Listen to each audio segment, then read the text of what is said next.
He's a coming. Didn't know when he was Okay. starting. I would now like to call the June 9th, 2026 Longmont City Council regular session to order. The live stream of this meeting can be viewed at the city's YouTube channel and longmontpublicmedia.org/watch or Comcast channels 8 or 880. Don, can we start with a roll call, please? Mayor Hidalgo Faring, Present. Mayor Pro Tem McCoy, Present. Councilmember Christ, Present. Councilmember Kalkofer, Councilmember Marsing, Councilmember Popkin, Here. Councilmember Prieto. Mayor, you have a quorum. Great, let's stand for the pledge. I pledge allegiance to the flag of the United States of America and to the republic for which it stands, one nation under God, indivisible, with liberty and justice for all.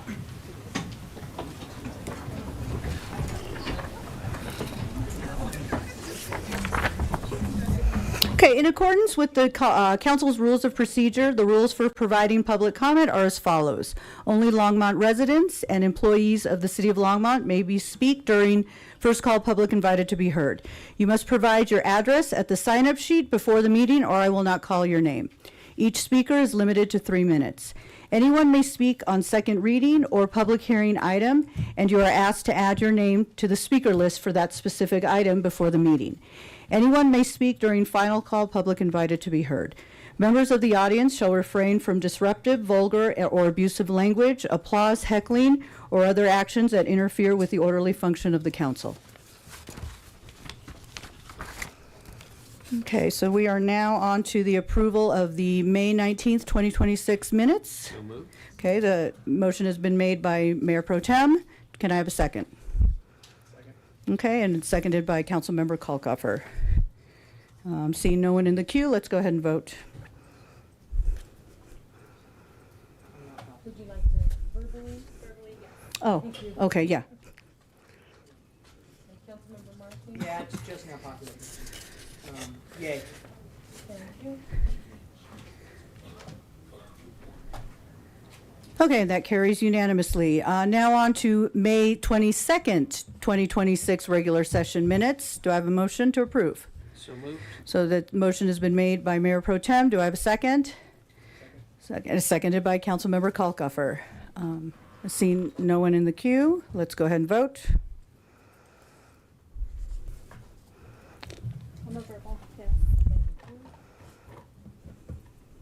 Okay, and that carries unanimously. We are now on to agenda revisions and submissions of documents and motions to direct the city manager to add agenda items to future agendas. Before I start reaching out, I do have a statement I wanted to add here and let council and the public know. So there's been some recent requests. So the town of Superior recently requested that the city and other local governments file an amicus brief in support of Superior's likely appeal of the Colorado Supreme Court related to their ongoing lawsuit and request a court injunction aimed at addressing the negative effects of touch-and-go operations at Rocky Mountain Airport in Jefferson County.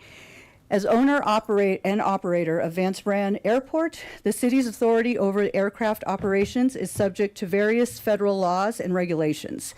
The city takes community concerns over noise seriously and is working to address these concerns where possible, including improving our voluntary noise abatement procedures at the airport, as well as continuing to hold town halls as the one on May 7th. In light of these developments, I will be holding an executive session on June 16th to discuss Superior's request for the city's amicus participation in their appeal to the Colorado Supreme Court of the town of Superior versus Jefferson County Airport case. So this isn't a motion I'm making. It doesn't need discussion. We will have attorneys present to discuss the impacts as well as what an amicus brief is and moving forward. And then we can then we can follow up with the public after. Yes, Councilmember Popkin. Yeah, just a clarification Yes. question. Is there a time deadline for filing that's a factor here? I just wanted to make sure that like the executive session plus any follow-up action. No, would be- no, we're in time. By having it on the 16th, we should make any deadlines. And I do want to clarify, I had received some emails saying that Lafayette did sign on to an amicus brief, and I did want to correct, I did speak with the mayor and another council member in Lafayette, and they did not have a formal vote. They just kind of had consensus to have a letter of support. They're still researching that as well, so amicus brief. So that, I wanted to clarify to the public that that was inaccurate. Okay, so now, go ahead, anyone else? Councilmember Marcin. Thank you, Mayor. I need to request virtual attendance for the July 7th open forum, unfortunately. I am bummed to miss that. I've actually been accepted on the day job side to a pretty prestigious professional development opportunity in Boston. So I will be at Harvard University that week, the first during those few days. Yeah, you've heard of that. Yeah, I've heard of that one. No, I don't know if I can make the motion, but I would appreciate anyone being willing to allow me to participate virtually. I am bummed I will miss it in person. I'm also very bummed that I will miss our board appreciation event that night as well. Do we have a second? So Councilmember Kalkoffer has seconded that. Is there discussion on this, on his request? No, I just need to okay. be remote the same day. Okay, do it in a separate motion. I will. Okay. Wasn't sure if your light was for this conversation. Okay, and seeing that will be the open forum, my request to the public is that all comments and questions be directed to Councilmember Marcin. So, just playing. Okay, so let's go ahead and vote. I will be Yeah, I eating know. my chowder. and enjoying- Gotta make it light. Okay, so that carries unanimously. Councilmember Christ. Mayor, I will be traveling that week, and I also need to participate remotely. Okay. And I'm willing to tag team it with Marsing for questions. Okay, perfect. Yeah, you two can. So that motion has been made by, the request has been made by Councilmember Chris, and for remote participation on Tuesday, July 7th. And it was seconded, actually it was seconded by the Mayor Pro Tem. He already got it. And seeing no one else, seeing no one in the queue, let's go ahead and vote.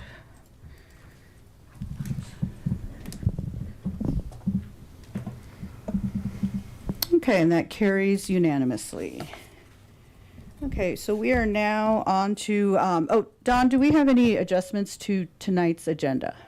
We do not, Mayor. Okay. So we are now on to city manager's report. Does the city manager have a report? No report, Mayor, Council. Very good. Okay, and we are now on to special reports and presentations. The Innovative Urban Downtown Campus and Transit Hub at First and Main, Phase 2. And we have staff coming. It just says staff presentation, so I didn't know who to call down. What? There's a bunch? Okay, come on down. Good evening, Mayor and members of council. Jen Newton, Assistant City Manager for External Services. I'm here this evening to talk about the next phase of the Innovative Urban Downtown Academic Campus for the city of Longmont. Longmont and the partners are advancing development to catalyze new investment in the southern downtown core, an area that stretches between First Avenue and Boston Avenue to the north and south respectively on either side of Main Street. I'm here with a number of colleagues this evening to talk about 3 council actions for your consideration. So this is the phase 2 of agreements that you heard in March. There's an IGA with Front Range Community College that will advance the next phase of planning. And through this IGA, Front Range Community College will contribute $4 million for pre-development work for the campus. Ordinance 2026-41 is an ordinance to appropriate dollars into the 2026 budget for that work. The third is a development agreement with Vertical Richmark to develop and construct a mixed-use campus and the construction of the First and Main Transit Center that will serve as the city's downtown bus rapid transit hub. As a reminder for folks who might not have been here in March, this is a public-private partnership among 2 government entities and a private developer group to share in the responsibility, risk, and benefit for the project. Vertical Richmark and FRCC this evening will share work that has taken place over the past 3 months on this project and how those plans integrate STEAM, science, technology, engineering, health technologies, advanced manufacturing, arts, and workforce-aligned programs, bringing together classrooms, labs, and offices into one integrated campus. Within the IGA, between the city and the college, there is a continued partnership to advance a vision for this catalytic project for the southern end of the STEAM area.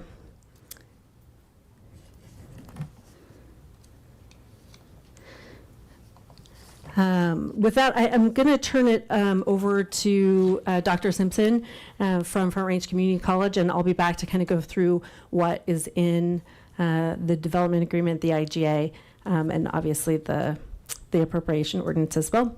And with that, I'll turn it over to Colleen. This is the advance right here. Good evening, Mayor, council members. It's a pleasure to be back in front of you this afternoon, or this evening, I should say. We are here to talk a little bit about our Urban Innovation Campus and the work that we are doing in partnership with the City of Longmont. And this evening, I just want to do a quick little background on why this project matters to us and how important this project is to us. And so the last time I was here, we were in phase 1 of the project. That phase 1 allowed us to talk about our master program planning and our master plan for this Urban Innovation Campus. But one of the things that is so important to us, why this project matters, is that we have heard both from our students, our employers, industry partners, and also residents of the City of Longmont that a college like FRCC, to be part of the redevelopment of the City of Longmont, allows us to expand our educational opportunity, supports our workforce development, meet our employer demand, strengthen economic vitality, and it's a downtown destination for all. You know, as we think about where we're going next, we are now in phase 2 of why we're here this evening and pending approval. This is the stage where we will begin to determine what is it that we want to be doing with this particular Urban Innovation Campus.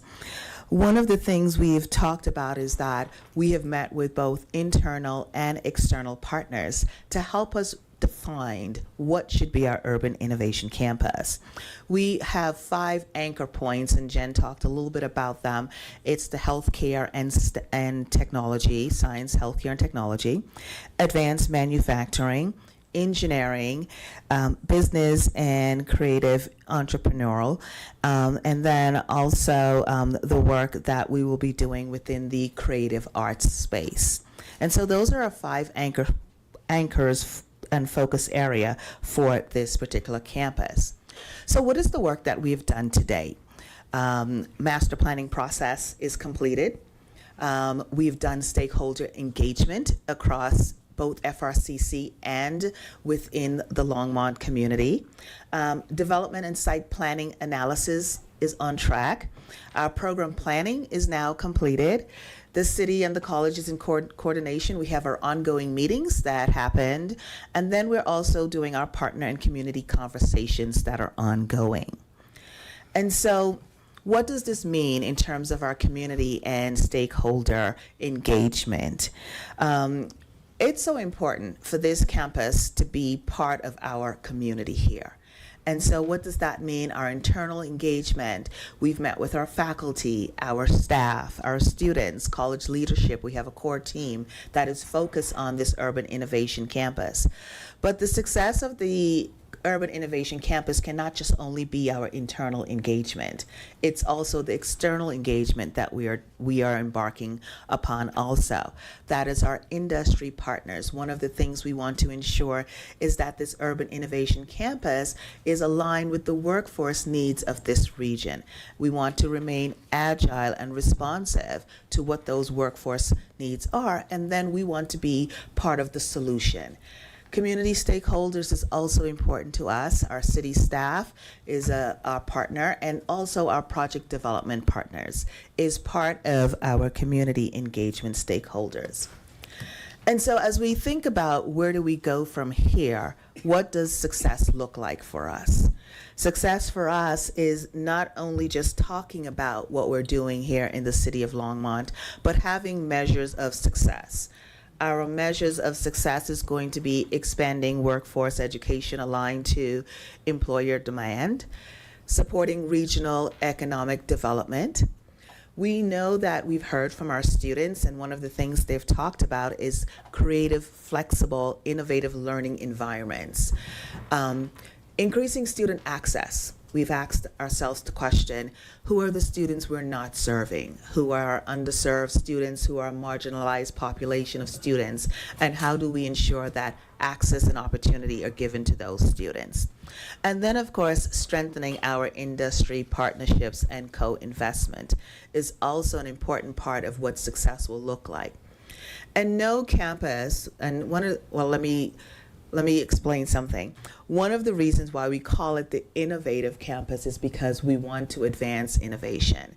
This campus is not going to be like a traditional academic campus. It's going to be a campus that converges with our industry partners, entrepreneurship within the region, ensuring that we have a maker space for our learners to be able to innovate and create together with our workforce development. One of the things we have also been looking at is what will this building look like? And what I'm sharing is just early renderings of what the preliminary site vision can look like. And oh, it's going to be a beauty here in Longmont. We have not decided on what the building is look like, but this is going to give you some ideas around. This building is going to stand out because we believe that it's going to be an innovative space, and it has to have that look also of innovation, so that when our learners come into this building, they know that they are going to be doing something different. They are going to be aligning themselves with innovation, whether it's from the advanced manufacturing perspective, the creative, the engineering. This building is going to be part of a staple for us. And so community impact is also important for us. What does this mean for the city of Longmont? Not only are we creating new career pathways for our learners, we want to ensure that these pathways are high demand fields. We want to make sure we're also building the employer pipeline. What are the talent trained opportunities for our employers in this region that is needed? And then there's workforce training. We want to be agile for the city of Longmont. And so how do we customize our training and ensure that our working adults have the opportunity to upskill, reskill, or be part of career changing? And then there's economic growth. When we think about sustained momentum for us here at FRCC, we want to ensure that we are investing in downtown Longmont, and the development and the economic vitality is also important to us. This Urban Innovation Campus is going to be a community hub. It is not going to be something that is going to be separate from the community. We see it as an opportunity to have a gathering space where if you're thinking about innovation, collaboration, this is the place that you will come, and we will help you develop those ideas. And then it is a long-term investment in the city of Longmont. We are here to strengthen the city's competitive position and position this for years to come for the future. And so where we are today, Phase 1 was the foundation. That is completed. We are now looking pending approval for Phase 2. Some of the current activities that occurred during our Phase 1 is the site planning and analysis, program refinement, stakeholder engagement, and design refinement. Where do we go next is our future milestones. We're looking to ensure that our design is being reviewed. And so we know that as we hear from our stakeholders, we will be taking a look at that design and working with our partners to ensure that this design reflects the vision of FRCC, which is to remain an open access institution. Continued community engagement is part of our future milestone. This is a community impact. that we're building here. And so hearing from our community is going to be critical for the success of our Urban Innovation Campus. And then design advancement, working with our partners, collaborating with the city, with our design partners, with the architect is going to be important to us. And then the construction documents that's going to come out of phase 2 is also going to be vital to the success. After phase 2, we have several more phases. Phase 3 will be our design advancement, and phase 4 will be our construction and launch. And so that's where we are right now as it relates to the Urban Innovation Campus. We remain committed as your institutional higher ed partner to ensure that the City of Longmont is part of this conversation and that we are building an educational facility that is not only for the current state, but also for the future. It is for the learners that we know within this region that we will be able to serve.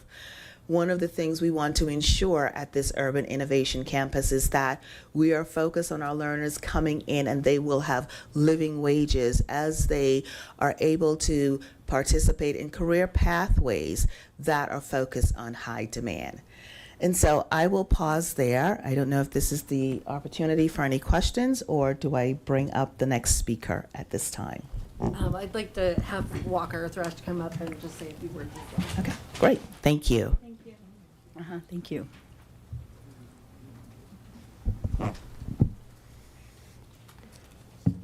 Mayor, Council, thank you for having me. And I only have one slide. Oh, So perfect. Dr. Simpson has knocked it out. I just wanted to say, I'm with Vertical and part of the Vertical Richmark joint venture on the private side of this development. And I wanted to just put a little color on the site plan and some of the facets of this development. But first, I think it's important to say, oftentimes we're brought into the equation, partially a big part of our front end scope is visioning, which we find fun. But more rewarding oftentimes is when we walk into a room, and it's rare to have two public entities, or at least quasi-public, at this point before we get there. But the vision was so clear on this project before we entered the room. I would say in one meeting, and this is a fair statement, at the end of the first long meeting we had, it concluded with, okay, FRCC, at what percentage, 1 to 100, are you committed to this deal? And immediately, Dr. Simpson said 100. So meeting 2, meeting 3, I mean, we were really off to designing, trying to understand how to build a financial model. This has moved pretty quickly.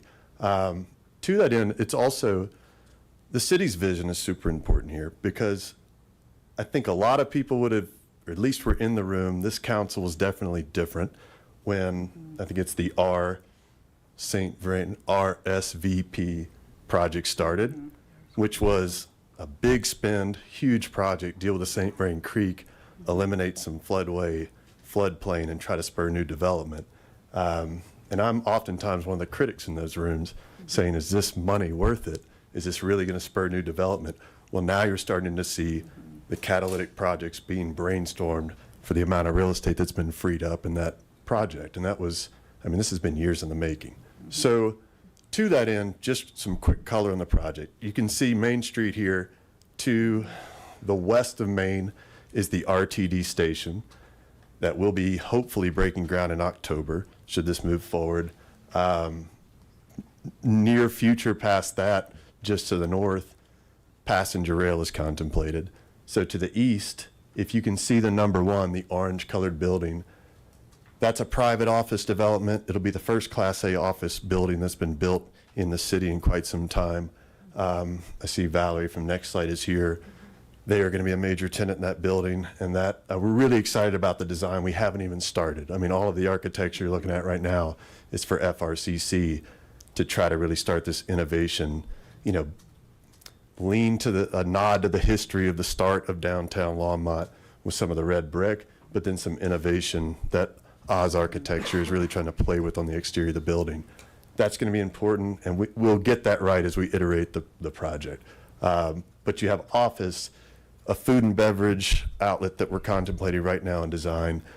You've got the 2 and 3 is the big pieces, which are FRCC and the campus in the middle. And that vision is really to create an urban campus, a sense of place which can be a rare thing in a community college environment, right? I think that vision is so clear. But what's important is all the stuff we're not going to talk about tonight that you can start to see around it, which are future projects that are already in the planning stages, thinking about that catalytic activity that's happening on the south side of Main Street. Let's see, a handful of multifamily projects. Really excited about being part of the energy of the entire development, and fun to kind of kick off this east-west corridor in the south into downtown. That's really all I have. Thank you.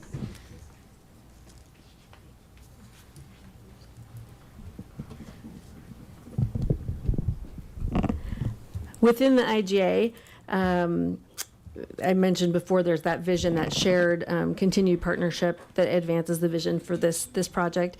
The city of Longmont with Vertical Richmark will lead and manage the identified scope of work, which includes environmental survey and testing, building design and advancements of the city entitlement process. Front Range will contribute $4 million toward the pre-development work, including fees for pre-construction work by Thrash Development and a development fee for Vertical Richmark. If council moves forward tonight, the city will enter into that phase 2 development agreement for the advancement of that consultant work with the developer for the campus. Overall, the development agreement addresses schematic design through construction drawings, as you've just heard, as well as entitlements for the academic campus and private development on that 6.83 acres located east of Main Street between First Avenue and Boston Avenue. There are some additional parcels in the city ownership that are anticipated to be part of this effort, including a drainage parcel for drainage facilities and other public improvements. This development agreement is a commitment and progression toward that Vertical Richmark private development, as you've just heard. Vertical Richmark will construct the parking garage transit hub, which here is identified. It has the about 700 parking stalls, is 5 stories, and the construction is planned to start later this year. And the phase 2 agreement commitments, use of that $4 million for Front Range to progress the pre-development work. There's an agreement on the $50 per foot on the campus parcel, an agreement to the price for the city to purchase the parcel. Commitment and progression on the Vertical Richmark private development. Next Light is anticipated to be a tenant in the private development, and agreement that Vertical Richmark will construct the garage and Front Range Community College with the associated general contracting fee, which is 4% of the hard cost of the budget. And the garage will start construction later this year. It is not contingent on a phase 3 agreement. However, there will be a separate construction contract. Under this agreement, Vertical Richmark will receive a development fee for the Front Range Community College project and for the garage. So 4% for the garage and 4.95% for the campus parcel. For the garage facility, this 4% fee will be used for the benefit of the private development on the mixed-use project on the east of Main. The agreement also addresses the potential development of those 2 parcels in the future south of Boston. And to be finalized in phase 3, want to identify that there is a date in that phase 3 that's contemplated, that's executing it no later than June 30th, but we're anticipating to be started much before that. So the target date for the agreement is at the end of Q1 in 2027, and the groundbreaking would follow. The city is planning to issue the debt and anticipates the tax increment financing is a component of the overall financing model that is being refined for the project. The city is anticipated to enter into a 30-year lease with Front Range Community College with an option for the college to purchase the campus in year 10, and Front Range owning those facilities is the ultimate goal. With that, there are a few items that are coming later on your agenda. Again, Resolution 2026-34, which is the IGA. Ordinance 2026-41, which is an ordinance to appropriate those dollars into the 2026 budget. And then Ordinance 2026-42, which is the development agreement. And with that, I'm open to any questions that you have. Jen, I wanted to cover a couple of things. So you see Next Light in the conversation. A couple of things that has come forward on that. So prior to this project and talking to Valerie, one of the things that we were starting to see, Nextlight's great. Just got #1 rated internet service provider in the nation.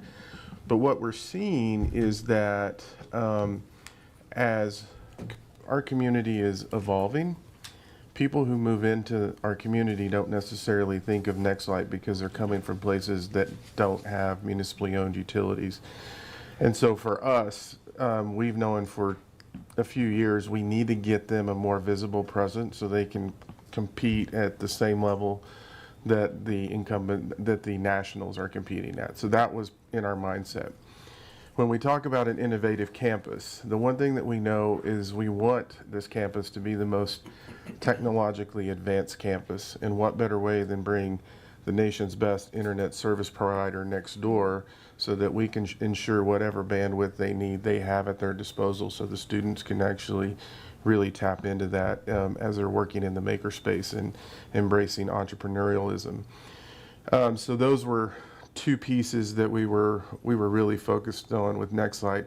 Finally, we're just running out of space for all of our city operations. So this was a good way for us to gain additional space on Sherman Street in that building while being part of a much broader project. So I wanted to go over that really quick with you to say, so you could see what our thinking was as we were looking to move forward with the Nextlight component. Can you go back a slide?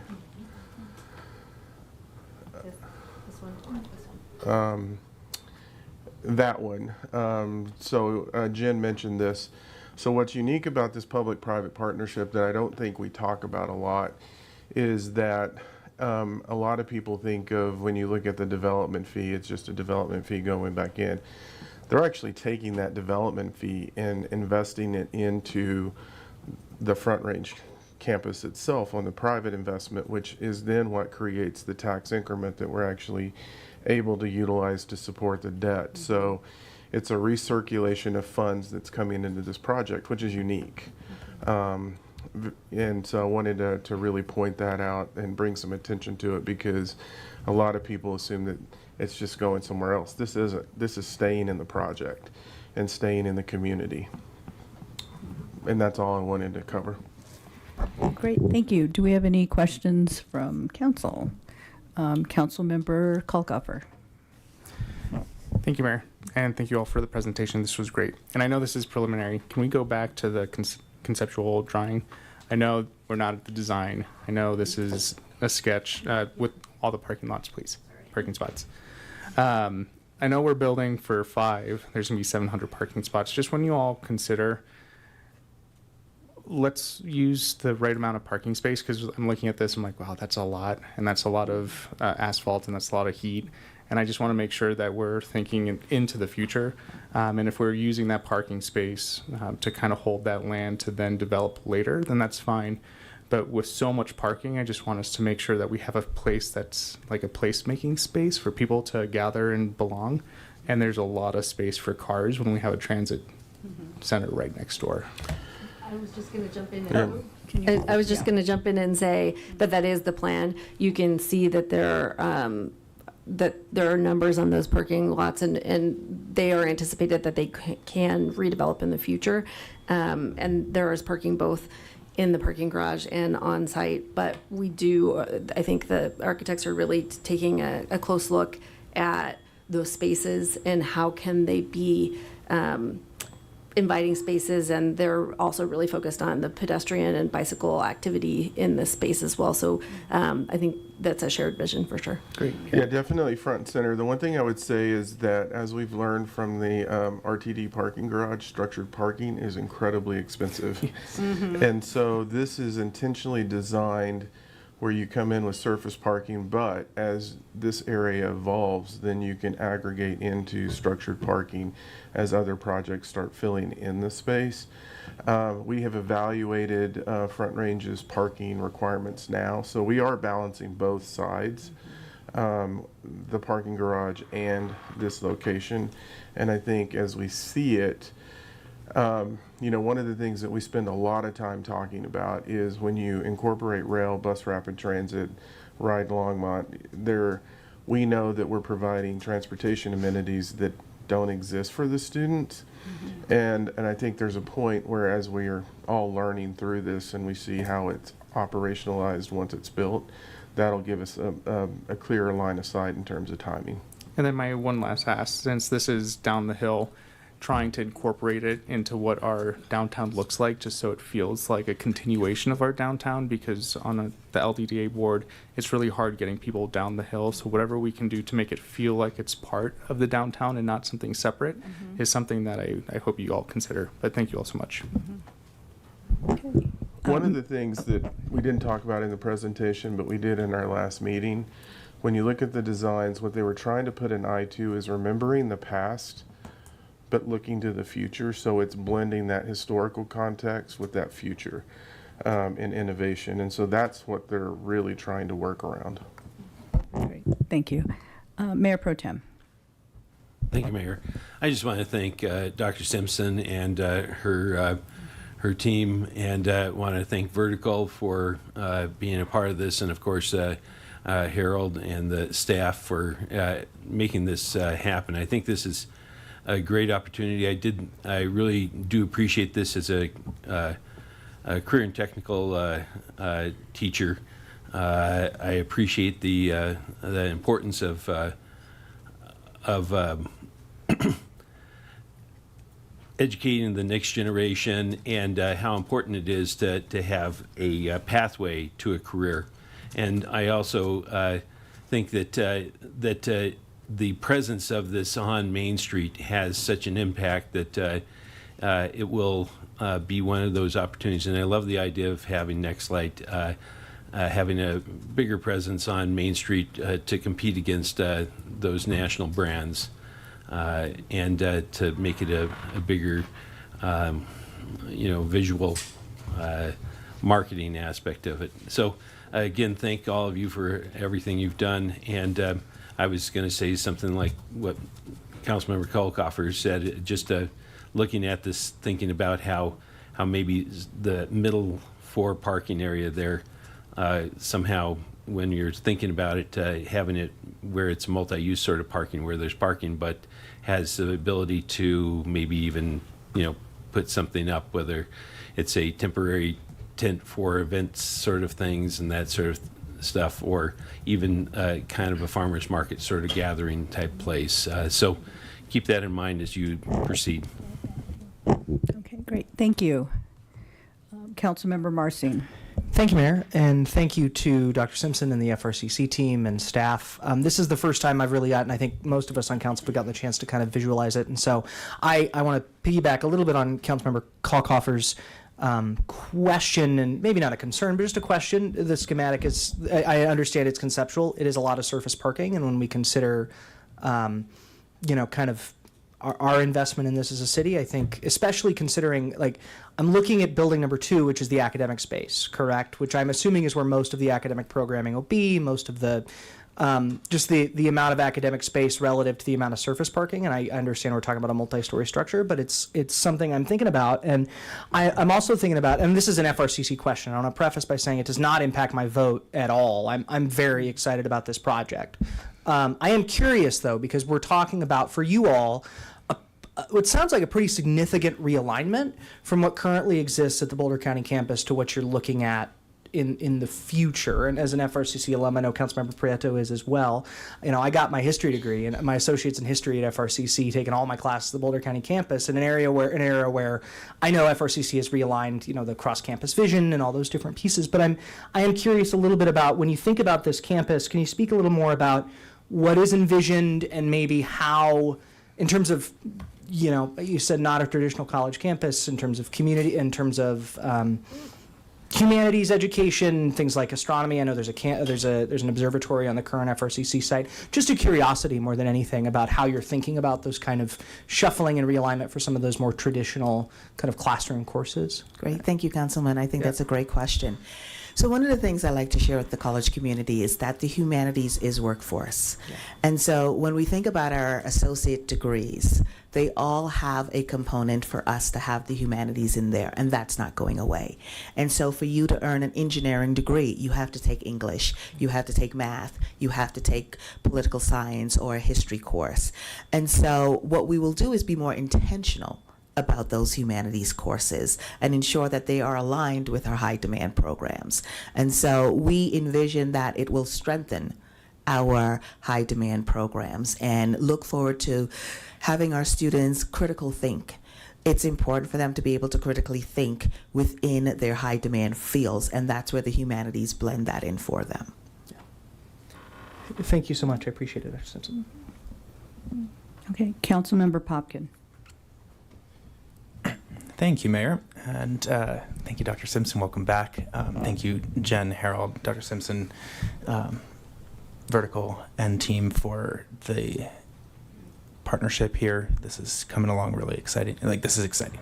This really is. I do want to piggyback a little bit on Councilmember Kalkoffer and Marsing's point. I think I was surprised a little bit by the site, the 2D design, kind of looking at the bird's eye view, if you will, and I wanted to share maybe one perspective on that wasn't previously aired, and I'm just pulling up my notes. I had the chance to have, I was in touch with some of the Front Range Community College student government, and they came and we sat down together. We walked around. First I kind of told them about the plan there, First and Main, the transit station, the plans for the fast track starter service and Front Range passenger rail, and then we walked the area. And they got so excited when they realized just how close it was to so many different things, how close it was going to be to the transit station, and how close it was to our greenway. And what I wanted to stress there was when I look at the design, I see especially that southeast quarter as a real connector to our greenway from a walkability standpoint, a bikeability standpoint, and just even though it's an urban campus, still getting at a little bit of that more walkable campus feel and the interaction and intersection with our wonderful nature and St. Vrain corridor. And so I'm hoping that we can think about that integration as we go forward for further design. I trust that we will look thoughtfully at the amount of parking that we think is appropriate and the phases of like kind of future development that might be needed to support on evolving needs. But particularly in terms of kind of that intersection, if we want people to take transit, if we want people to feel comfortable biking and walking, you know, the space that they then have to walk around and spend for part of the day in between classes or in between a job and class, like that also matters. And so I want them to feel like they can just suddenly walk, not just across a parking lot, but almost seamlessly into our greenway, into our St. Vrain corridor, and then into our downtown if they want to. But then they know that there is a little bit of this urban campus, truly. So I guess that's just the one observation I had from that. I think otherwise I am very enthusiastic about this. Yeah, we even had some folks who weren't at the Boulder County campus who came in because of the potential connections by rail and bus. And they were really excited just to know that they could potentially take a class here, hang out here, have coffee in downtown Longmont, maybe grab a pizza, and then head up or down to another campus for part of the campus for another class. So thanks for all the work that's gone into this. Super excited to see where this continues to evolve, and hope that feedback's helpful. So one of the things I do want to add, and I think, yes, your feedback is right in line with who we are. And so there's a phrase we have at our college that says, you belong here. And so that's about ensuring student engagement. Students have the ability to connect with our campus. And in order for that to happen, it's the learning that happens in the classroom, but it's also the support and what happens outside of the classroom. Mm-hmm. And what happens outside of the classroom for You Belong Here is that engagement, our student life. And so we have to build a campus that allows our students to feel engaged both inside and outside. And so we will be working with our partners to have a robust student life component of this campus. Thank you. Great. Thank you. And before you leave, Councilmember Prieto, go ahead. Don't leave yet. Don't forget me. Yeah, don't forget. I won't. It looks like we're missing kind of like a bike station right there at the end, closer to the Greenway. I actually live pretty close to the Greenway, and I was really surprised how much my mental health and physical health improved just by riding a bike down the Greenway. You get out, and so something to consider for FRCC to just, it's non-traditional students, many folks with children, and as they're waiting, you know, how cool would it be for them to be able to stroll down the Greenway between courses or just to get some fresh air. But actually, I wanted to talk about, I just wanted to make a comment. I didn't really have much to say tonight. I'm excited about the next phase in design. I'm excited to see what's going to come back after the city and our private developer and FRCC gets together. But what I do want to say is this is really going to set the tone, and I guess for future development in this area. And we can anticipate a lot more development in this area, even stretching east. And so I just really want to encourage the city and FRCC and our private developer to go big, because the rest is it's gonna match it. It's if you have something else coming in after FRCC and it's a state-of-the-arts facility and it's beautiful, they're gonna have to match that, you know. And so I just wanted to say, you know, as you folks are starting to design this facility, you know, just know that it's setting the tone for future development in this area, and this is really an opportunity for us to do something big. But yeah, that's all I had to say. Thank you so much for your presentation, and I look forward to seeing you guys again soon. Do you have another? Yes. Go ahead, Councilmember Kalkofer. Thank you, Mayor. Is this the only opportunity that we and the public have input for the design, or is there going to be other opportunities for us and the public to have our input and their input on to what the campus may or may not look like? This is probably one because of how we're moving. I think this is where we're at right now on this. I think based on the time pressures on this right now, that's a significant challenge if we elongate it, because they have a very specific window in terms of when they need to move into that process. And so for the campus, we're really leaning into Front Range because ultimately they're the ones that are going to be owning it. And so we're really taking the lead from Front Range in the design on this one. So time's an issue on this. The other component on this is we're trying to go as big as we can where we can afford to pay it. Yeah.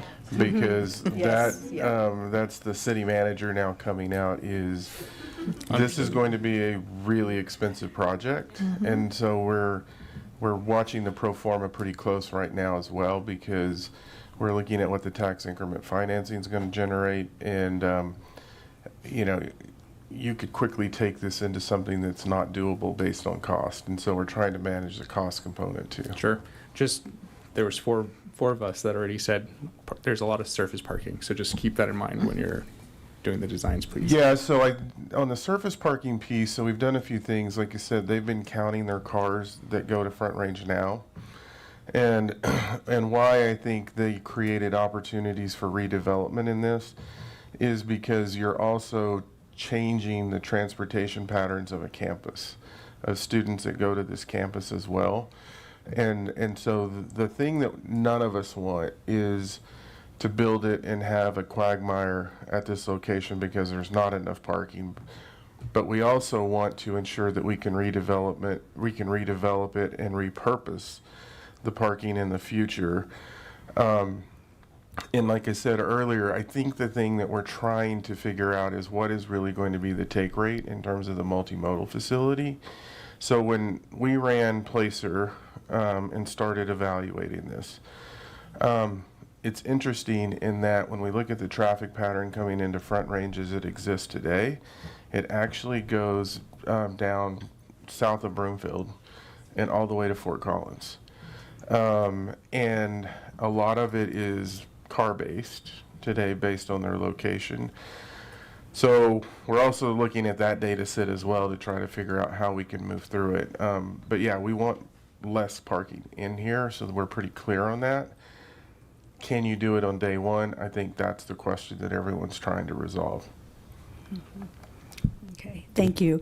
I really appreciate you all coming and our continued partnership. This is really exciting.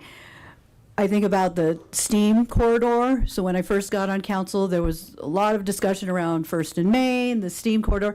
I'm like, how what are you going to do there? I mean, it just seemed so almost like a fantasy. And then to now start seeing all these components come to play is very exciting. No participation from the audience at this time. So, and so to see how it comes, and knowing that it's not just one player, that it really comes from several partners to work together to make this happen. We do have 3 teachers who are on council, so education is something that we really value. Just your partnership with St. Vrain Valley Schools. My son has participated in the concurrent enrollment. So seeing how there's this connection for our youth and opportunities that are built, and I feel like this moving forward with this will really enhance those opportunities and extend opportunities for our kids who typically would not go to 4-year university. So this is something I'm really excited about.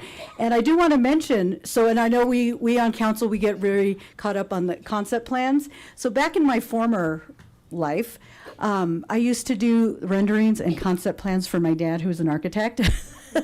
So just really like, okay, this is what we're conceptualizing. Okay, now this is what you have to work with. Now, just come up with something. And, with the boxes and the 3D images, but how it evolves so much. So something that we would see, of course, with everybody's input, what we see then would look a little different than what we're seeing right here. But Correct. Yeah, so that I want to kind of remind people of that as well. So audience, if you're looking at this and it was like, no, I don't like that, or it's not when I've done concept plans and then I've come back to do the rendering, it's totally different. So just keep that in mind. So thank you very much. Thank you. Okay, and we are now on to public invited to be heard. And I do have 10 names on the list, and I do want to remind folks who are on the speaking list, if your item of what you're going to be talking about is on second reading, or ordinances on second reading, please reserve your comments till that time of the meeting. This is just for general. You can talk about ordinances, the consent agenda, general business items, or anything else that you are wanting to bring to our attention. So the first name on the list is Claudia Rabe. Robbie. Oh, okay. Oh, thanks. Good evening, Mayor and council members. I am HOPE's volunteer coordinator, and I'm speaking tonight on behalf of HOPE and our interim executive director, Joy Knox, who is here this evening. Because Joy is not a Longmont resident, I'm going to speak. I'll be providing the update on behalf of the organization. I wanted to share a few highlights from the work happening at HOPE this year. As of May 31st, we've provided 3,152 shelter stays. We've operated 2 emergency shelter nights during May's cold weather and helped 28 individuals move into housing. We are currently on pace to house about 5 people every month. Even more importantly, people are staying housed. Since January 2024, our housing retention rate has been 92%. One of the biggest signs of progress this year is that for the first time since 2021, HOPE clients were able to access rapid rehousing assistance through MDHI. This was not HOPE-specific funding. It was available across all of Boulder County. There were only 10 slots available countywide, and 5 of those 10 slots went to HOPE navigation clients. That's a big deal. It shows that our clients were ready, our navigation team had documentation and applications in place, and when a limited housing resource became available, Longmont residents were able to access it. That readiness does not happen by accident. Our navigation team works alongside clients to secure employment, gather vital documents, complete housing applications, understand program requirements, and prepare for long-term stability. We focus on finding the right housing solution, not just the fastest one. We're also working to strengthen partnerships throughout the community, including Recovery Cafe, All Roads, Community Food Share, Round Pantry, Boulder County Workforce, and many others. We're especially proud of our partnership with Longmont Public Safety through the LEAD program. Together, we're helping connect some of our community's most vulnerable residents to services, housing, and support before crises escalate.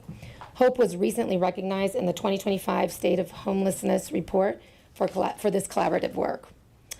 Organizationally, Hope is also building momentum. We recently received a $50,000 general operating grant from the Denver Foundation, welcomed 3 new board members, and are currently in the middle of our permanent executive director search. These are important steps as we strengthen Hope's long-term sustainability and impact. And thanks to volunteers, our outreach center has received a fresh coat of paint, a renovated bathroom, and a new kitchen sink. It may sound simple, but clients tell us the space feels calmer, more welcoming, and more dignified. Our staff feels it too. At Hope, we believe homelessness is solved through relationships, trust, and the right support at the right time. Every day we see people move from crises to stability. Thank you for your time and thank your you. partnership. We Thank appreciate you. your support. Appreciate the update, too. Diana Chavez.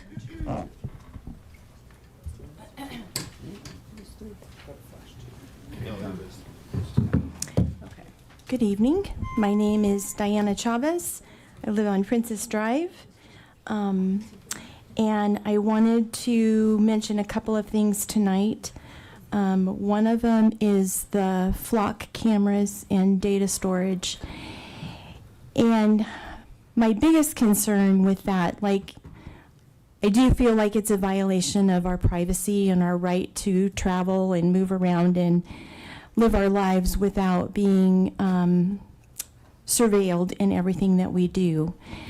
But I do know from my research that that data is shared. It is not kept here in our community. It is shared across jurisdictions and even potentially across the country. I personally don't see any reason for that.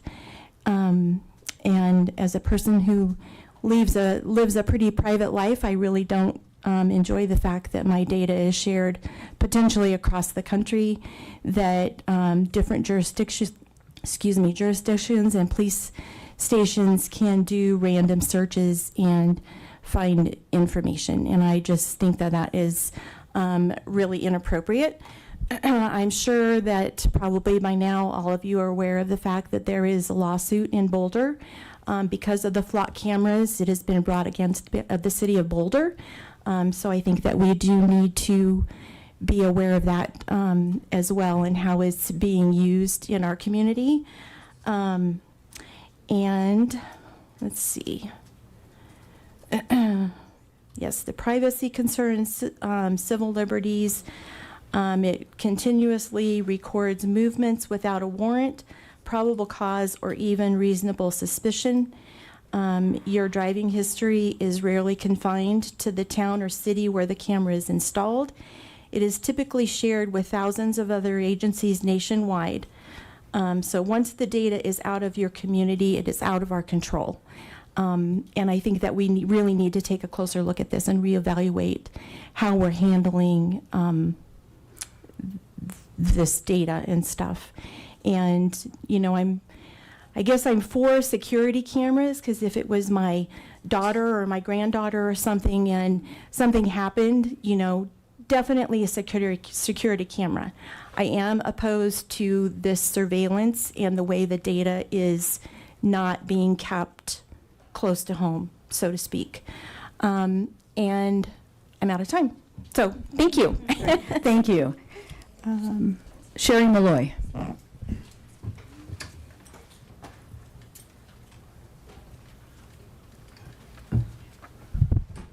Good evening, Sherry Malloy, 1632 Sherman Way. As you know, I'm a member of Longmont Friends of Open Space.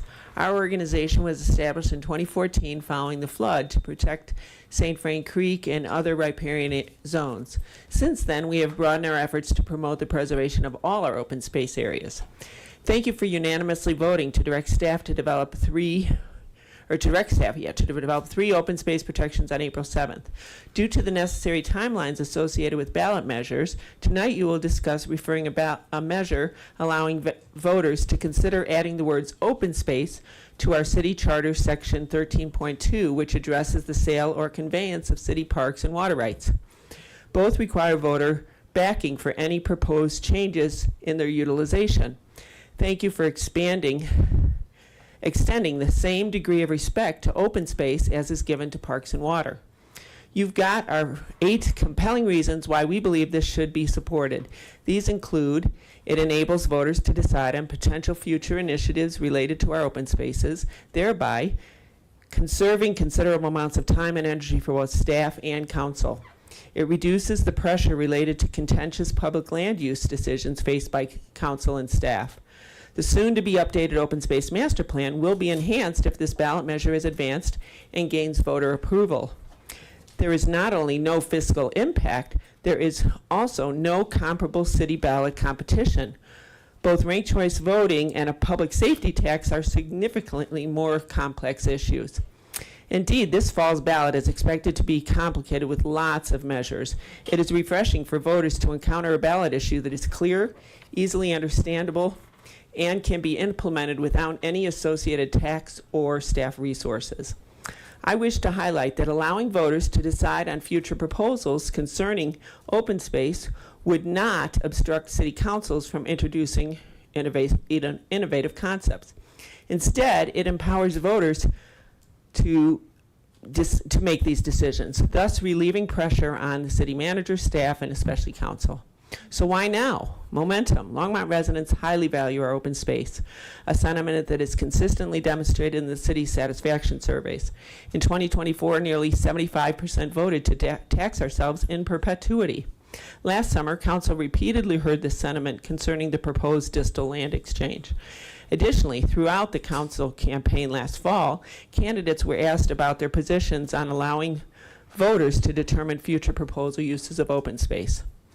In conclusion, the inclusion of open space in our city charter provides the same classification and voter consideration as is required for parks and water. All 3 of these precious assets merit equal voter endorsement for any suggested alterations in use. Thank you. Thank you. Jamie Simo.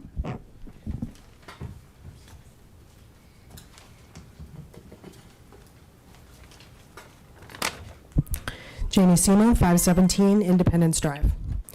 Mayor Hidalgo, Faring, and council members, I am here tonight to speak on item 12B. I thought it was 6B. Specifically, I am asking council to direct staff to prepare a ballot ordinance for consideration that would place a charter amendment question on the November 2026 ballot and identify a preferred ordinance reading schedule, which is marked as option 1 in your packet.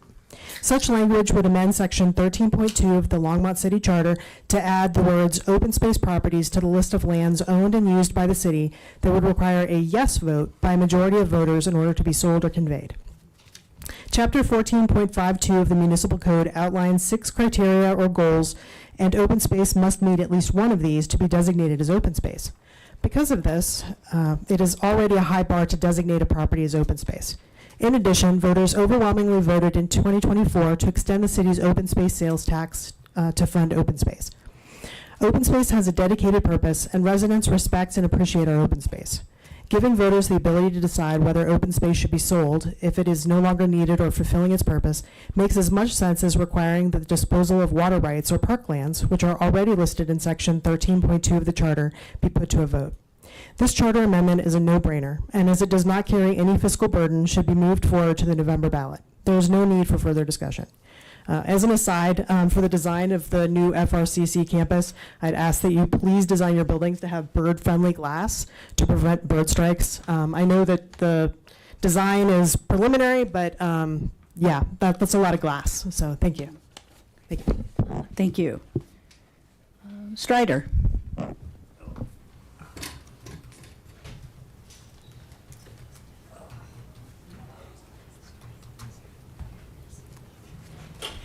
Thank you. I'm Strider Benston, 951 17th Ave. A couple of things. One, I see the planning for this development it's very similar to what we were discussing 20 years ago in this room about getting a railroad station at First and Main and different designs from colleges and classes and stuff, and it looks like something is really happening. At least we don't have the dead turkeys anymore. Yeah.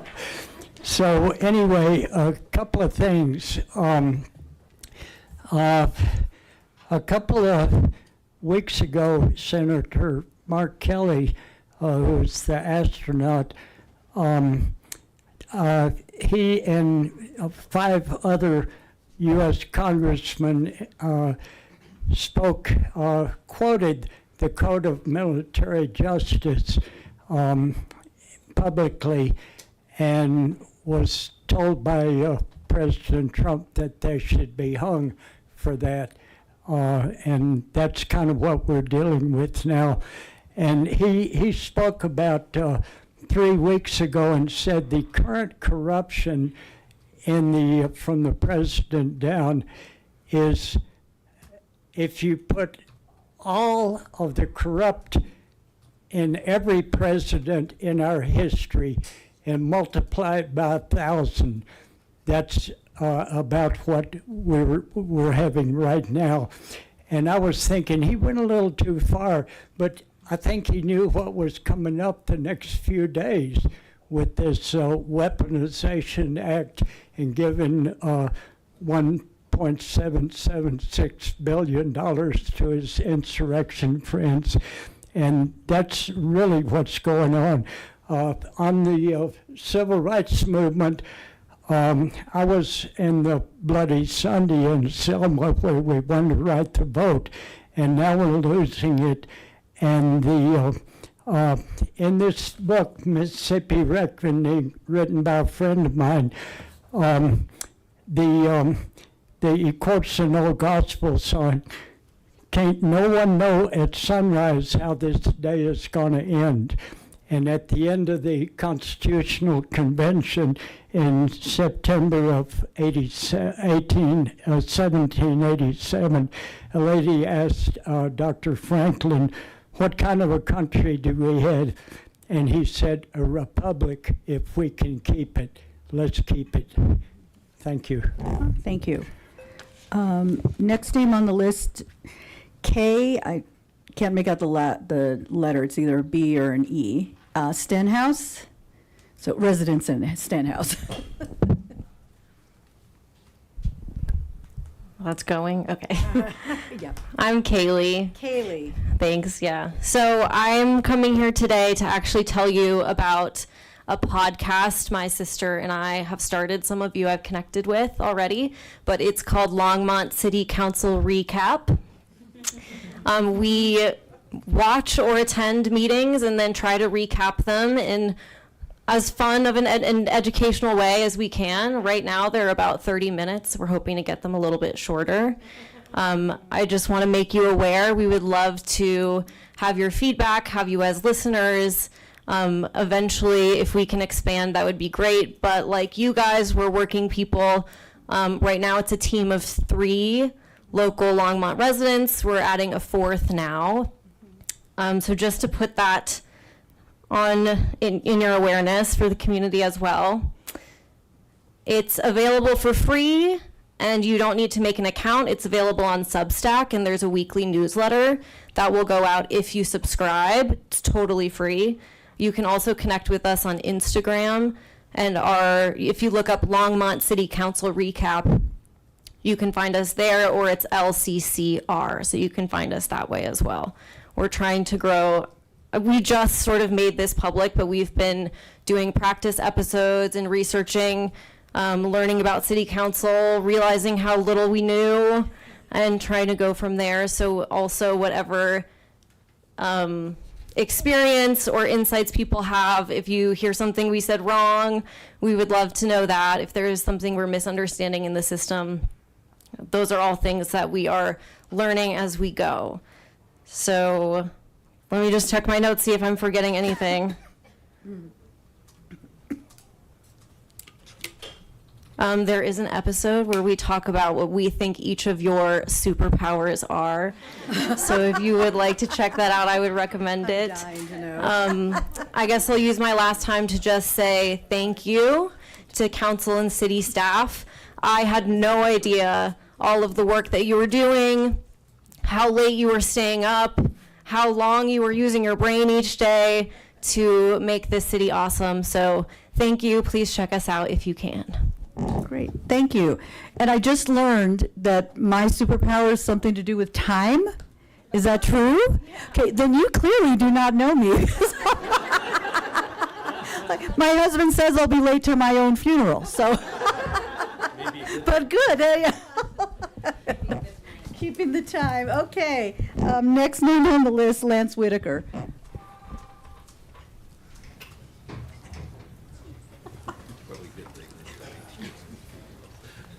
That's up to all of us. All right.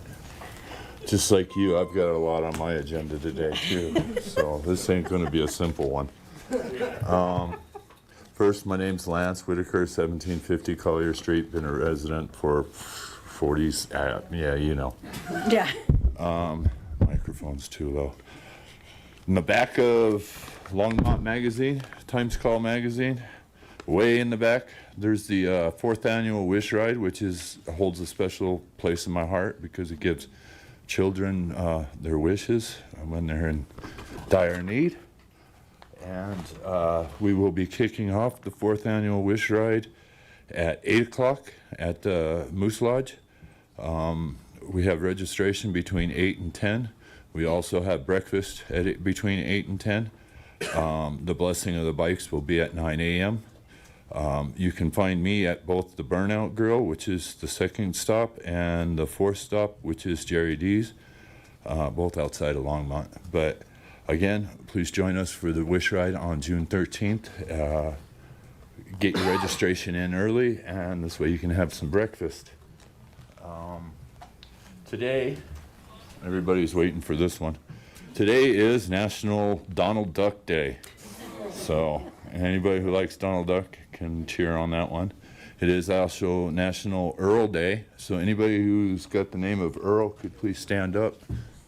That's what I thought. Nobody's standing. It is also Strawberry Rhubarb Pie Day, National Forklift Safety Day, and National Call Your Doctor Day. So if you get ran over by a forklift, make sure you call your doctor. Today's is Les Paul, John Depp, and Sean McCoy's birthdays today. So everyone give Sean McCoy a little hands out there. Today in 1862, a bill was passed to abolish slavery. President Abraham Lincoln signed it on the 19th. So remember June 19th. Thank you and have a good day. Great, thank you. Kirk Slow? Yes. Oh, okay, perfect. All right, I'm going to take a page out of the Supreme Court's book, and we're going to do a little bit of what if before I get to my point. So what if I were, any one of you, I were to follow you around town, establish where you are at any time of the day? After all, conducting surveillance isn't against the law. I'm not engaging, I'm on the public right away. If you've got nothing to hide, what are you worried about? Then I go a step further and I create a website and start publishing the data. Of course, nothing is free, so I charge a small fee. Then I step it up and I extend this to people in other states. Now, I do have rules. I only track in public, no peeping in windows, no engagement. If the content isn't adhered to, it's discarded. Should I, as a regular citizen, be able to own this information and do as I please? I assume that all of you are going to have some umbrage, and your favorite people in blue are going to be on me like white on rice, not to mention the lawyers et al. But a company like Axon can and does. If I remember correctly, the Supreme Court ruled a while back that companies are people too. So what's the difference between them and me, other than the depth of our respective pockets? Using technology to do something similar in the hands of police is okay. Why is surveillance okay? Because police says they want to keep the kids safe. Doesn't matter what guardrails are in place, it is still surveillance. Companies and police are filled with people who will break those guardrails, especially when money, ego, love, human nature, right? Now, if you have a problem with me doing this, as mentioned before, okay, I got time. The data that's collected is the property of the company doing surveillance, which the city doesn't have control over. That data is sold and is accessible to any agency, including those whose only goal is to hurt people, especially in this day and age. Thus, your aim of giving police whatever they seem to want without questions asked will affect real people, and there will be consequences. Down the road, will you be able to look those people who've been harmed in the eye and say, I'm proud of my contribution to the surveillance apparatus? To be continued. Thank you. Matthew Wellborn?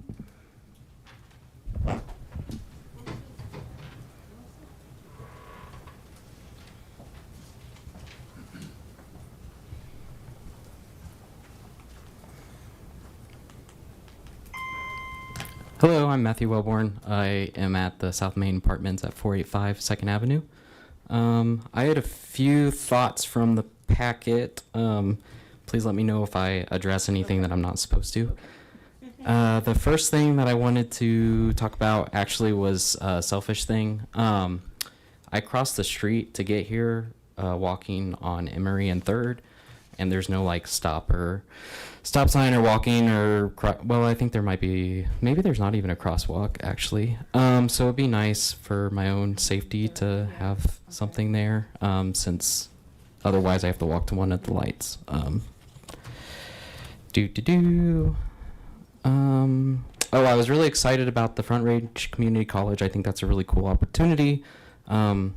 Likewise, I was cognizant of the sort of parking elements and things like that. But I think that there's a lot of thoughtfulness around the expansion. I think some green space would also be nice in regards to like student life and things like that. And then also I know that I was really appreciative of the comment about different students and you know, just different people that might need different services from the college. And I think in light of, you know, say parents who are getting, say, a certificate, I know like some area room or whatever for parental care would be really nice, and just other services like that. So I want to be mindful that the space has amenities like that for maybe the non-traditional students that I think the college is trying to emphasize, which I appreciate.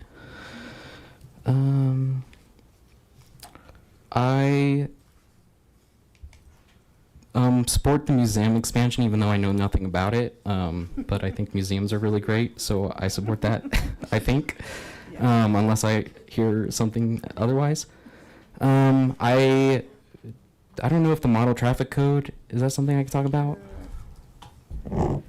So the traffic code, I think it's on consent.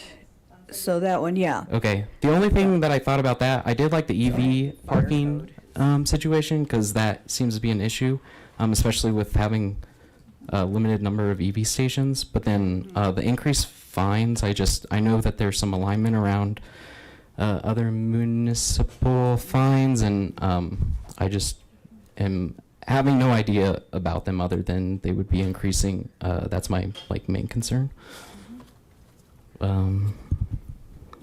Yeah, so I'll see you later. Sure. Yep. Thank you. Okay. Meg Thornbury.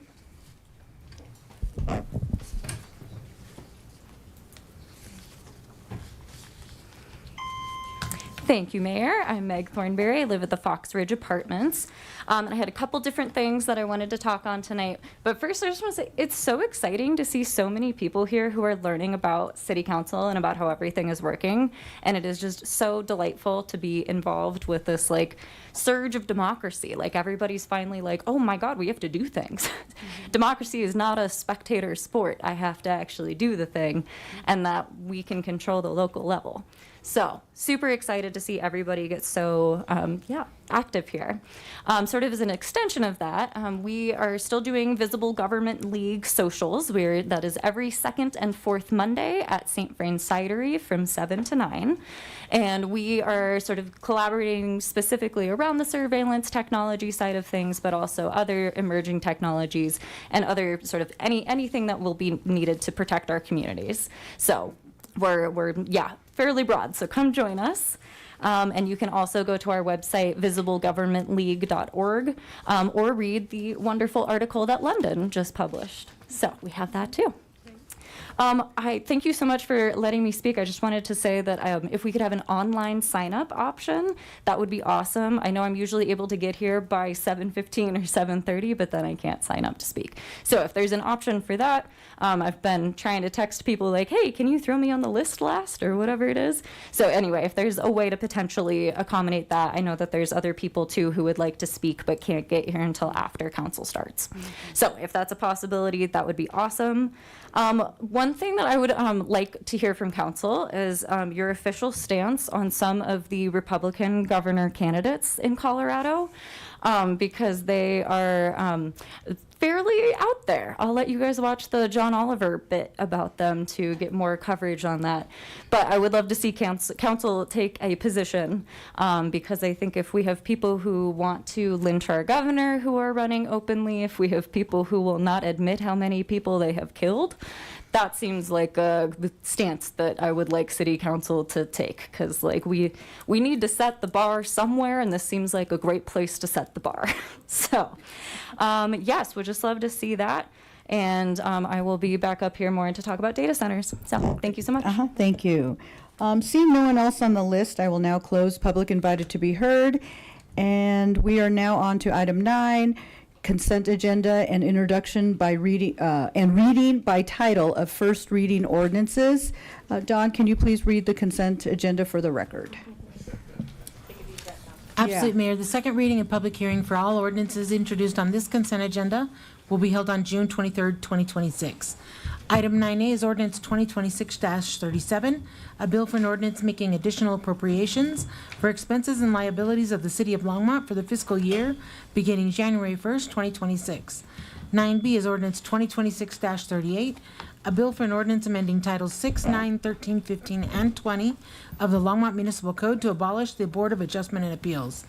Item 9C is ordinance 2026-39, a bill for an ordinance repealing and reenacting Chapter 11.04 of the Longmont Municipal Code regarding the Model Traffic Code, adopting the 2024 edition of the Model Traffic Code for Colorado by reference, amending Title 11 concerning traffic violations, amending Chapter 11.12 concerning authority to issue tow orders, and amending Chapter 11.16 concerning parking violations and fines. Item 9D is ordinance 2026-40, a bill for an ordinance to enact by reference the amended City of Longmont Public Improvement Design Standards and Construction Specifications, Section 400, Section 500, Section 600, and appendices. Item 9E is Resolution 2026-31, a resolution of the Longmont City Council approving the tax increment revenue agreement with the Longmont Urban Renewal Authority concerning the First and Main Urban Renewal Plan. 9F is Resolution 2026-32, a resolution of the Longmont City Council approving the intergovernmental agreement between the city and Boulder County for 2026 Affordable Housing Grant Program funding for the 180 Emery project. 9G is Resolution 2026-33, a resolution of the City of Longmont, Colorado, amending and affirming Resolution R 2025-33 related to the assignment of the city's private activity bond allocation for 2025 to the Longmont Housing Authority, providing other details in connection therewith, and providing an effective date. Item H is the Innovative Urban Downtown Campus and Transit Hub at First and Main Phase 2 agreements. H1 is Resolution 2026-34, a resolution of the Longmont City Council approving the intergovernmental agreement between the city and the state of Colorado on behalf of Front Range Community College for pre-development work for an urban campus in downtown Longmont. 9H2 is Ordinance 2026-41, a bill for an ordinance making additional appropriations for expenses and liabilities of the city of Longmont for the fiscal year beginning January 1st, 2026. And 9H3 is ordinance 2026-42, a bill for an ordinance approving a Phase 2 development agreement with Vertical Richmark LLC to develop and construct a mixed-use development. Okay, and I have on my list here that staff is wanting to pull 9C, D, and E. Is that still correct?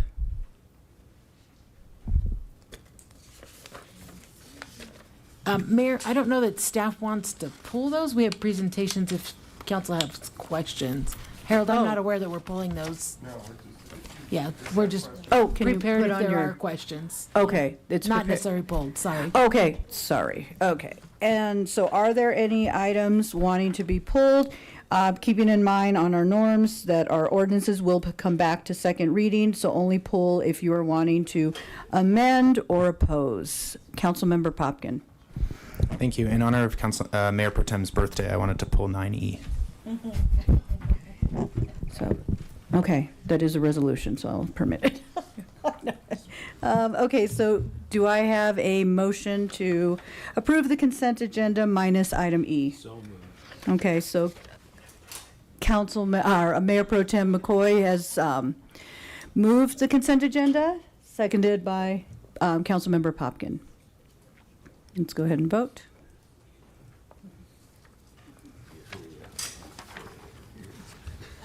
Okay, and that carries unanimously. We are now on to ordinances on second reading and public hearings on any matter. Item A, adoption of the 2024 International Code Council Family of Building Codes, including regional cohort and state of Colorado amendments to the International Energy Conservation Code. Do we have anyone from staff presenting on this, or? Mayor, I was just going to chime in. We don't have a presentation, but I did want to note that staff thought you could do one public hearing for all A through 11. A1 through A11, one public hearing. Okay, yes. Take that all as one public hearing on all of those different building codes. Okay. And then we will vote, of course, individually, but Okay. just wanted to say So that. are there any questions? Oh, that would be great. So on items A1 through A11, are there any questions from council? I'm going to lump all those together. Okay. Seeing none, I will now open the public hearing on all 2024 International Code Council Family of Building Codes, including regional cohort and state of Colorado amendments to the International Energy Conservation Code. And looking at, I see two people for item, oh, that's for 10B, never mind. Okay, so is there anyone in the audience who would like to speak to this? Okay. Oh, come on down, yeah.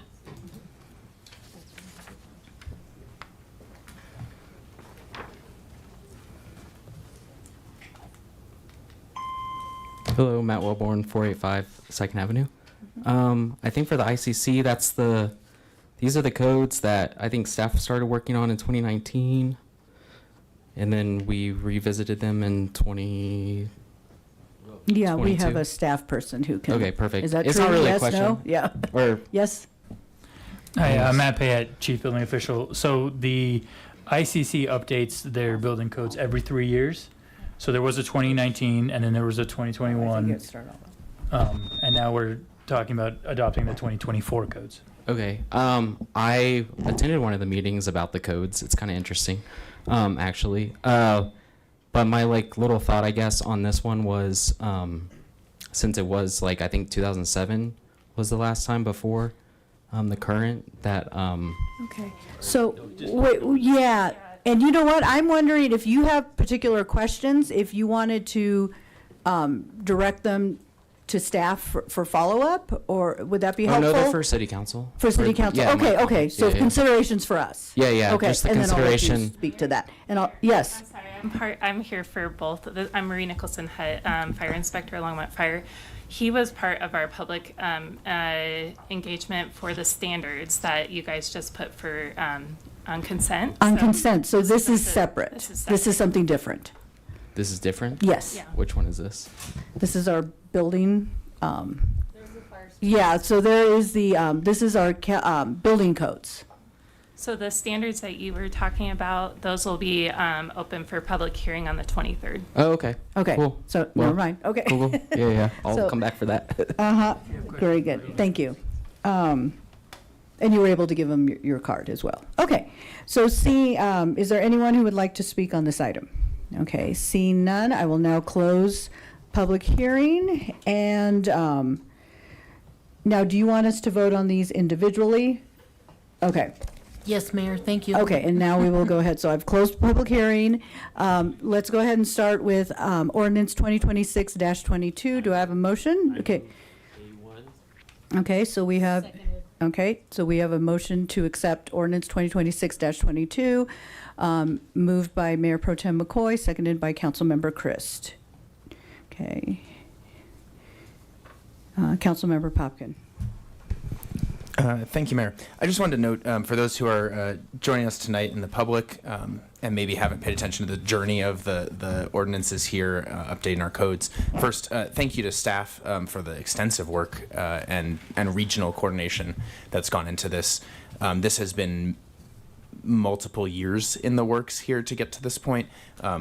I've seen this multiple times at council, including some drafts coming back in the fall, I believe. Was it fall or summer? Blends together at this point. And we had some discussion around this 2 weeks ago as well on first reading. So I just want to note, like, as we work through these pretty quickly, that's where we are in the process. Really want to just again thank staff and everyone who's been part of the regional coalition or the coordination there on the building code updates and the construction code updates and all of the various number code updates that we're working through today. So thank you. Thank you. Okay, let's go ahead and vote. Okay, and that carries unanimously. We are now on to item A.2, ordinance 2026-23. Do I have a motion? So moved. So, and it's been, motion has been made by Councilmember Christ and seconded by Councilmember Marcin. Seeing no one in the queue, let's go ahead and vote. Okay, and that carries unanimously. We are now on to item A3, ordinance 2026-24. Do I have a motion?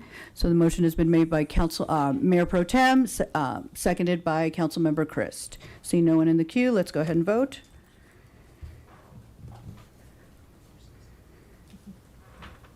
Okay, and that carries unanimously. We are now on to item A4, ordinance 2026-25. Do I have a motion? So moved. Okay. So the motion has been made by Councilmember McCoy, seconded by, I heard a voice way over there, Councilmember Kalkofer. Seeing no one in the queue, let's go ahead and vote. Okay, and that carries unanimously. Item A5, ordinance 2026-26. Do I have a motion? So moved. So the motion has been made by Councilmember Marcin, seconded by Councilmember Kalkofer. Seeing no one in the queue, let's go ahead and vote. Okay, now we're on to item A6, ordinance 2026-27. Do I have a motion? The motion has been made by Councilmember Kalkofer, seconded by Mayor Pro Tem McCoy. Seeing no one in the queue, let's go ahead and vote. Okay. And that carries unanimously. We are now on to item A7, ordinance 2026-28. Do I have a motion? So I'll move it. And so it's been moved by me and seconded by Mayor Pro Tem McCoy. Seeing no one in the queue, let's go ahead and vote. Okay, that carries unanimously. We are now on to item 8A8, ordinance 2026-29. Do I have a motion? Okay, that has been made by Councilmember Kalkofer, seconded by Mayor Pro Tem McCoy. Seeing no one in the queue, let's go ahead and vote. Okay, that carries unanimously. We are now on to item A9, ordinance 2026-30. Do I have a motion? So moved. Okay, so the motion has been made by Mayor Pro Tem McCoy, seconded by Councilmember Christ. Seeing no one in the queue, let's go ahead and vote.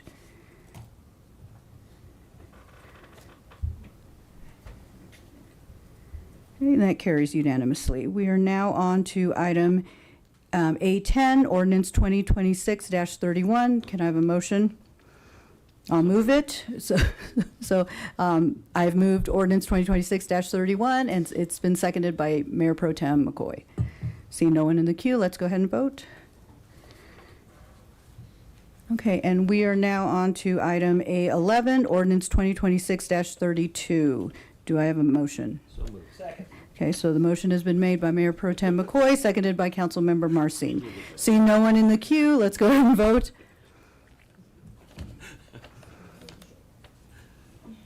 Okay, and that carries unanimously. We are now on to item B, ordinance 2026-34, a bill for an ordinance amending Title 15 of the Longmont Municipal Code concerning hyperscale data centers, and it has been amended after the first reading. So I see Kristen Coate, Senior Planner. Will she be presenting on this? No? Okay. So do we have any questions? Oh, and I turned you off. Can you thank you. Okay, Councilmember Popkin. Thank you, Mayor. I wanted to, before we get to the public hearing and have more discussion potentially on this, one, I want to acknowledge we've already had some discussion on this topic, and so I don't intend to go into too much depth on the topic, other than to speak to a few pieces of this. But before we get into the public hearing, I did want to give a preview to 3 amendments that are mostly aimed at further clarification and refinement, but just so that my fellow council members have a moment to digest that, as well as the members of the public who might be speaking. I won't read the exact text, but I will share the intention of those amendments now, and then I'll introduce the amendments after we have the public hearing. Mayor, does that work for you on the process? Yes, that is fine. Does Don have the language as well? Correct. Perfect, okay. Yep. So the amendments are all aimed at clarity, refinement, and actually a correction on an error that I made in some of the language in the first motion last time. So where did that go? Here we go. So the stated intent of my prior amendment 2 weeks ago was to decline. 2 weeks ago? Yes, 2 weeks ago was to define hyperscale facilities as any facility at or greater than 5% of Platte River Power Authority's nameplate capacity, or 100 megawatts, whichever is lower. That is still my intent. But due to my own error in some of the language that got passed along that I wrote, the previous amendment didn't do that clearly. I appreciate Councilmember Marsing and Sustainability Advisory Board member Augreen for bringing a few definitional clarifications to my attention. So in that spirit, the first amendment I intend to introduce will be actually replacing language of no greater than with equal to or greater than. There was a little bit of a double negative ish kind of situation that happened, so I certainly intend to go with defining those as any facility greater than, or equal to or greater than that 5% threshold, or 100 megawatts, whichever is lower. The second amendment I intend to make is to also simplify the Councilmember Marsing's amendment that he made last time, which said meet or exceed 100 megawatts of projected peak electrical capacity.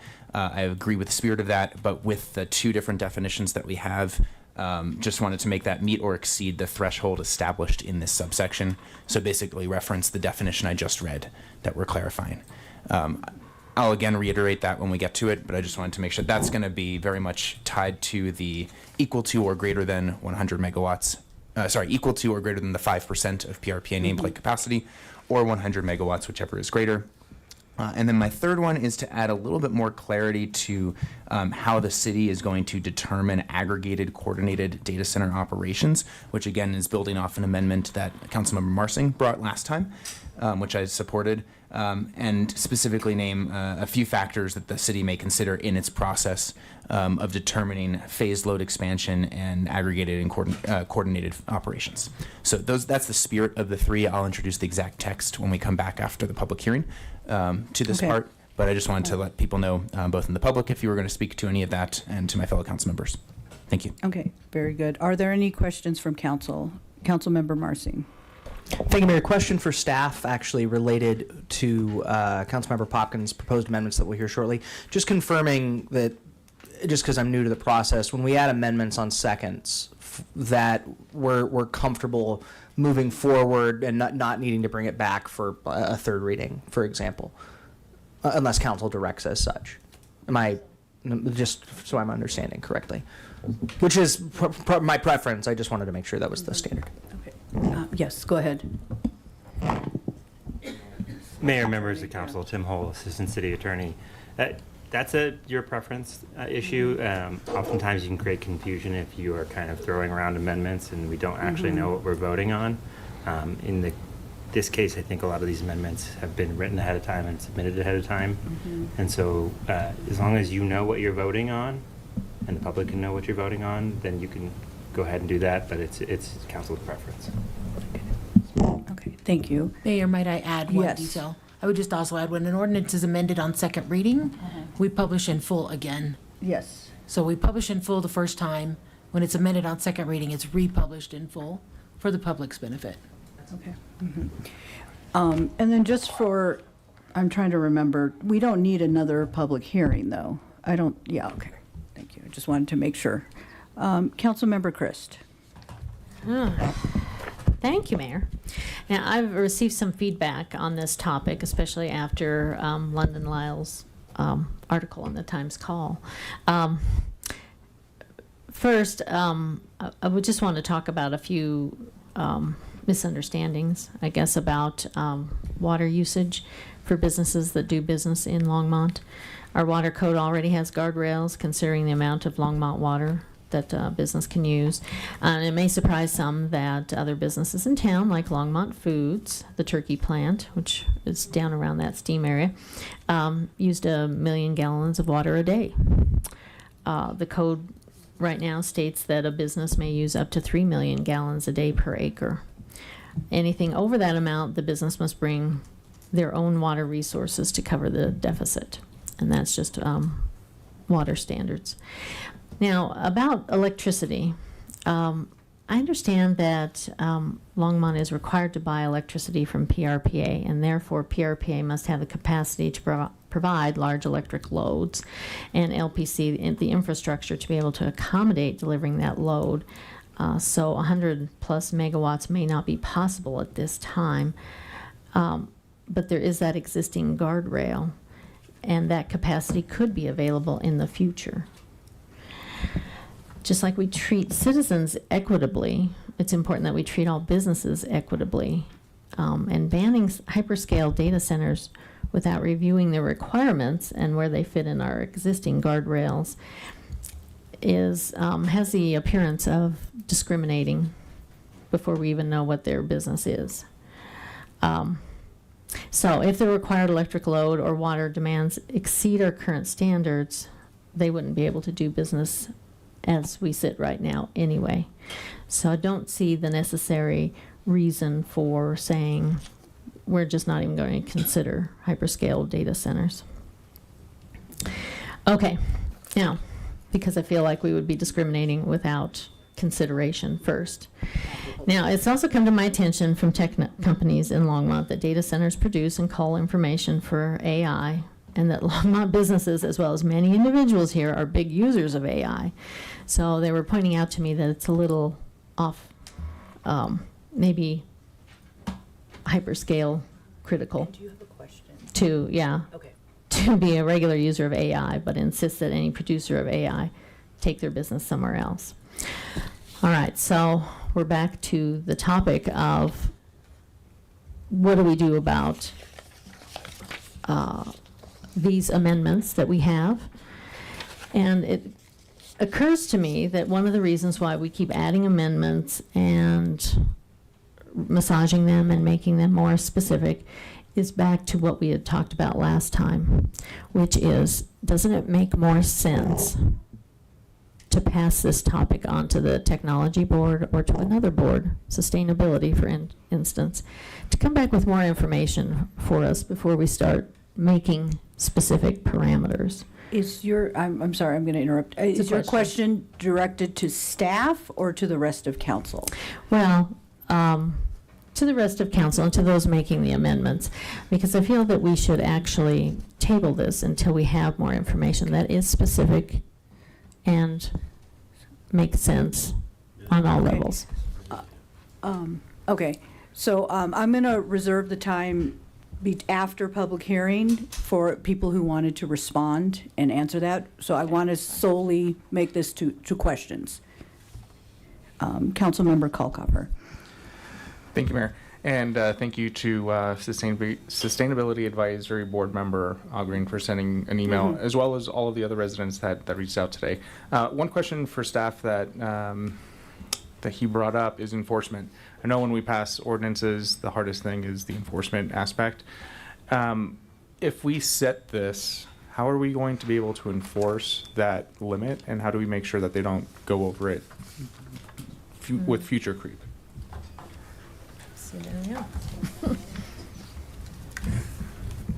Well, so I because this is a land development code issue, then I think that'll be done through our evaluation of each one of these projects coming through, and then they just won't be allowed to build it if it conflicts with this ordinance. So it's not like they have to get approval from staff to move forward with that project. And so when we go into our DRC process, we have LPC, all of our departments involved in that. And if it conflicts with the ordinance that's drafted by council, then we wouldn't move it forward. So they would not have the approval to build their project. A little different in this case because that approval comes on before they do anything versus other ordinances. Typically we're reacting to something that they're doing. Do what? Mayor, members of council, the Title 15 has an enforcement section that would apply to this. So the existing development standards enforcement section would apply to these. Okay, great, thank you. Okay, so seeing no further questions, I'm now going to open the public hearing on ordinance 2026-34. I do have two people signed up on the list. The first one is Diana Chavez. Is that what you wanted? I really want to be first. Oh. The first one on the list. I know, I was the first one. Diana Chavez, Princess Drive, Longmont. I don't know, I have been doing a lot of reading and research about these data centers, and I am really adamantly opposed to them. I just think that for whatever reason, I don't know what's behind it, that it just is like we got to do it right now, no matter what the cost, no matter what the consequences, these data centers have to be built. I personally think that we need to take a step back. And I don't know, I'm kind of gathering from the conversation that perhaps the city has been approached about somebody already or multiple people wanting to build these data centers already. Am I understanding that correctly? We can't respond right now. Okay. But I will. Okay. So Go ahead and finish. there's just so many downsides to these facilities. And coming off of the winter that we just had, I don't see how we can give approval to somebody wanting to use 3 million gallons of water a day. I don't see how that is sustainable in any way. I think that's the number I heard somewhere, 3 million gallons a day. That I just don't see how that's sustainable when we're building these apartments everywhere around town. I don't think they're full, but we're building apartments, which is an open invitation for more people to come into the city. And I think it's going to exacerbate the utilities and the water, and the electricity is another big factor. Massive amounts of electricity, not to mention the destruction of nature, what it does to animals, destroying farmland, all of these various things that I think we need to put on the brake and really dig in and evaluate this to make sure that it's beneficial. From what I've read and learned, I don't see the benefit. You know, I know there's a Weld County commissioner who said, well, he likes to play with AI. Does that really justify this? I don't think so. And we have access to so much data, so much information, much of it being misused, violating people's rights and privacy, that I think a big hit the brake pedal and evaluate, learn, really dig into it to figure out if this is the best way for us to move forward in our community. So I do want to clarify for you for the public, that this ordinance, this amendment to our land code ordinance is hyperscale data centers are prohibited in all zoning districts. So it's actually putting, and our intent was to, and Councilmember Popkin brought this forward as an intent to get ahead of, we're seeing it nationwide of hyperscale data centers coming in. So our intent was to be proactive.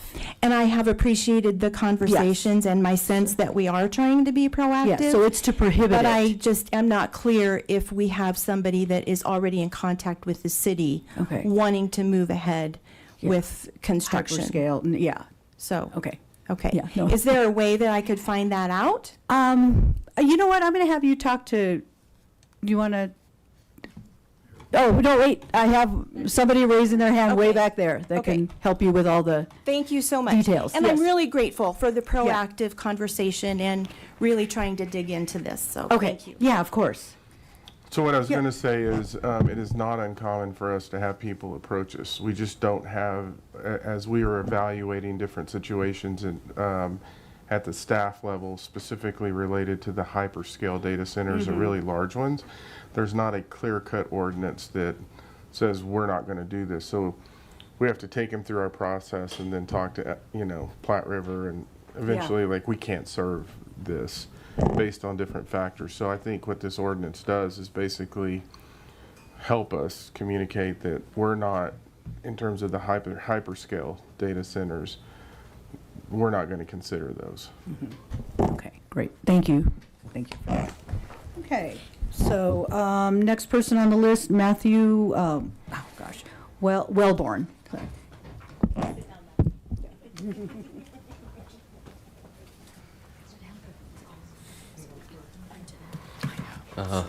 Okay, Matt Wellborn, 485 2nd Avenue.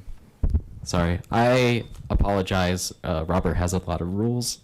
So I know. straight. But yeah, I'm trying to just keep things straight in my head and my notes. Yeah. But on this one, I'm very supportive of restrictions on this. I'm kind of coming into the conversation near the end of it, but I just kind of had some general outstanding curiosity around.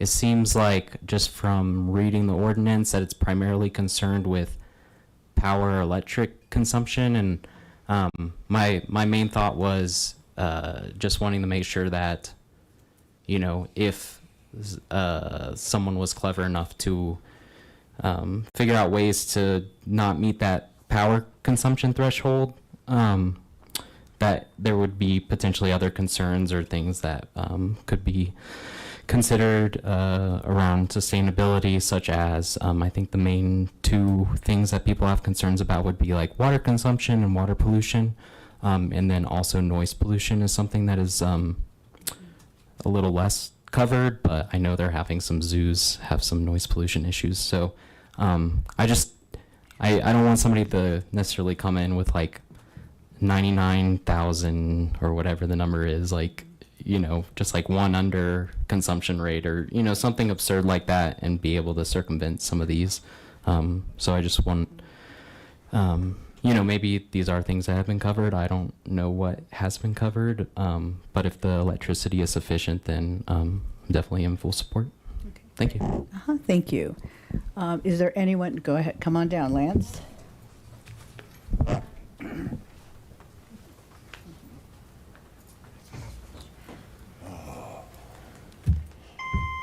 All right, time not to make friends. I'm actually object to this proposal. I think it puts unnecessary handcuffs on Longmont in its future. Hyperscale data centers are very important to our industry, our technical, and our schools, our internet, and your pictures on your phone. So I think this actually puts handcuffs on Longmont for future. I mean, they may come up with hyperscale data centers that don't use as much water. They may find, other cooling options. These are a lot of good paying, hard working jobs. And I think it puts, like I said, handcuffs on Longmont and its growth. Thank you. Have a nice day. Great, thank you very much. Okay, we have two more people in the audience, so come on down. I'll let you all figure it out. Who's going to be first? Rebuttal. I work in tech. Yes. Data centers don't hire. Can you restate your name, please? Kirk Slow. Rebuttal. I work in tech. Data centers don't hire a lot of people. And a lot of the people that they do hire come in remotely. The physical people that need to be there to remove hard drive, do the physical stuff, it's a very small amount of people. Can you address, so we can hear you as well in the Yeah, mic? it's a very small amount of people. Maybe 10, 15 at the most, including security guards. And the people actually doing the work are remote, scattered, sometimes around the globe. So besides the tax that they're going to pay locally, employment-wise, they don't hire a lot of people. There isn't a benefit to data centers of that size. I'm not saying the data centers aren't needed, but you don't need them that big to be efficient and effective to do what, and the whole hype over AI, well, I'm waiting for the crash. It's a lot of it is hype and people are just cashing in and they're getting people to buy into the hype. It's not, AI is not as effective. So you don't need a big data center to do common business functions. You just don't. Great, thank you. I rest my case. Yeah, okay, thank you. Go ahead, Meg Thornberry.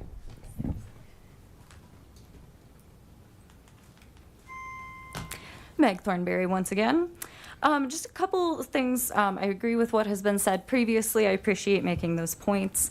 The important thing that I just want to say right away is I think that this bill absolutely has to have a water component, because what we've seen in data centers and other places has been that when they cannot get enough power from the grid, they bring in turbines. They are blowing jet engines to create more energy.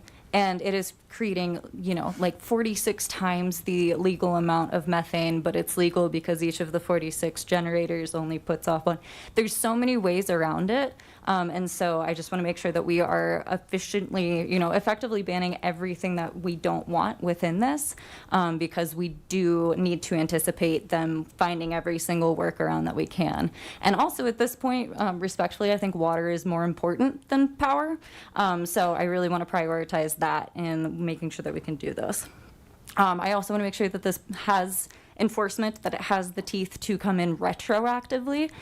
So if they're commenting and saying like, oh no, it's all closed loop, it's fine, and then they get approval and start building, and then they're like, oops, we have to make it open loop now.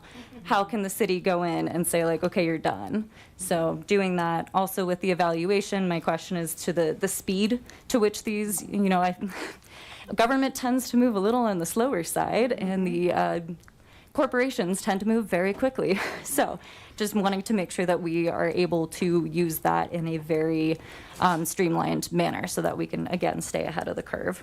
Once again, the AI bubble, most experts are saying that we are fully, .com bubble levels with AI. So I don't think that this is actually a sustainable thing to invest in.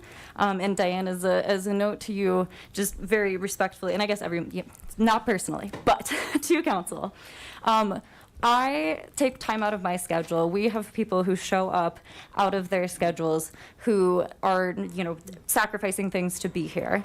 I have yet to see any of these businesses that you talk about here. Please direct your comments to the chair. Yes. Sorry. Yes. Yes. I would just like to see businesses represent themselves. I think that if we are treating businesses and citizens equally, then we need the businesses here to represent themselves and to speak on their own behalf. So that's what I would appreciate from council. Thank you for all of the grace as we are all learning these rules. Roberts does have a lot of rules. And then, I think that those are my main things to make sure we're considering as many aspects of what workarounds they're going to try to do. And please prioritize water. Okay. Thank you. Thank you very much. Now I will close public hearing. And before we go on to, can I have a motion to, and then I think, no, actually, I want to give, go ahead, Councilmember Popkin. I'm going to have you before, and then you can make your motion. So,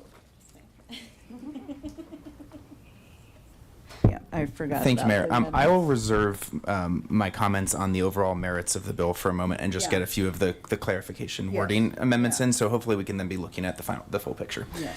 if council will briefly indulge. So, Dawn, I believe I sent you all three. I'm going to go in order that I sent you. Yes. First motion, I would like to motion to amend section 2 of the ordinance by replacing, quote, "no greater than" with "equal to or greater than." It was a somewhat inverse double negative there. And then just for context on that, I'll read the whole sentence, but that's the only wording that's actually changing. So that would then read, this is section 2, page 3. Is it line 9? Is that? Yeah, I'm trying to- exactly. Okay, yeah, Yep, line 7 So through where like it 11. starts. Okay, Yeah, thank for you. purposes of this section, hyperscale data centers means a data center that has a projected peak electrical demand of equal to or greater than 5% of Platte River Power Authority's nameplate capacity, or 100 megawatts, whichever is lower, whether at initial operation or through phased load expansion. Again, the text currently says no greater than. It should be the inverse of that, just in terms of what the spirit's intended, to equal to or greater than. Okay. Okay, so the motion to amend that particular sentence, replacing the word "no greater than" with "equal or greater than," was made by Councilmember Popkin and seconded by Councilmember Marcin. So do we have anyone who wants to address this amendment? Councilmember Prieto, did you want to address the change or the whole thing? I don't know. Can I just speak to the context? Okay, go ahead. Yeah, just to help orient people on this. So before it said it was defining hyperscale facilities as no greater than, which was setting a ceiling. The intention was to set a floor. And so it's just making sure that we're doing what was originally intended and discussed and voted on last week or 2 weeks ago, actually. So it's just changing the no greater than portion to equal to or greater than, because we're defining the floor of these facilities, not the ceiling. Okay. Okay. Did you want to address this motion? Councilmember Prieto. So, given the ordinance and then the amendments and kind of some of the emails we were receiving around language and then the change in language and then some of the comments in the crowd, I just feel, I agree that there needs to be parameters set around hyperscale data centers. Yes. Is it about this particular change or the whole thing?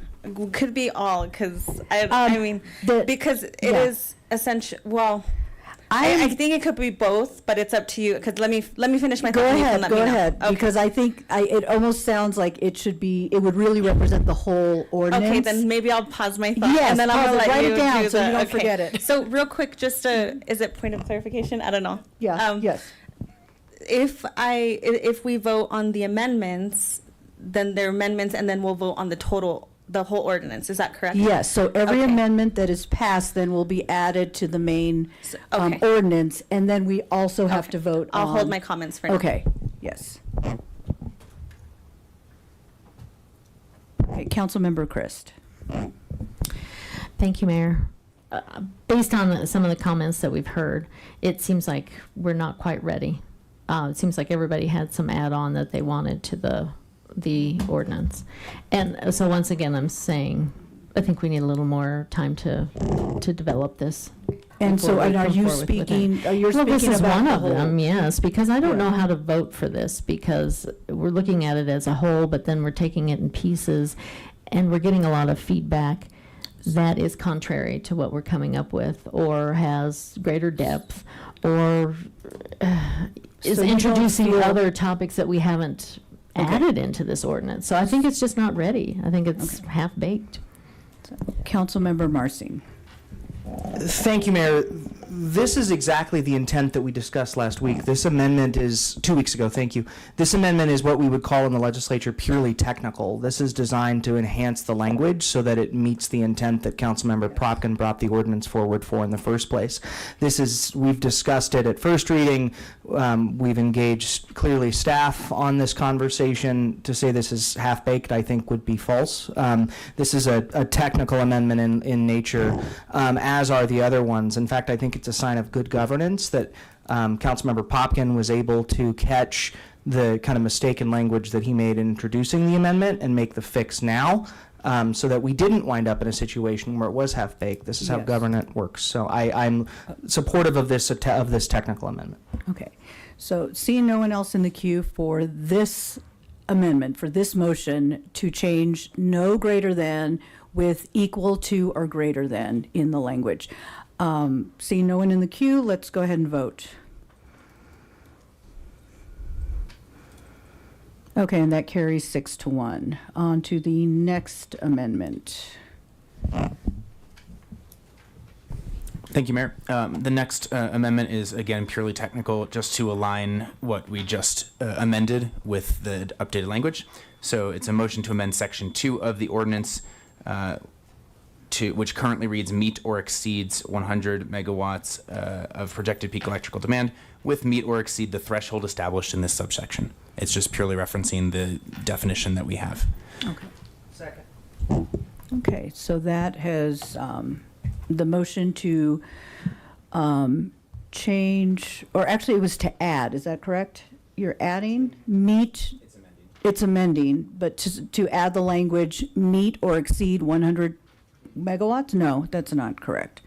Repeat that, please. Yeah, thank you. The current language is meet or exceed 100 Got it, megawatts. okay. I want to change that, actually, To- Councilmember Marsing's suggestion, to meet or exceed the threshold established in this okay. subsection. I see It's that. removing the number from that, so we refer to the definition we already have established. Okay. So, and that motion has been made by Councilmember Popkins, seconded by Councilmember Marsing. So the current language, the new language, if passed, would say meet or exceed the threshold established in this subsection. Do we have any comments, yes, or questions? Councilmember Marsing. Thank you, Mayor. Again, a purely technical amendment to make sure that the definitions match within the ordinance so that there's no confusion. Originally, prior to that discussion 2 weeks ago, the original conversation was a flat 100 megawatt cap. Councilmember Popkin introduced an amendment that changed that definition, but the old definition remained. This lines up the two definitions to make sure we're on the same page. So purely technical and support it. Thank you. Seeing no one else in the queue, let's go ahead and vote.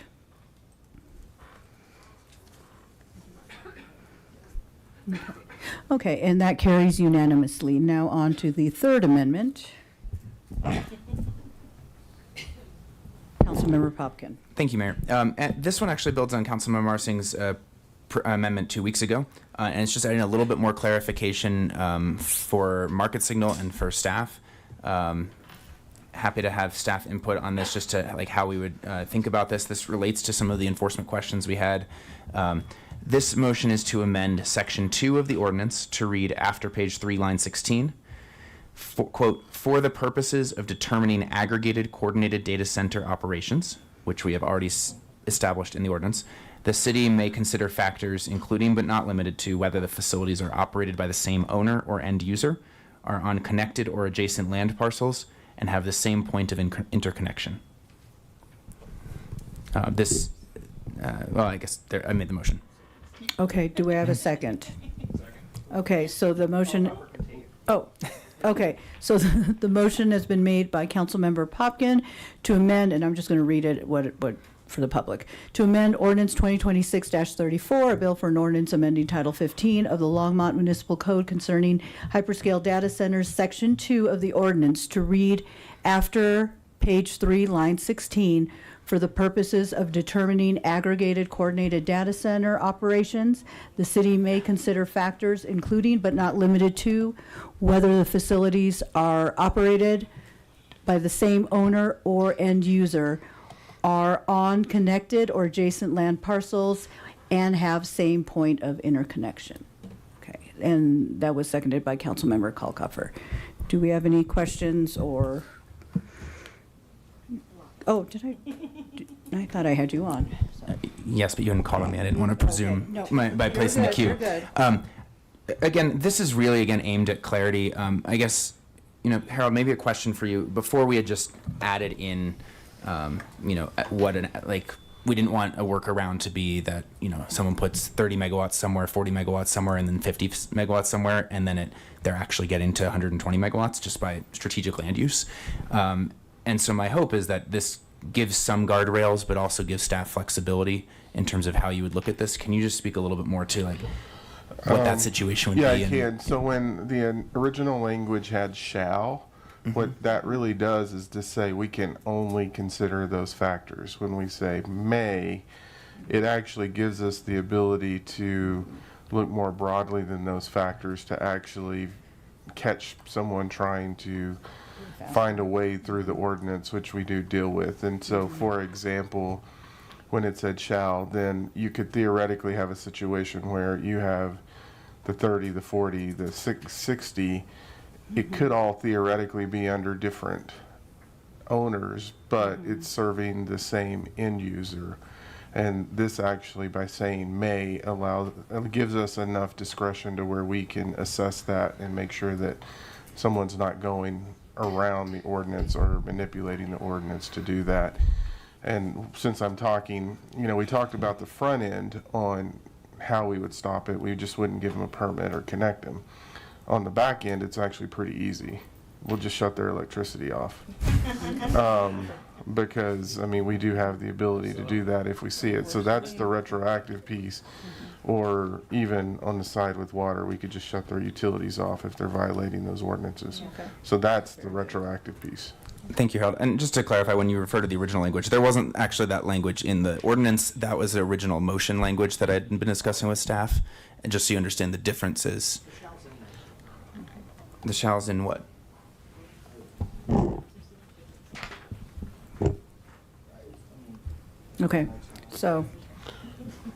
Okay, thank you.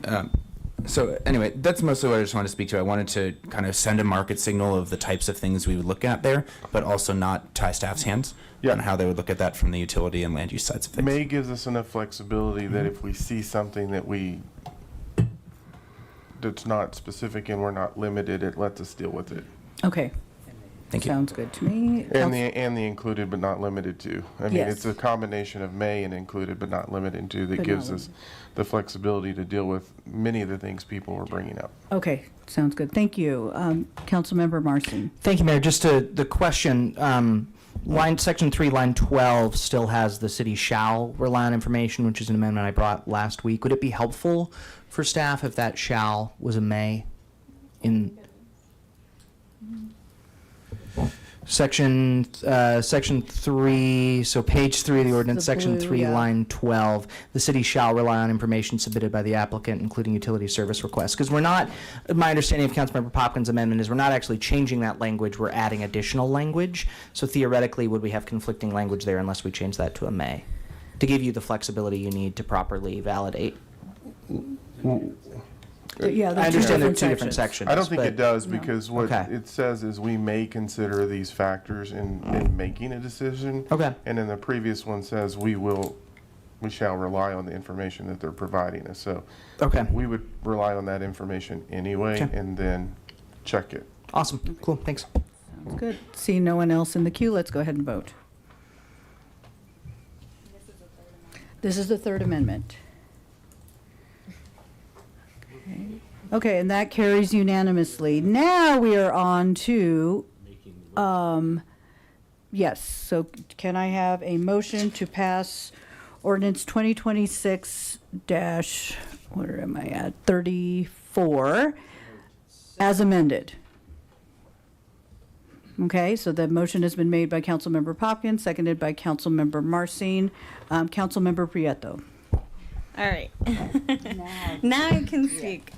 I'm still getting used to all Robert's rules as well. So essentially, given the changes, I think my preference as just how I learn and understand would be I'm not sure what the direction would be, whether to table or maybe do a study session. But I would prefer to sit with this and understand it a little bit more versus kind of changing language last minute in a council session on a timed kind of. So basically kind of as a learning for me, I would want to sit with this and really understand what the language is that we changed, although I can see it, but it's kind of a quick decision that we're making. And then also just to some of the points that were made by the public, the changes that we're having to make last minute to language due to potential unintended consequences that might come forth if we hadn't. My preference would be maybe to have a study session so that whatever we put forward, we do it right. And not to say this isn't, because I think there may be some members of council who are more versed in this arena than others, but I would like more time to just have, be super confident in what I'm voting in and making sure that I'm understanding the language, because the language that I reviewed was the language that was in the packet, and now that we're changing, I would just like to make sure I know what we're doing here. And I'm not sure I feel the confidence or like the understanding of what's coming forward, how this changes, what impacts to water, utilities, and et cetera this might have. And again, it's just from like a council kind of learning preference. Everybody's different learners. I was the student that needed to do my test in the hallway and have like quiet and like really understand what it was, do some research. And so I'm kind of with Councilmember Christ here. I don't know if it would be tabling or if it would be moving it to the next council meeting or even doing a study session if my fellow council members are for it. I would like to get some feedback on that. Okay, thank you. Councilmember Popkin. Thank you. Thank you, Mayor. Thank you, Councilmember Kristen Prieto. I actually understand where you're coming from on this. I want to maybe address a couple points on that first, and then I'll speak to the broader intent of this. First, this does not have water implications. Yeah. This doesn't impact our water utility. What impacts our water utility is if a facility comes to us and starts using our water. So this does not change any regulations with that, so I just wanted to make sure that was clear. Secondly, where do I want to go with this? Secondly, I think there's I want to remind council that there were two motions that I brought forward at the end of April. One was to set up this guardrail as a ban at the upper bound. And the second was for us to go through a methodical process to update our standards for non-hyperscale facilities based on the definition we set forward. I actually don't think, I understand a little bit that there was maybe a little confusion with the technical language that we were just amending, but the intent of everything we discussed 2 weeks ago still holds exactly true. And I want to be crystal clear with that, pardon the pun. And so for that reason, I really hope we can set this up. And look, this industry is evolving, and we might have to update and evolve our code with it. And I'm open to that. But I think it behooves us to set guardrails initially and then modify that first. To Councilmember Christ's concerns about business impacts, the largest power user in our city right now is 7 megawatts. Just to give you a sense of scale, we're talking the minimum threshold of this at a floor as we're defining hyperscale facilities is 10x that. So I just want to, we're not talking about small businesses, we're not talking about medium businesses, we're not even talking about large businesses. And to give you a sense across the country of what's being proposed, there are the largest operating data centers right now in the US range from 350 megawatts to 750 megawatts. That's 10x what the floor we're establishing for this. The largest planned data centers in the US are in the thousands of megawatts, the gigawatt scale, 5,000, 6,000, 5,000, where is that? In Texas, 6,000, also in Texas, 6,000 in Utah, a 9,700 megawatt, 9,700 megawatts in Utah, 9,200 in Ohio, 7,000 in New Mexico. These are coming to communities, and the question is whether we want to, and there are many moratorium that are being set up too. I actually like let's set guardrails about what we're like not about at the highest levels. What's a threat to us? What is a disproportionate risk? And then let's figure out how to responsibly regulate and integrate sustainably everything below that hyperscale level. That's the approach that was proposed here. So it's a two-pronged attack. So if you don't feel like you understand everything about data centers, know that they come in very different shapes and sizes. And right now we're saying no to the largest ones with risks that we may not be able to anticipate right now. And that we can work through these questions and gladly will, on water, on noise, on lighting, on energy use intensity, on water efficiency, on all of the technologies there. So I hope that we just kind of keep that context in mind as we're moving forward on this. I proposed, tonight is actually about Longmont's future, about what we do want, including the First and Main Transit Station, Front Range Community College, modern building codes, affordable housing, and protecting our open space. This ordinance is about what we don't want in Longmont. And so I proposed this ban on hyperscale facilities for 3 key reasons. One, data centers are on the rise and they're coming to communities across the U.S. very quickly. They're raising concerns on energy, water, and consumption, noise, land use, and more. Yep.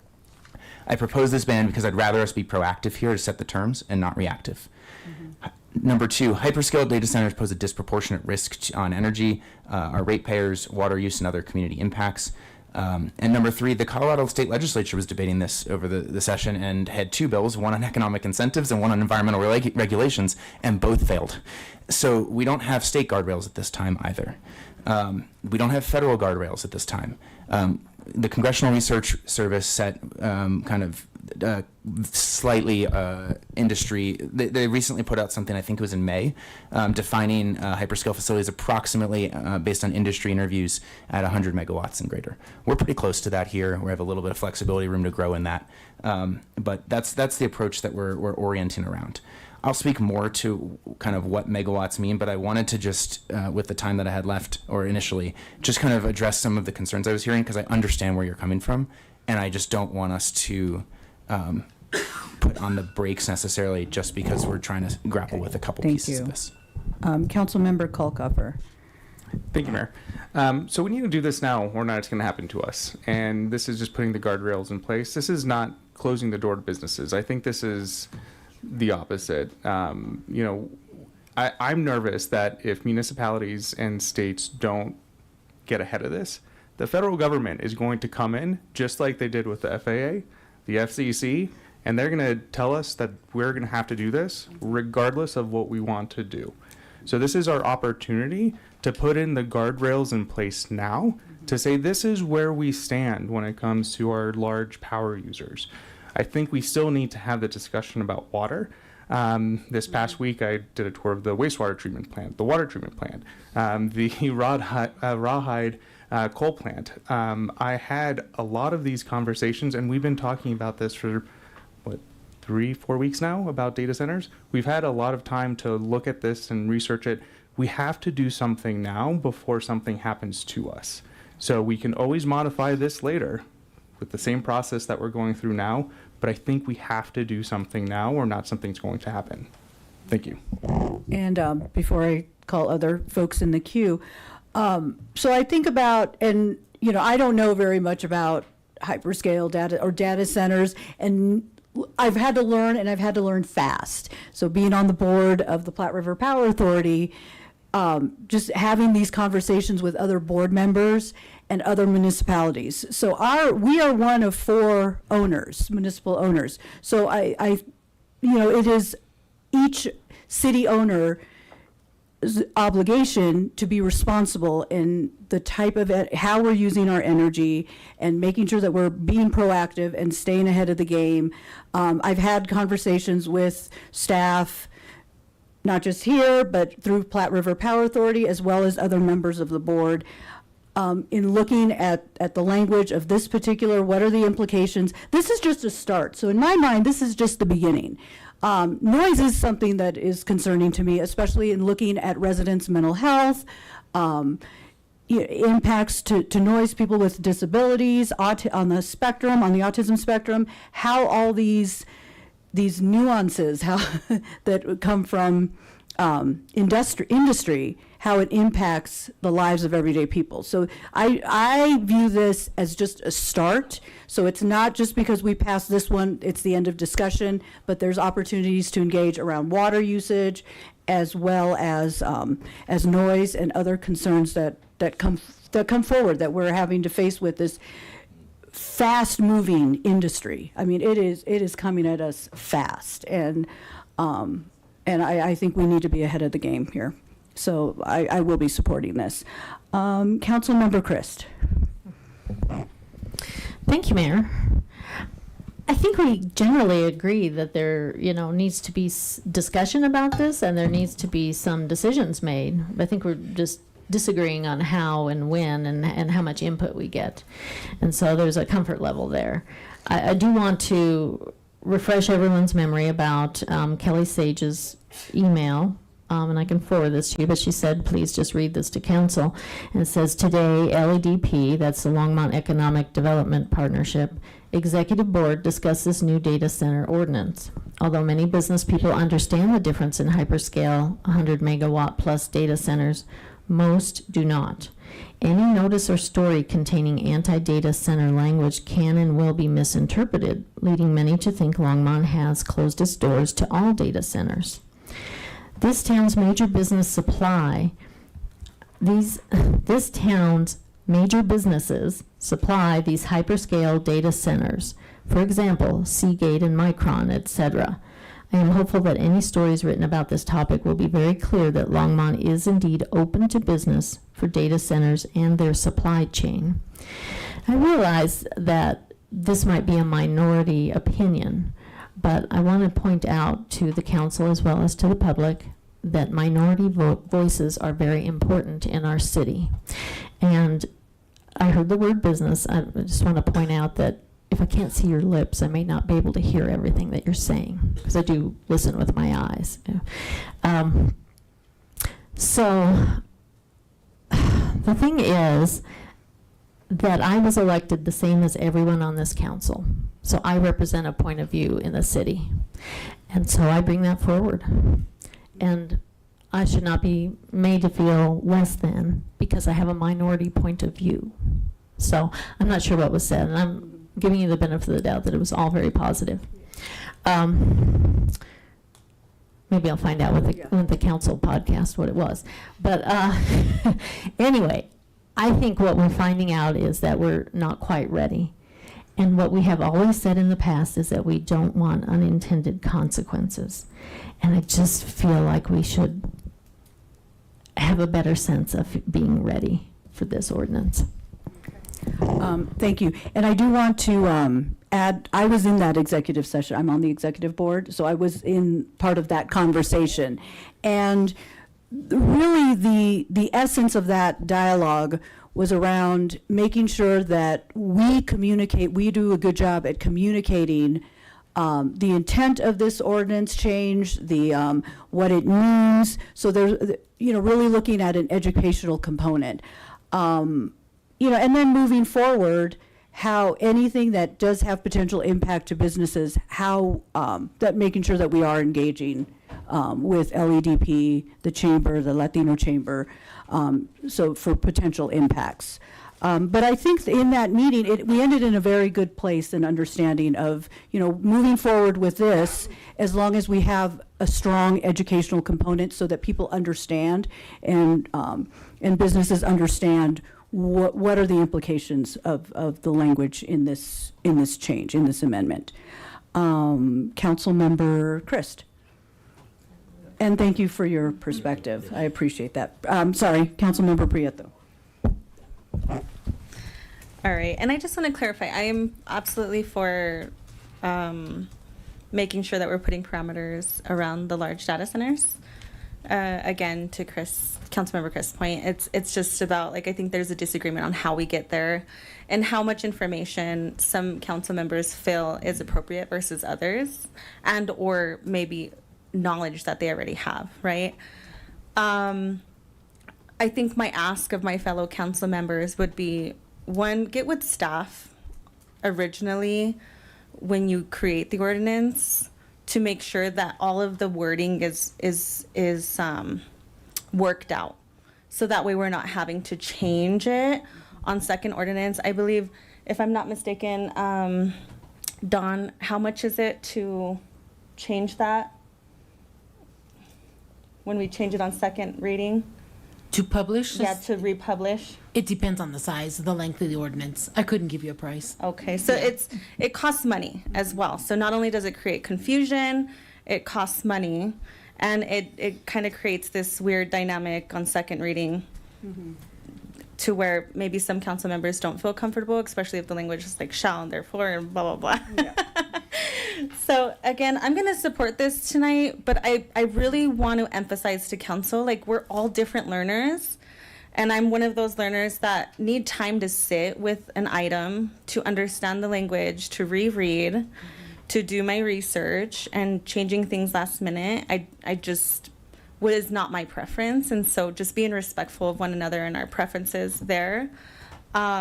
And yeah, we can always change the ordinance later or add or take away, but I would also encourage my fellow council members as well, if it is a big topic like this, let's call a study session to begin with. I think that would be helpful. Just knowing that not everybody is experts in certain areas, and so making sure that we are all on board and moving forward together with all the same understanding is going to be beneficial as well to the council, but also to the public. Okay.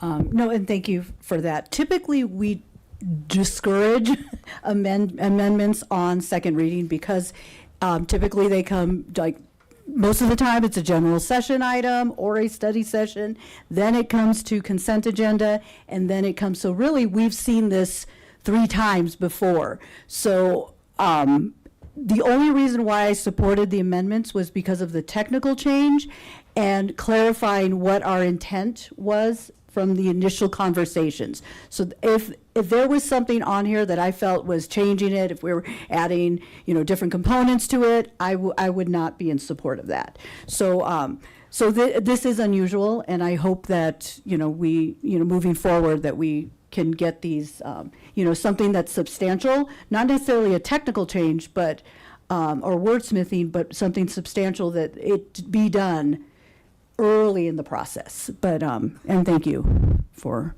pointing that out and sharing that. Councilmember Popkin, and this is your second time. Yep, thank you, Mayor. And I appreciate this discussion. I also, if this was changing the intent from what I proposed in April and what we've discussed at first reading, if this was changing the fundamental intent or introducing a significant technical complexity, I would fully agree with kind of taking a little bit more time to work with this. I think because and I know maybe you haven't sat with the exact language proposed here at the same amount of time. I get that. I assure you here that is just at the refinement stage here to make sure that we're getting at the true intent there. I do want to speak to the business impacts a little bit here, because I think we're treating businesses as a monolith, and I don't think that's fair. Businesses, first of all, on LADP, we have a meeting next week. I do intend to share the distinctions and the process here that we're taking, both with this ordinance with the board and with the other ordinance in parallel that's moving much more methodically through the process. And so I do intend to share that when I share part of the council updates there, just so that they can understand we can continue to communicate in good faith there. Secondly, businesses also depend on having a resilient community. They depend on their rate structure being fair for them. They depend on having a safe environment, a healthy environment, with dependable water resources for predictability, with dependable energy, and well-run utilities. We're all in this together. And, there might be some different opinions on the exact size, but that's also why we're starting, we modified this a little bit during first reading just to bring it down a little bit based on community feedback I heard. But we're setting the threshold for hyperscale facilities with disproportionate risks to our community. And then we're going to figure out the rest. And I think that gets at a lot of the spirit and intent of what I've heard from multiple council members here and from the public. But it also gets at some of the very rapid concerns that are happening to communities across the country, often with very limited knowledge and awareness. As I've come to more deeply understand about this industry, data centers come in all shapes and sizes. They serve very different purposes. In case it's helpful, we've had smaller data centers and related energy-intensive critical infrastructure in this community for years. That is not something to be feared. That is something we know how to manage. We know how to handle those smaller and medium-sized facilities. In fact, it's possible in limited cases that even those facilities could actually enhance our grid resilience, our system reliability, our regional innovation, and our rate stability goals. So that could work for us. The goal is to make sure that this isn't a threat to us. And so we must ensure that these facilities are integrated responsibly and sustainably, if at all.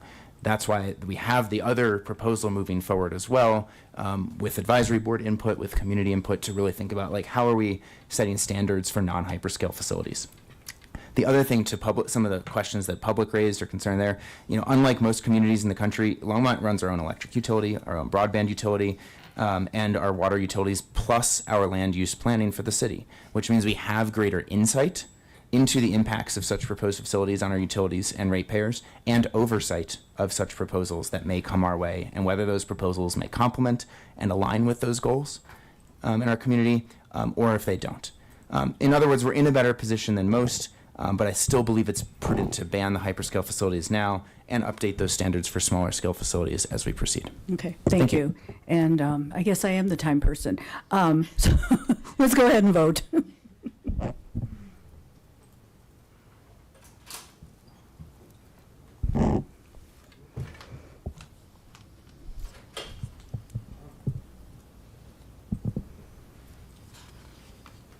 Did you want to do a verbal vote?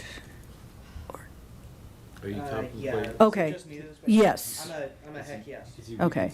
Yes, I know, that's what I was wondering. Okay, so that carries 6-1 with Councilmember Christ in opposition.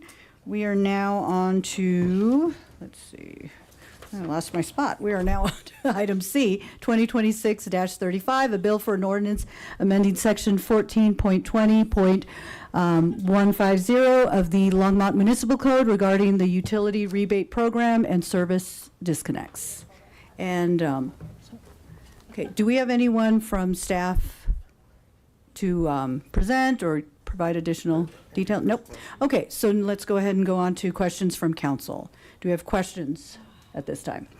Okay, so I will now open the public hearing on ordinance 2026-35. Is there anyone in the audience? I don't have anyone signed up on the list for this ordinance. Is there anyone in the audience who would like to speak to this? Seeing none, I will now close the public hearing. May I have a motion to pass and adopt ordinance 2026-35? Oh my goodness. The motion has been made by Mayor Pro Tem McCoy, seconded by Councilmember Chris. Now, do we have anybody who, did you need to say anything? It seemed like you were.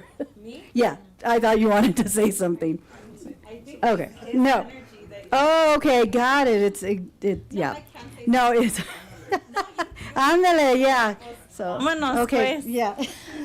No, I think if I'm not mistaken, this is just the changes that were discussed, correct, Becky? And just for public's knowledge, one of the, I think, most important changes tonight to our utility, to one of the parts of this is the CARES program, and making sure that when a resident applies for CARES here in the city of Longmont, they automatically get a hold placed on their account so they're not disconnected. So what we were seeing in the past was it would take a while sometimes when you had someone in need apply for assistance through the city of Longmont utility assistance.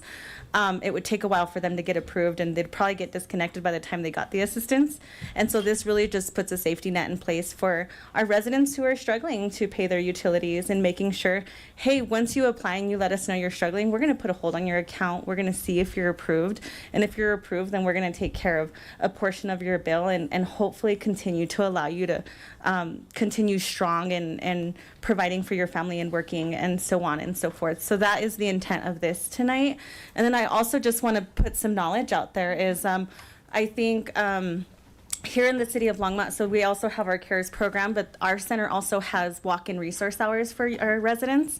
So if you are struggling to pay your utility bill, in addition to CARES, you're also welcome to go to the ART Center and walk in to see if you qualify for utility assistance on top of that. So Longmont's doing a really great job in that.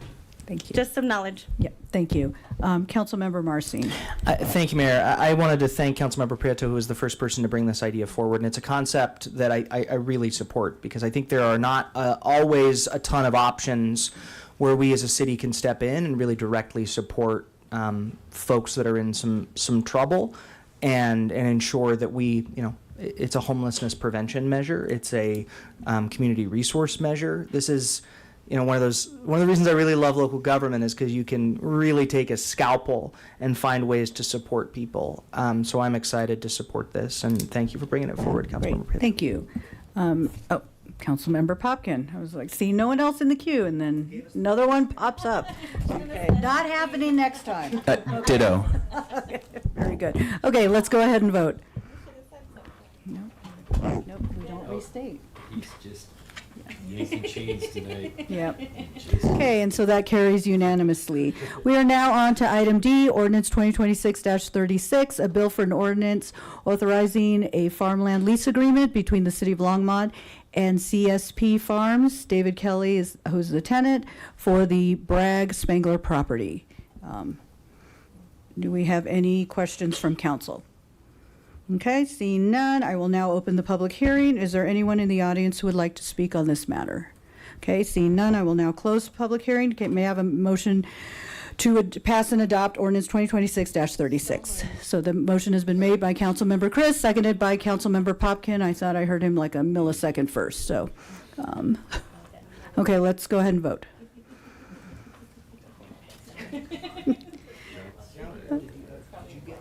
So that carries unanimously. Before we go on to items removed from the consent agenda, do we need a break? 5-minute break? Okay, I'm just plugging us along. 3 hours in. Okay.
council members, please make your way back to the dais. Let's go ahead and get started. Okay. We are now on to items removed from the consent agenda.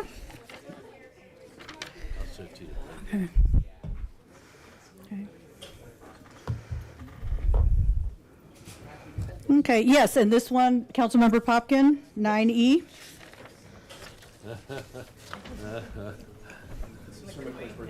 Mhm. Okay. Can you please turn on your mic? Yes. Thank you, Mayor. Yeah, I pulled this just, there were some numbers I wanted to clarify in here. Jen and I had emailed about this in advance, so I shouldn't be catching her off guard on this. But when we were talking about Front Range, there's the 4 million from Front Range via the city that's being contributed. It's, Jen helped me clarify and understand that the city is not also contributing 4 million. We're just the conduit here to help move that basically into the broader project. And then there is 235,000 in the earnest money that is contributing from the city as a part of this, correct? Am I getting that right? For the development agreement. Correct. Yes. For the development agreement. Oh, sorry, I guess this is the Lura thing as well. So, sorry, I will focus on the Lura. Thank you for the reminder on that. So then in the Lura IGA, we have a discussion about up to 5.8 million in the tax increment financing agreement from the city to Lura. But we also have an estimated 5.1 million in sales tax referenced, and then $224,000 annually on average estimated from that, which totals 5.6 million. So I just wanted to understand exactly, make it clear for us, for council, and for the public, like what actually is being committed to with the TIF agreement, the tax increment financing agreement, and what we are asking for. Sure. Good evening, Mayor, members of council. Jen Newton, Executive Director of the Longmont Urban Renewal Authority. So yes, what I have on your screen right now is the property tax that is assumed to be part of this agreement. So it's for the property tax only. The 25-year annual average is that 224 number. So if you were to add that up over the 25 years, you would get to 5.6 million, but that's an average. So it doesn't take into account the actual modeled out increment that would happen over the 25 years, and that's the 5.8 million. Just for clarity, this agreement is for the property tax only. It doesn't include the modeled sales tax. So the sales tax would be, it's modeled, so it's not necessarily true, but it is based on the inputs that were part of the impact report. And then those dollars would go into the city funding just as they normally would. So they wouldn't be part of this agreement. And then I did want to just add section 7 in the IGA says that the future mill levy allocation, if there were to be a future vote on another mill levy, would not be part of this agreement. And so that would be noted, and we would move forward with that. So if there were a ballot question that were on the November ballot, it wouldn't be part of this agreement. And we would just make that clear with the finance director and the collections moving forward. Thank you, Jen. Really appreciate that. And then just on a point of process, so this is the city, this is us approving the tax increment financing revenue agreement with Lura. I don't recall Lura seeing this yet, so is that coming? Like, what's the next step in the process for this? So essentially what's happening now is it's the negotiations with all of the taxing entities. So in this case, I'm representing the Urban Renewal Authority, and we're asking for the city's participation in this this project moving forward. I think that was me. Sorry. So we're asking for this IGA, which is among the two entities, to move forward. We will have those conversations with all of the different taxing entities as we move forward. And once we have all of those agreements, we would then take the urban renewal plan and the condition survey to the Planning Commission to understand whether or not it conforms with the comprehensive plan. And then the City Council would hear at a public hearing later this summer the actual urban renewal plan and the condition survey. So those are separate actions. This is essentially the negotiation for the tax increment financing before it goes through that process. Thank you. And since we haven't seen a ton of tax increment financing deals before, just as a reminder to the public and anyone listening, the tax increment financing is not a commitment, or like it's not robbing Peter to pay Paul. It's a commitment of future property tax revenues specifically to this. Do you have a slide on that? Yeah, thank you. So it's a commitment specifically on the future property tax revenue in this case that we're getting, and the commitment to specific improvements within a designated area for the project goals that are above the base property tax revenue that was already expected. Yeah, so the increment is the added taxable value for the improvement. So in this case, those developments, the private development that we talked about earlier on the vertical rich mark private development, the mixed use wrap that would go around the parking garage and bus center, and then any of the other private development that's in this map. So one thing I do want to note here is that the purple is where this new urban renewal area would be going, and that red hash line just shows that it also is including some of those rights of way. I will note that there are two properties that are south of Boston that are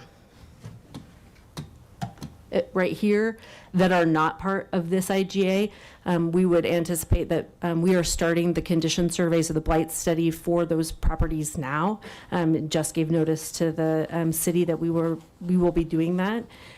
So I would anticipate that there will be an IGA amendment to this to include those parcels, but we hadn't yet started the work when we needed to get this to you. So this IGA is just for the area that is in purple but north of Boston, and those other properties would come through in an amendment.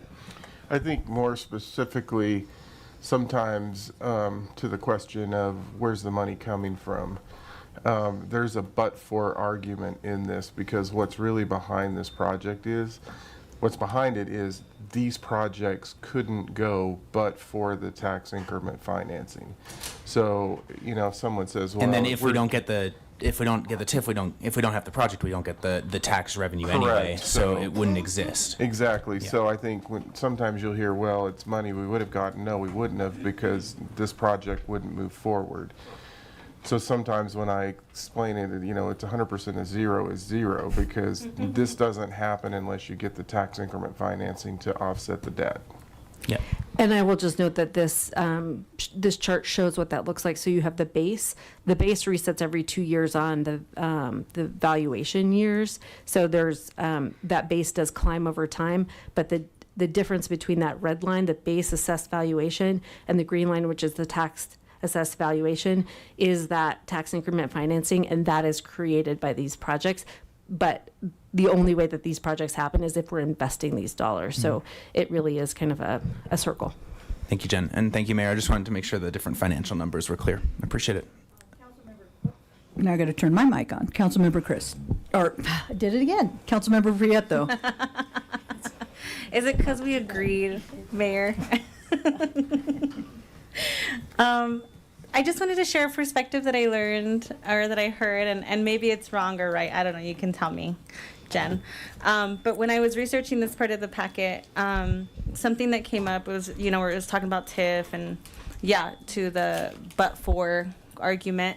But it was also saying, like, if TIF didn't exist, we would have to raise taxes to support this type of development and growth in our community. And so just kind of another perspective that I heard that I haven't heard before is, like, if we didn't have TIF and we didn't have TIF to support these kind of projects, then, like, the alternative is the city having to pay out of pocket or be competitive for grants and different things like that to make them happen, which is not likely to, generate enough revenue, and or if we did, it would raise our residents' taxes. And so just a perspective that I haven't heard in my time in Lura and my time on council is, like, TIF allows us not to raise residents' taxes and allows us to bring this growth and this development to the area. Just something I wanted to share, that's all. Great, thank you. May I have a motion to approve this item? Okay, so the motion has been made by Mayor Pro Tem, seconded by Councilmember Popkin. And it is for Resolution 2026-31. Okay, see no one in the queue. Let's go ahead and vote. And that carries unanimously. We are now on to general business. Item A, changes to the Human Services Funding Program and General Fund Split. And we have Christina Pacheco and Eliberto. You two will be presenting? Correct. Okay. Come on down. All right, let me get there.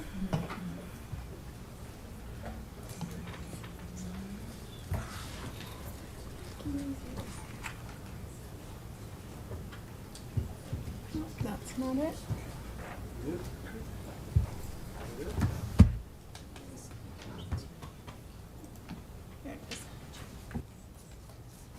There we go. Let me get it.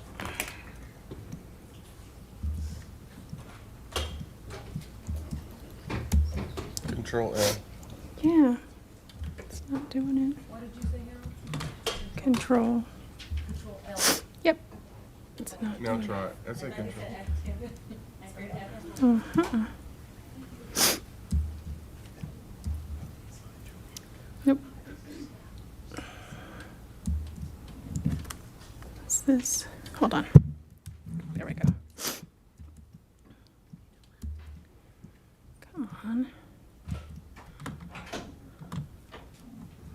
Escape. Keyboard's not working. The keyboard's not working.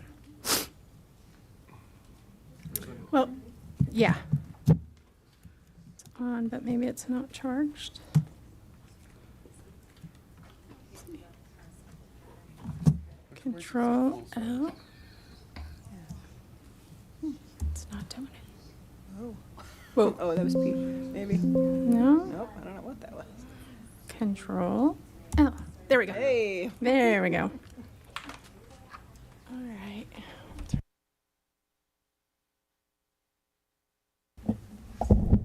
All right. Good evening, Mayor Hidalgo Faring and members of council.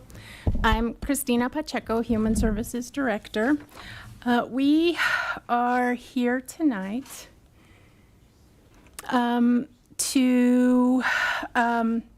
because we made a commitment to council to bring back this item after being in front of you on April 7th and getting initial direction. And what we are here tonight is to get final direction prior to rolling out the 2027 funding program. Eliberto and I will present different parts of this information, and we promise to keep it under 10 minutes. So I'll give a little bit of a background just to set the stage for Eliberto to talk about the recommendations that we're bringing forward. There's been a consistent growth in the number of agencies applying and funded by the Housing and Human Services Advisory Board. This is in part due to staff getting the word out about the application. And in addition, about a year ago, the Community Foundation of Boulder County distributed a survey to nonprofits to understand how funding shifts and policy changes may have affected nonprofits in our area. What the study showed was that organizations are operating at a time of uncertainty around financial conditions, viability of community programs, while facing a need for increased services. So we can see the number of agencies that we're funding has increased since 2020 over the past 6 years. So we also thought it was important to look at how other government entities in the county are funding nonprofits. So the important part here is that all of our partners fund fewer programs with our amount of funding, $1.6 million, being between what Boulder County and the City of Boulder fund. So this is what we took away from council after the April 7th meeting. You wanted us to align the funding with council priorities, reduce mission creep, have a narrower, more strategic focus, direct the dollars in a more impactful way, and really recognize that we can't be everything to everybody. We wanted to identify and fund trusted agencies and consider unintended consequences and long-term impacts. So we understand that you all are working on fleshing out your council priorities. And what we did in general was take what we heard from the council retreat and past meetings to start to align with key themes. So we included early child care and education, keeping people housed, individuals and families, access to mental health, transportation, and food security were some of those broader areas that we looked at. We also heard that you wanted us to consider how to address family homelessness without losing ground on individual homelessness. We considered you talked about considering some navigation services. We have proposed this as a position in the General Fund 2027 budget, but also realized that this will be weighed against needs citywide. We recognize the strain that our general fund budget is under. We also heard feedback on prevention and stability. So specifically expanding the eviction prevention fund, expanding home study, using our board to hire, using Housing and Human Services Advisory Board funding to hire a city-based navigator. So I just talked about that, about how staff proposed to address that, really making that a general fund ask so that we wouldn't take any funding away from nonprofits. Strengthening pathways to housing and stability and addressing service gaps through coordinated navigation. Around data and planning, you really wanted us to look at using our 2025 Human Services Needs Assessment and our 24 Community Needs Assessment, focusing on housing, mental health, and food security, and then improving data collection on family homelessness. That landscape has changed drastically over the last 4 or 5 years, and so continue to kind of keep our finger on the pulse of what's going on there, and really looking at the different data sources that we have, so we have a clear picture of the area, of the family homelessness area. Finally, overall direction, as I mentioned, narrowing the focus, investing in navigation, directing dollars where they have the greatest impact, really looking at how we can break the cycle of homelessness and generational trauma, and then maintain stability while expanding targeted support. So I'm going to turn it over to Eliberto now to talk about considerations and our recommendations on how to potentially change the human services funding.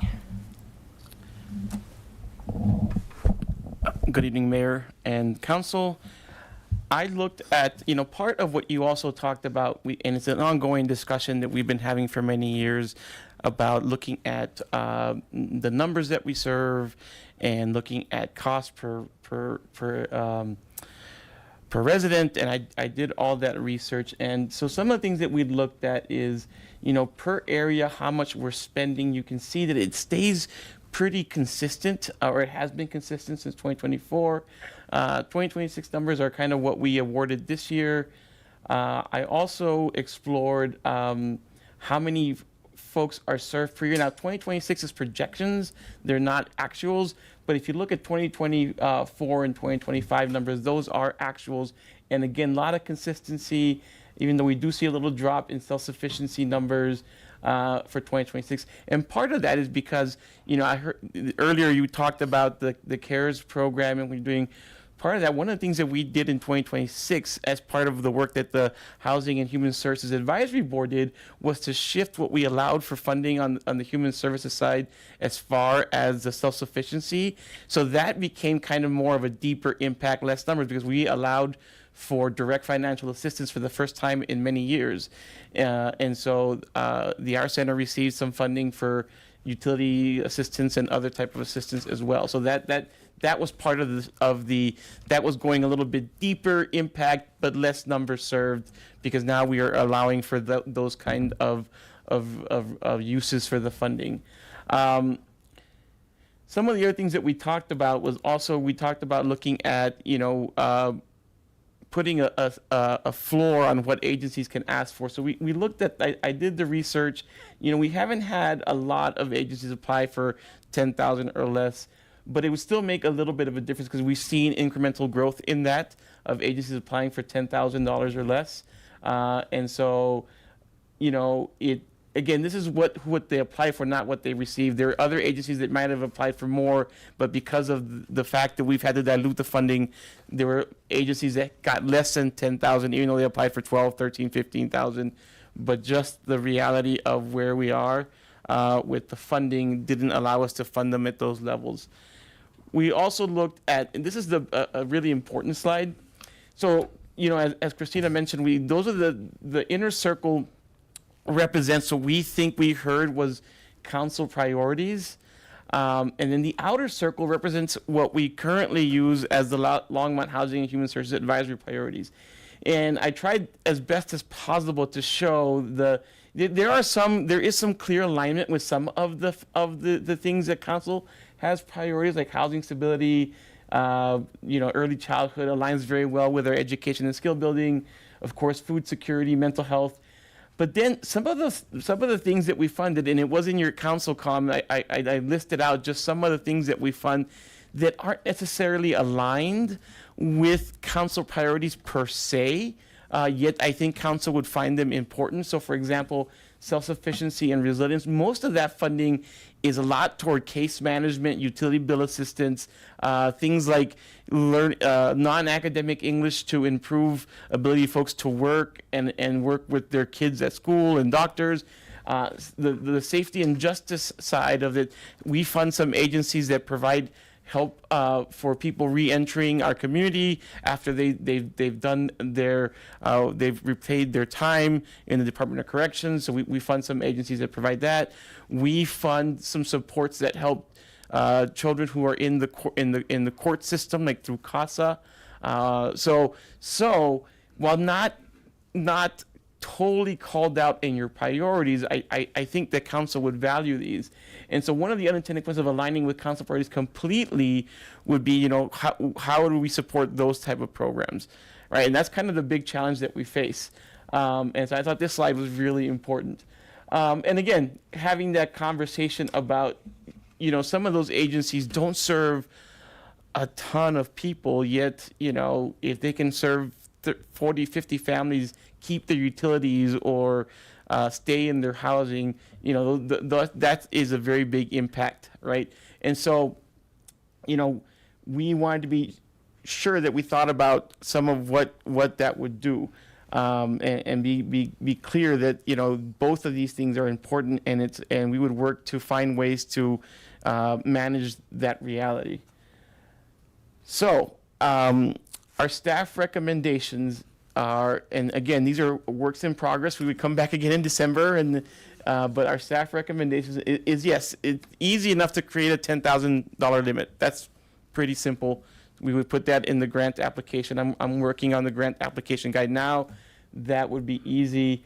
So on May 22nd, we had an amazing conversation with over 60 people, at least 38 agencies represented. It was a hybrid meeting. We held it over at TLC. By the way, it's beautiful, beautiful campus, great building. They allowed us to use it for free. It was great. And we had a great discussion. One of the things that came out was, well, what about if we were to consider that, the City of Longmont funding isn't meant to cover a whole program, right? To cover the cost of an entire program. So could we put a cap? And so we threw in the packet 30%. After that, I went back and did the research for 2025. In 2025, the average percent of total program requests, in other words, the percent of what we would be asked to cover, and this is asked, not what they got, was around 10%. There were a few outliers at the 25 to close to 29%, but nobody was at 30%. Most of them were close to 10% or less. So we're actually meeting that goal, but we could put that into the application to make it more, a solid understanding for our nonprofits that, hey, we can't cover the whole cost of the program. Here, please don't go over 30%, or the board could decide, let's make it 25. That's a conversation that we could have with the board. Let's see. And then finally, we want to align with councils, and we want to create a process that as we align closer, and as you all decide, that we don't lose that self-sufficiency and safety and justice. So Christina put in there about as we develop this, maybe finding a way that we can set aside some of that funding specifically for those two areas, because the rest of them align pretty well with what we know right now are your council priorities. And that's our presentation. Great, thank you. Do we have any recommendations, questions on these particular recommended options? Councilmember Popkin. Thank you, Mayor. I actually just had a comment initially to start this off. Thank you for the robust council communication. You guys always do a great job with those. And I actually wanted to address, we 2 weeks ago, Mayor, we had a conversation about our council priorities. Was it 2 weeks ago? Last week? Last week. Last week, yeah. It's all bleeding together. Last week we had a conversation about our council priorities. Thank you for the correction. And I would say one of the themes was actually community resilience that we were discussing. It didn't really come out in those terms at retreat, but we actually started discussing resilience from an environmental, social, and economic standpoint, very explicitly in different ways. Councilmember Prieto chimed in on a number of topics there as well. So, it wasn't, I guess, currently explicitly called out in the previous council's priorities list, but I think it encapsulates a lot of the factors that we've already been discussing from the priorities that we're still finessing here and refining. But self-sufficiency and resilience, to me, fits squarely in the center of a lot of what we've been talking about so far. So I just wanted to say, doesn't seem like an oddball at all to me. Very much fits in there, and I'm glad that we're actively thinking about that there. I agree. And looking at, when we think about self-sufficiency or even the safety and justice where people are re-entering, that helps keep people housed. That helps, have that food security. So it really encompasses many components of our priorities. When we think about how safety and justice, how it's been funded, as well as self-sufficiency and resilience. So I don't think that those are oddballs. Councilmember Prieto.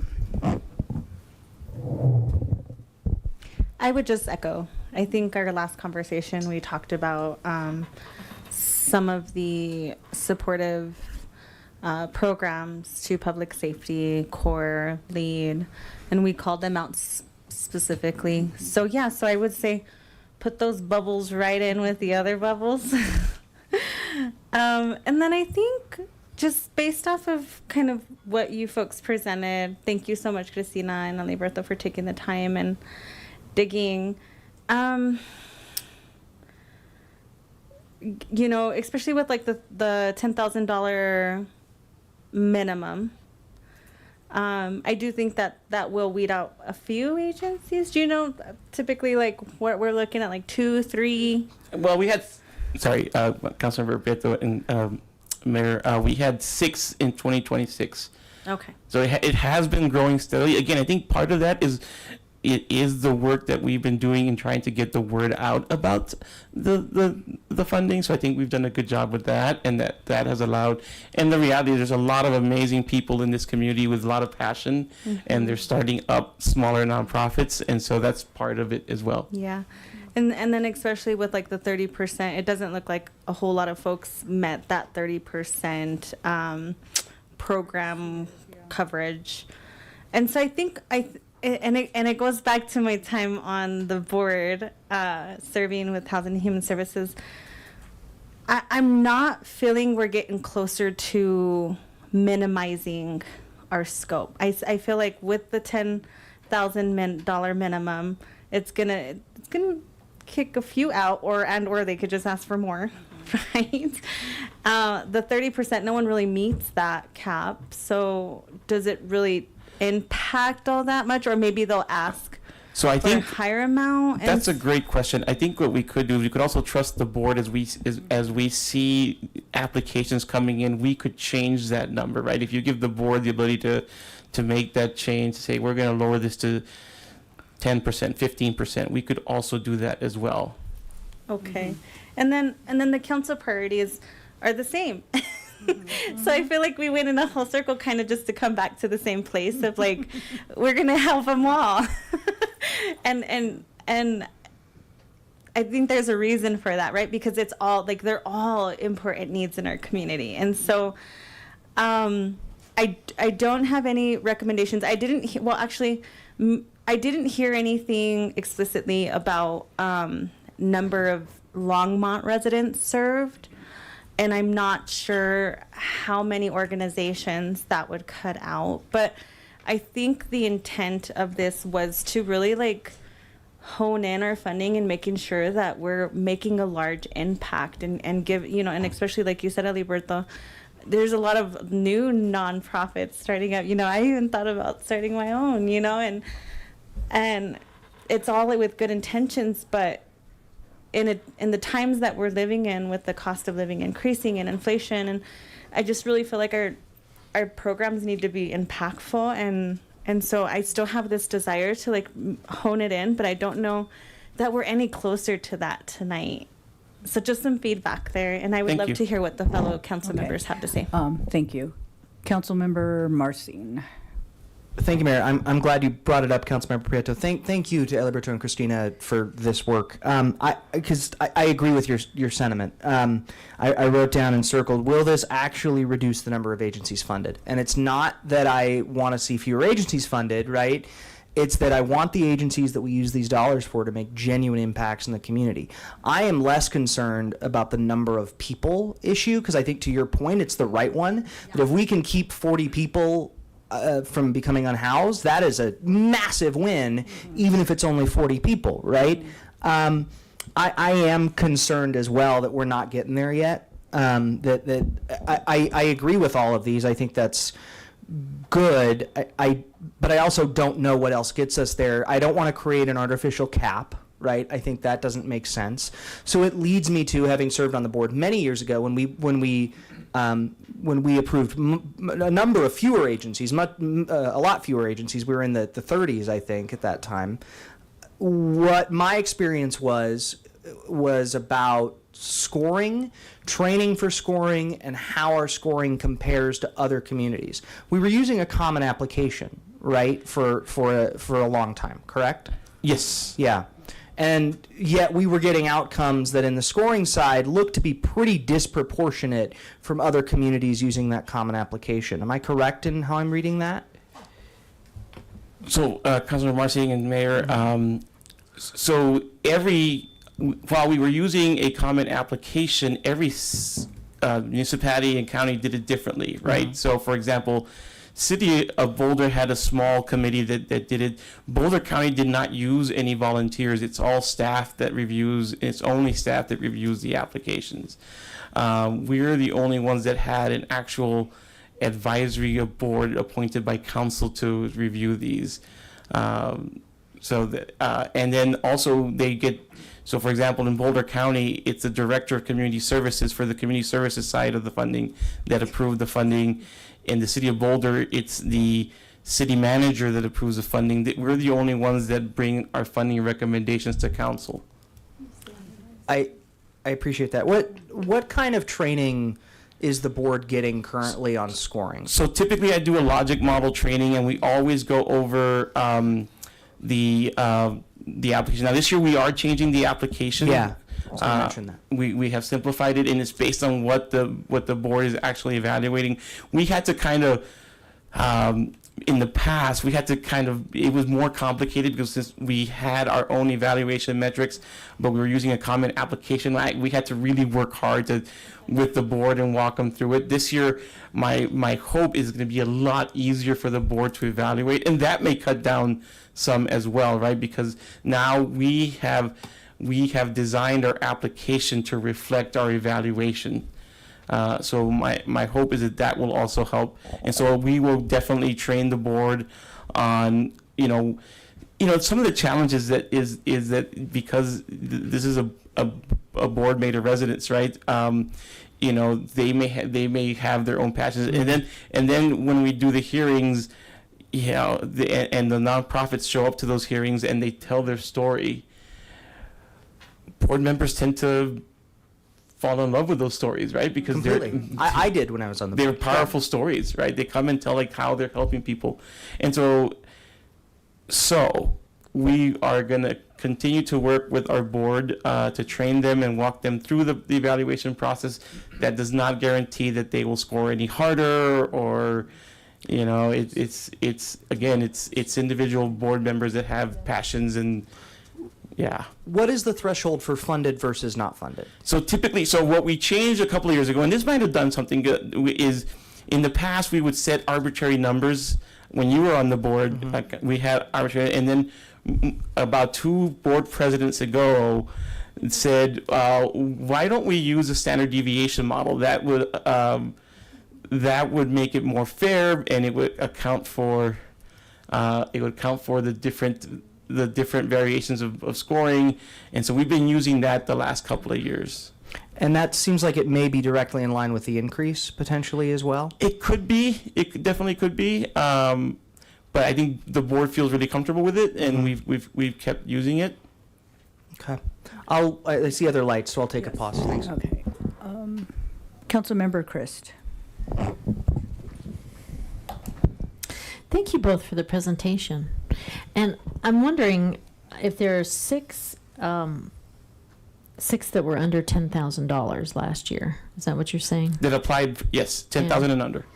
Are they, what are we losing if those 6 don't apply and aren't funded? They're typically smaller programs, so they ask for less. They typically, I can't think of all of them off the top of my head, but a lot of them are education based, or they're parent engagement, or they're support groups for different populations.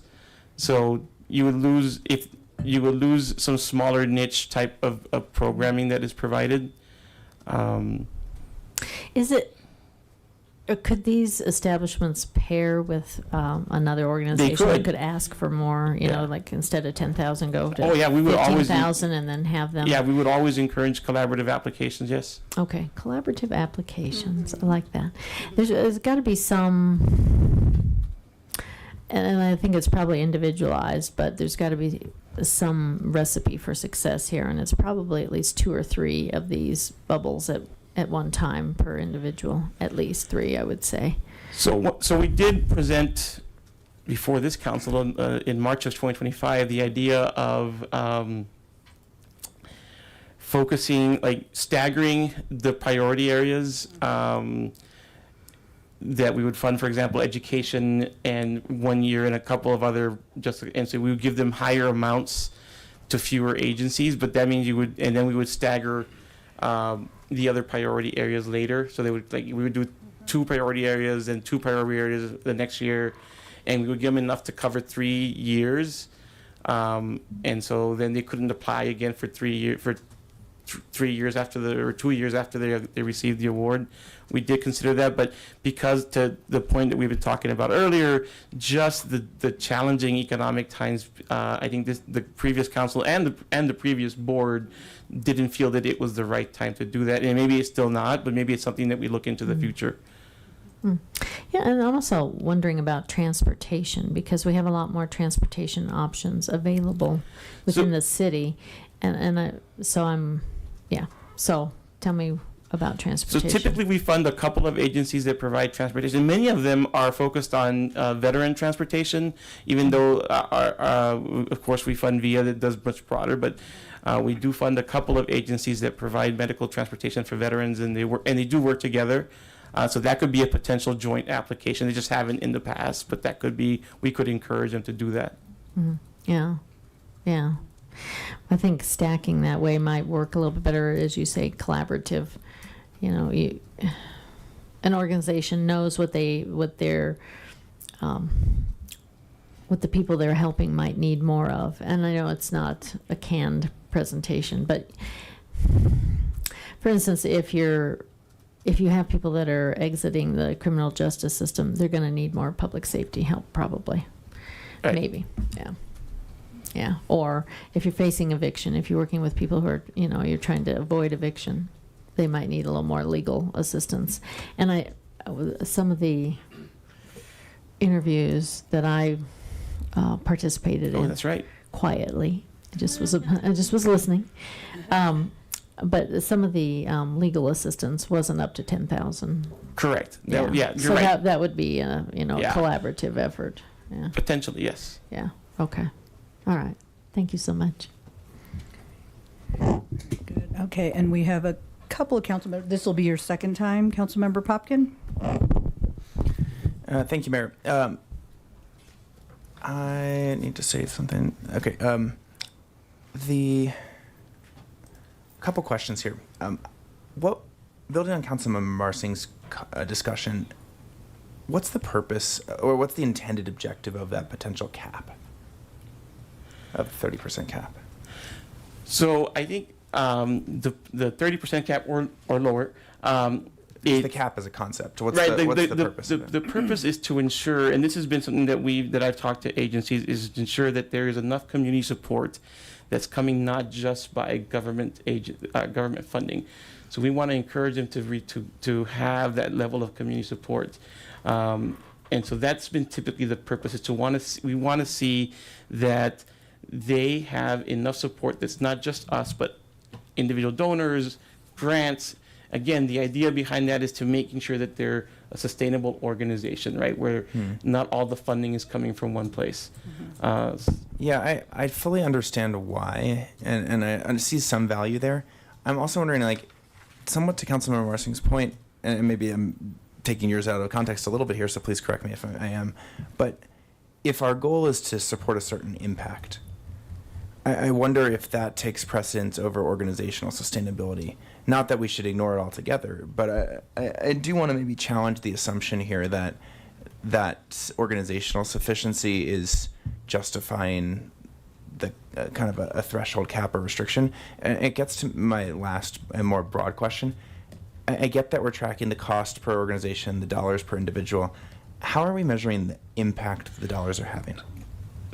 Great question. I actually get a report at the end of the every year, and so so when I work with an agency, I work together with them to create an agreement, and they get to we work together to create outcomes based on the activities that they're asking funding for.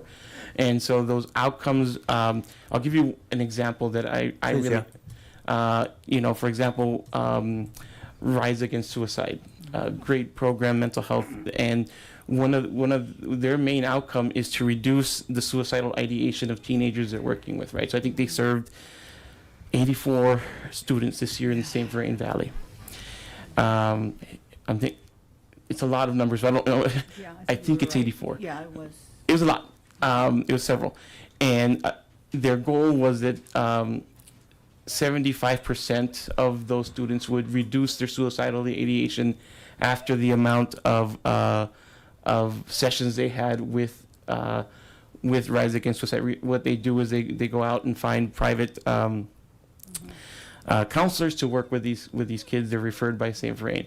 They had 85% success rate. So 85% of the children that they work with reduced their suicidal ideation based on a best practice suicidal ideation assessment that's recognized nationally. So that's how we measure success. Is we work with the agencies to look at what the activities are and what the program is. Food security, folks look at increased access to healthy food. I'm trying to think of others that we do. I mean, Can I just dig into that one for an instance? Because I understand what the goal is there. How are we measuring the increased access? A lot of it is by so two things. One is their outputs, how many poundage of food, and a lot of it is through surveys. Is right. So like they'll say they'll ask their clients, have you increased your consumptions of fruits and vegetables? So a lot of it is through surveys. Gotcha. And, yeah. Thanks. And to be clear, I don't want to over-index on metrics because that also creates an administrative burden too. And I work for an organization during my day that can index towards key performance indicators, and you name the type of metric or approach, and that can be almost sometimes more cumbersome at times than the actual impact delivery. Right. And so I don't want us to over-index that. I just wanted to think when we're thinking of different types of policy mechanisms here, particularly on a cap or a floor of funding, if the more we can orient towards the goal of the funds that we're trying to expend. And Councilmember Popkin, Mayor, yes, the work plans, the goals that are set are really tailored to the specialties of each organization. So whether it's the Our Center working on self-sufficiency, or the farmers market increasing fruits and vegetables, Eliberto really works with them to find meaningful outcomes, and then reports on that at the end of the year. Great. Appreciate the discussion on this. Thank you.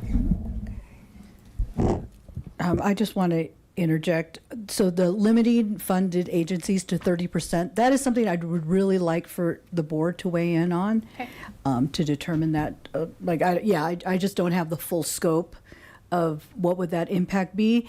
And then going back to even why we had this conversation early on with the previous council, or maybe the 2 councils ago, are we wanting to fund what was that saying, a mile wide and an inch deep?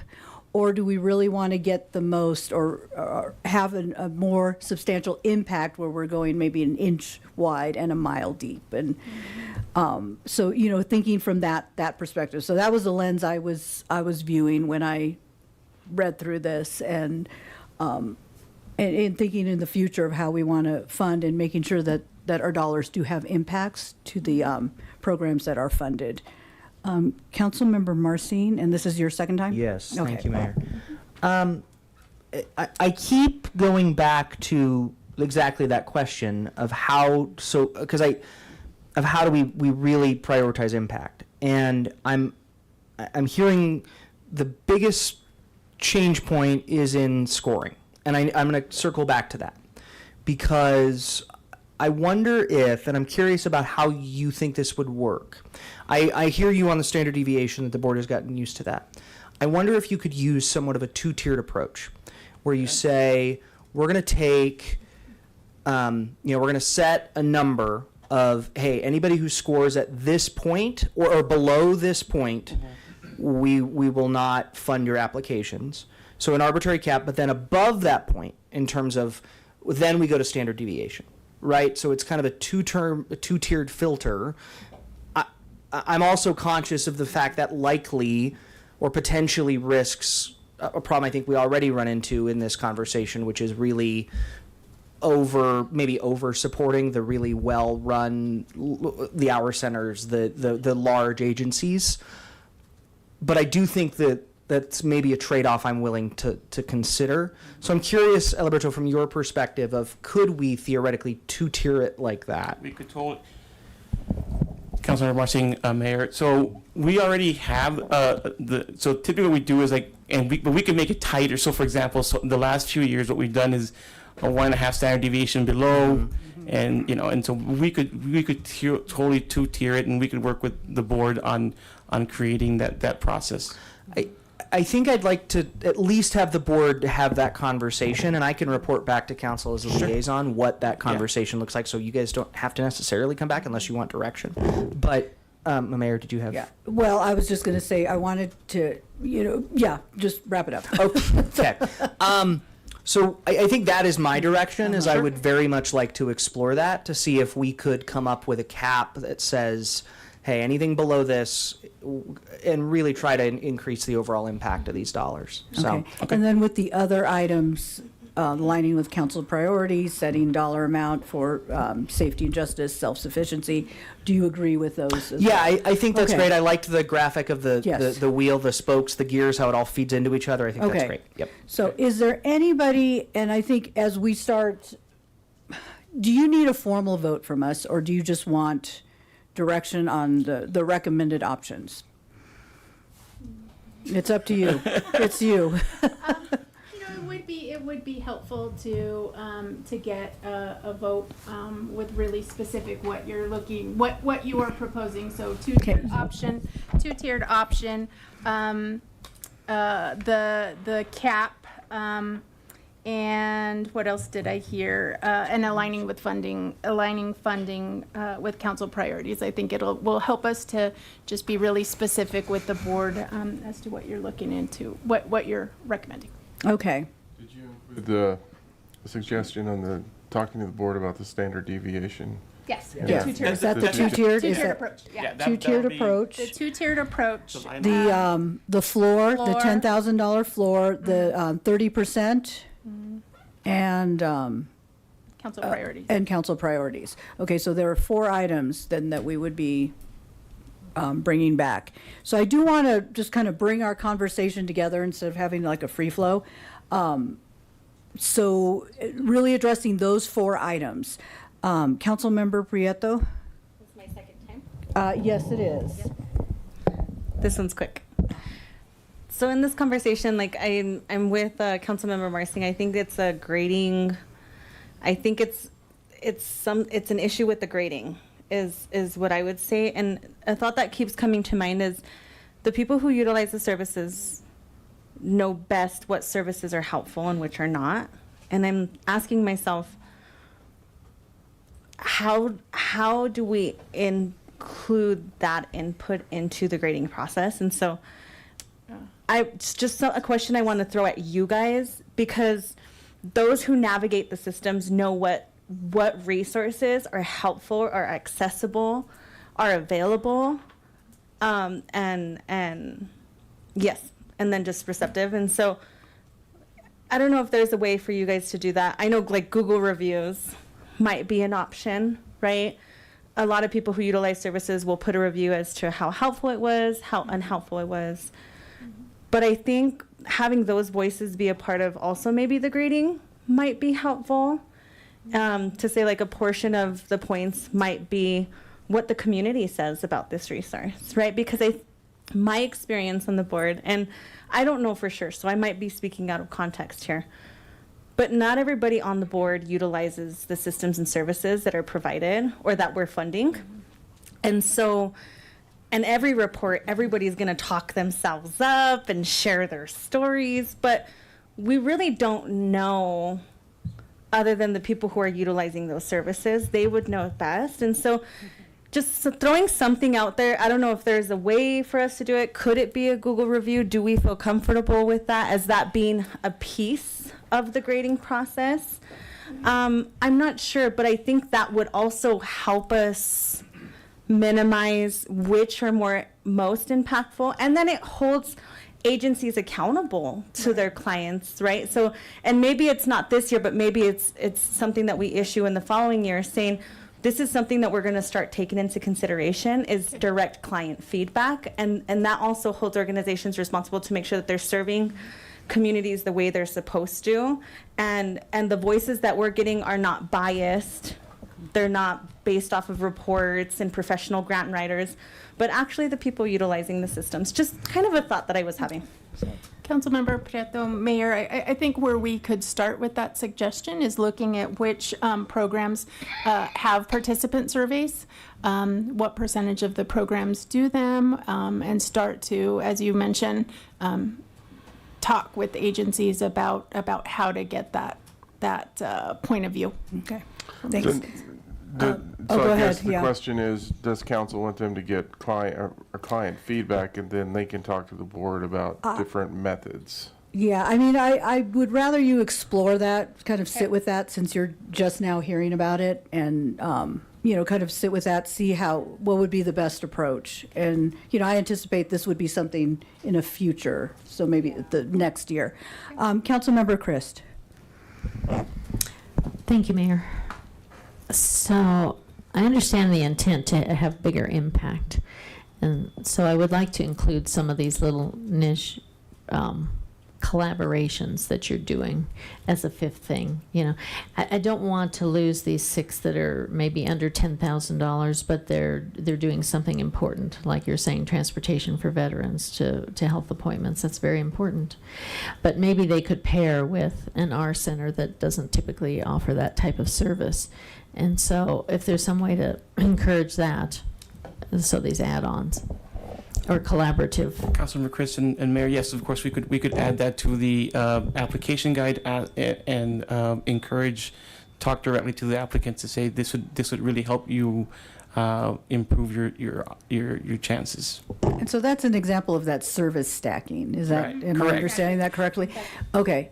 And then, and that's nothing, you don't really need direction from us on that particular piece. Okay, so very good. Well, hold on. What I'm going to do is I'm going to go through and we're going to do a show of hands.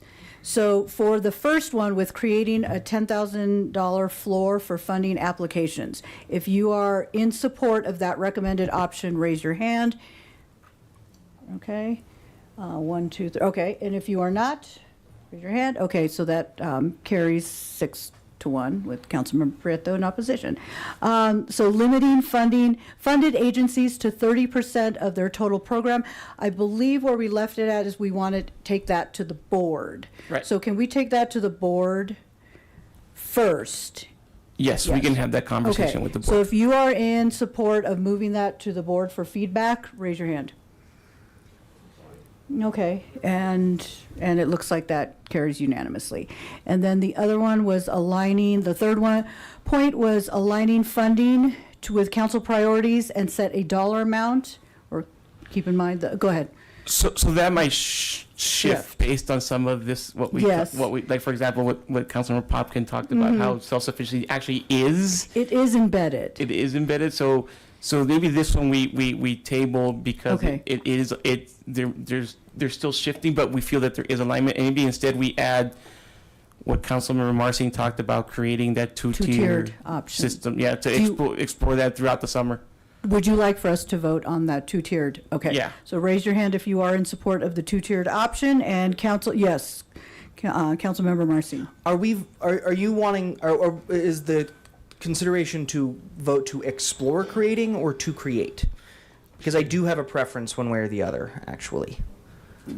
I would think exploring, but maybe other people have interpreted. Because, it also depends in, is it going to work or not? And we also asked for feedback from the board on this, correct? My only fear is if it's the desire of council to see that become a thing, and then, we make them come back before funding applications go out. Is it easier to say we want this instead of we have to come back and figure this out once you've got it figured out? Like, what's logistically easier?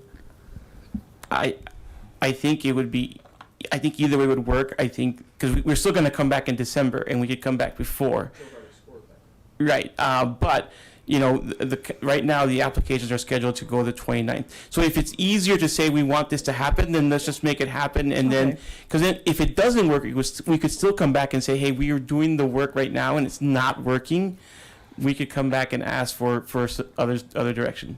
Okay. And then Councilmember Popkin, do you have a point of clarification? Point of information, actually. Okay.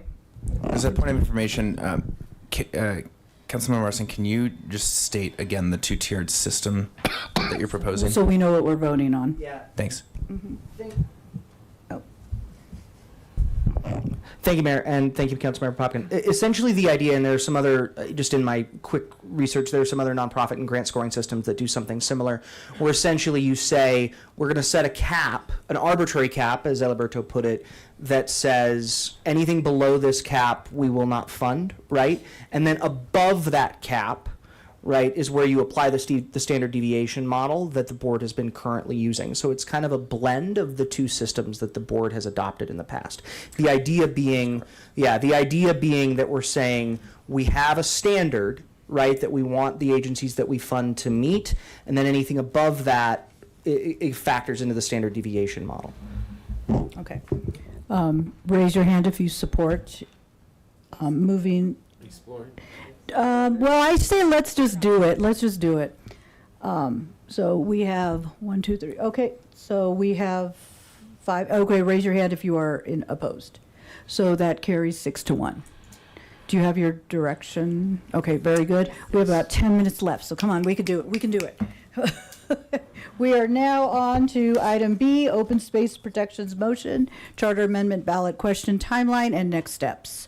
So Danielle Cassidy, please come forward. Come fast. Yes.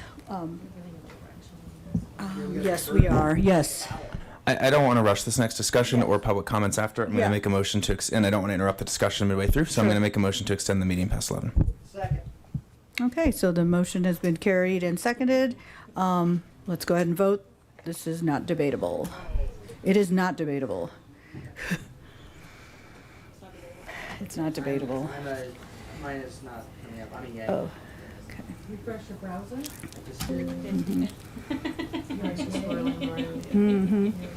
Okay. I know, it's whirling, but it's come up now. Okay. but not- Oh, it's do you not want to give a whirling. verbal vote? Go ahead and give a verbal vote. Nay. Nay. Okay, so that is a nay. Okay, and so that carries 4-3 with council members Chris Prieto and McCoy in opposition. Okay. Let's go fast.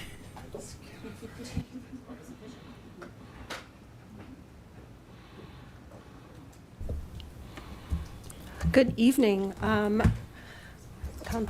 Council and Mayor Hidalgo Faring. I am Danielle Cassidy. I am the Open Space Manager for the city, and I am here bringing back a informational presentation on Councilmember Kelkoffer's motion that was made on April 7th around open space protections. So I'm gonna remind you what the three parts of the motion were. And then this is a brief presentation and then asking for direction on a couple items. So last night, this gave this same presentation to the Parks and Rec Advisory Board, and this is the motion that they made coming out of their meeting, supporting Council's three-part motion to staff to explore strengthening open space protections, including preparing draft ballot language to amend the city charter. So in this presentation, I'm going to focus on motion part 3, which would be a charter amendment. I'll talk to you about the timeline and next steps for this whole process, and then request direction on 2 items. So as a reminder, the part 3 of the motion focuses specifically on amending the charter to add open space, and that would require preparing draft ballot language for council consideration, and the motion asked for this to be potentially put on the November 2026 ballot as a charter amendment ballot question.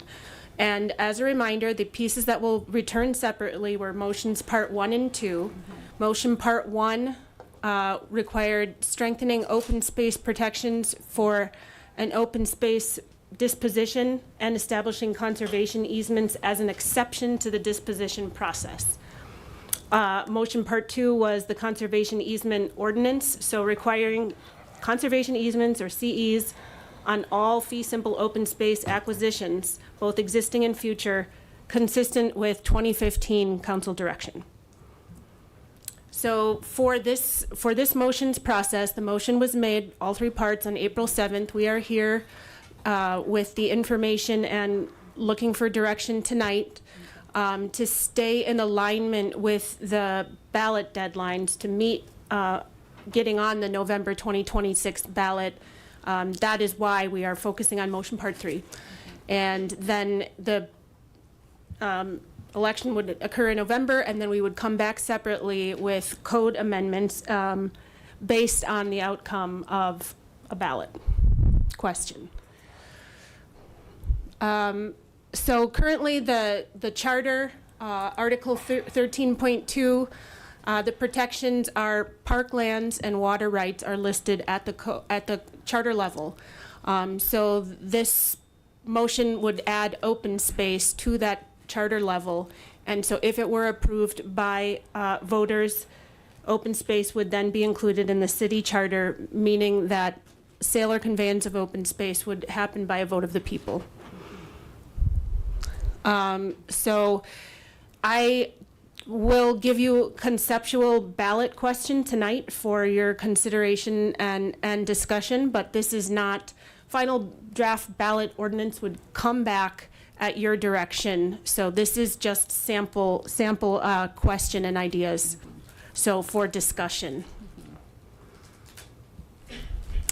And this is it. Shall Article 13.2 of the Longmont Home Rule Charter be amended to extend existing voter approval requirements for the sale or conveyance of city-owned land used for park purposes to also include land used for open space purposes, so that such land may not be sold or permanently conveyed without an affirmative vote of the qualified electors, while retaining existing provisions for water rights and while clarifying exception provisions for public rights-of-way, public utilities, and open space operations. And again, this is sample language. And these are the two items that we are looking for direction on tonight. Should staff proceed with preparing a ballot ordinance for the November 2026 election? If so, which ballot ordinance dates are preferred for the first and second readings to stay in alignment with ballot deadlines? Both of these would meet that, either July 14th and July 28th, or July 28th and August 11th. So since there's two separate ones, I would like to entertain a motion for question 1, council member, and then we can have further discussion. Council member McCoy, or Mayor Pro Tem. Thank you, Mayor. Mayor and Council, I think this is a unique situation. This is property we already own. Do you want to make a motion? I'll make and the then you motion. can discuss? Okay, Yes. sure. Okay, I was doing. Okay, so I move. Let me get that. Okay. That we should proceed with preparing of a ballot ordinance for November 2026 election. Second. Okay, so the motion has been made and seconded, made by Mayor Pro Tem, seconded by Councilmember Marcin. Go ahead, and you can speak to your Okay, motion. thank you. Well, I see this as different than, well, not different, but I think this is important. First off, there is no fiscal note to this, and I think that's critical. And I think the second aspect is that it is our property that we have deeds to, and are the stewards of that land, and I think that's also critical. And so it's unique. It's not something that it is definitely in the line of issues like getting a bond for police and fire, or talking about maybe expanding for a museum, a library, or a rec center. Those sort of things are where in the end the city's going to hold the deed and run the operation. And so I think there is a distinct difference between that and other things that we might be asked to put on ballots. So I'm in support of this, and hope others are too. Thank you. Councilmember Kalkofer. Thank you, Mayor. And thanks for all the work going into this. I know I threw a wrench into your operation, so thank you. And I'm glad that there's a lot of enthusiasm with the motion that I brought up originally for this. So thank you for the motion, and thank you for the second. I'm also obviously going to support this because this was something that I brought up. The community voted 74%, about 75% for open space. This just makes sense to do because it's something that the community already wants to do, and it's something that our community cherishes. So obviously I'm in support of this as well. I agree. So I'm not going to repeat what you all are saying. Councilmember Prieto. All right. So I really want to be cognizant about decisions moving forward and how they impact the overall system. Really try to understand what the unintended consequences are. I sat and pondered with my little knowledge that I have of the city and city operations, because it's huge, right? As far as like what can the unintended consequences be here, as far as like the city being able to move in certain directions and areas, and how this might kind of cause delays or backups in the system. And so I couldn't think of any unintended consequences, but again, it's with the knowledge that I have of city systems and operations. Can you speak to any potential unintended consequences there might be if this were to move forward, either Harold or yourself, just so I make sure that I'm looking at this from all aspects, because I really want to be sure that what I'm seeing and what we're seeing is a lot of the times we have good intentions with policies, but we create more red tape. And this seems very well intentioned and almost like a no-brainer. But what are we not seeing? Councilmember Prieto, thank you for the question. So we are looking to do this in a way that doesn't affect the things that are currently in the charter now, parks and water rights. So nothing would be changed there, and that could be an unintended consequence if this is done, in a non-careful way. But part of the reason that we are coming back with pieces 1 and 2 of the motion is because there are elements that would be affected by doing the charter, and so we need to really look at the scope. The scope changes depending on how a vote would go. The directions that we would go with motions part 1 and 2 to enact those. So that's something that staff would continue to work on with legal and open space staff together. Yeah, I think, so A, it's a policy conversation with council, so that kind of sets the conversation. When I had conversations with individuals advocating for this, when you have the pieces that they carved out in terms of, Danielle went over those, I think that kind of gets at, if it would have included public rights of way, public utilities, those types of issues, there could have been more unintended consequences, but I think the carve out deals with most of the issues that we've seen where we would need to do that. Okay, thank you. Councilmember Marcy. Thank you, Mayor. Councilmember Prieto, I'll be quick.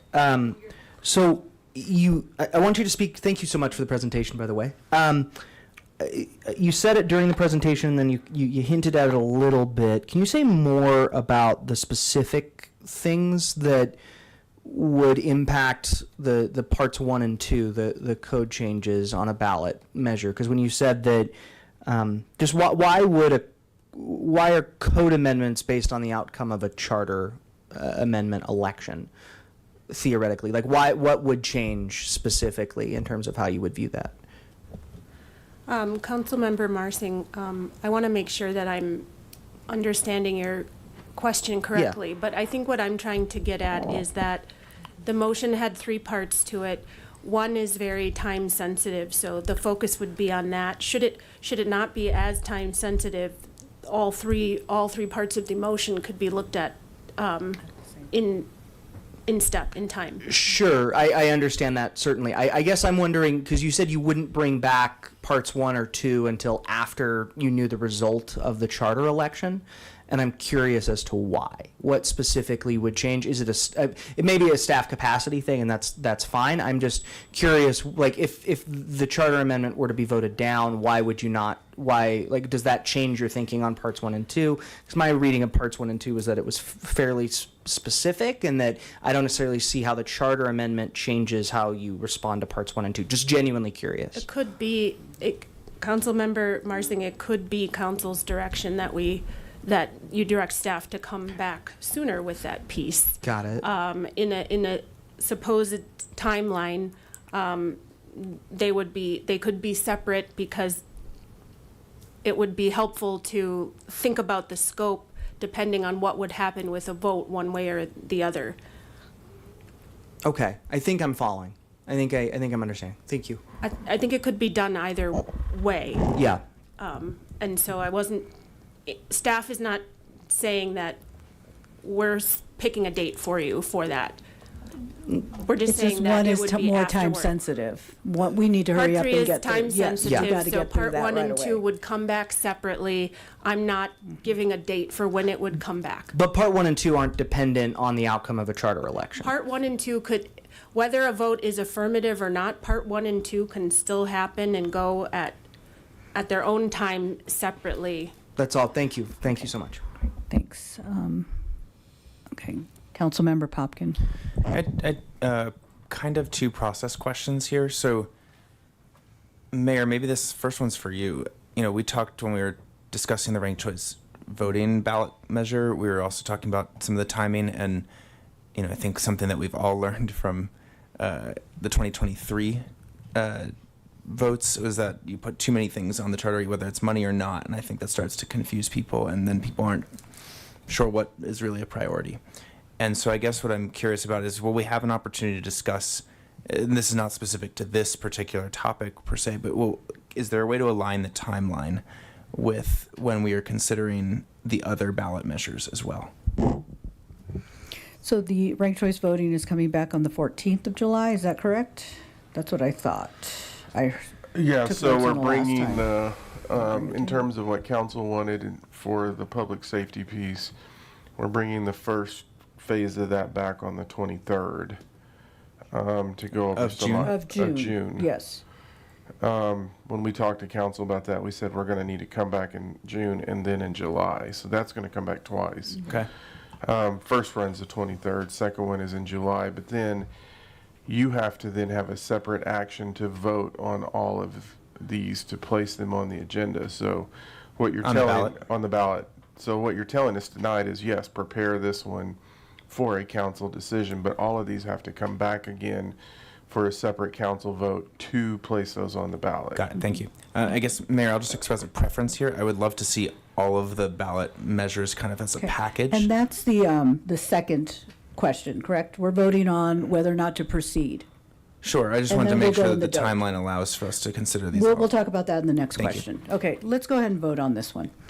Sorry, I had one more process question on the. Oh, okay. In terms of the ballot ordinance, because this is maybe I should have led with this one. Sorry, because this is a complex question, even though the intent is relatively straightforward. Looking at that sample, I know that's not the final language, but do we think we can get this to a point where it's going to be digestible to the public? Because I think there's a lot of my pet peeve with all ballot measures is that they're run on sentences forever and ever and like yield people to more confusion probably than it's worth. But secondly, we start to add other dimensions by kind of saying this is not this, this is not this, this doesn't touch these rights, it doesn't touch this. Is there can we, when we think about preparing a ballot ordinance, I'm thinking about can we get this simple enough in the time that we have? So we actually use outside counsel that have to craft it in accordance with state law. And So if you want to apply for that job, Councilmember Popkin, if you want to apply for that job, go for it. They're meeting legal requirements. That's why they're all complicated, because they're meeting all the legal requirements that are set forth in state law. Thank you. Okay, let's go ahead and vote.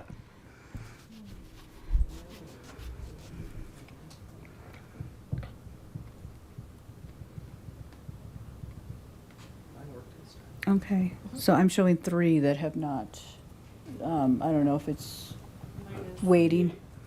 Okay.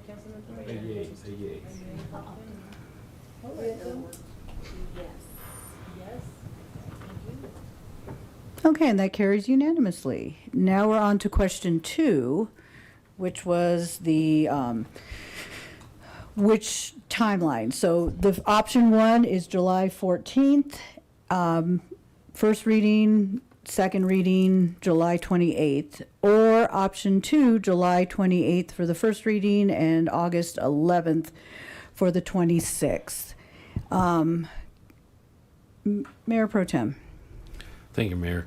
I think option 1 is the best option. Let's get this out there and then make a decision. I see only 2 ballot questions that meet our criteria, or the criteria of the council putting it on the ballot, and that is because of what I have said before. So. Okay, thank you for that. Councilmember Popkin. Yeah, just on the, again, going back to my question on timing. Yeah, I'll pick it up here. Thank you for that reminder. Maybe it's a question for Danielle or Harold. Which timing here best allows us to see all of the potential measures together as close to like a package, so we can just kind of see them all, like. I'm looking at Dawn too. I think it's 2. Option 2. Okay. And that's because. Mary Dougall-Faring and Councilmember Popkin, I think it's because on the 14th, we're bringing a similar questions to you about ranked choice voting. You're also going to consider other information that staff will present about public safety. tax, so then by the 28th, we could say, here are 3 potential ballot questions, and line them up together. Great, That's thank what you. you're after. Thanks.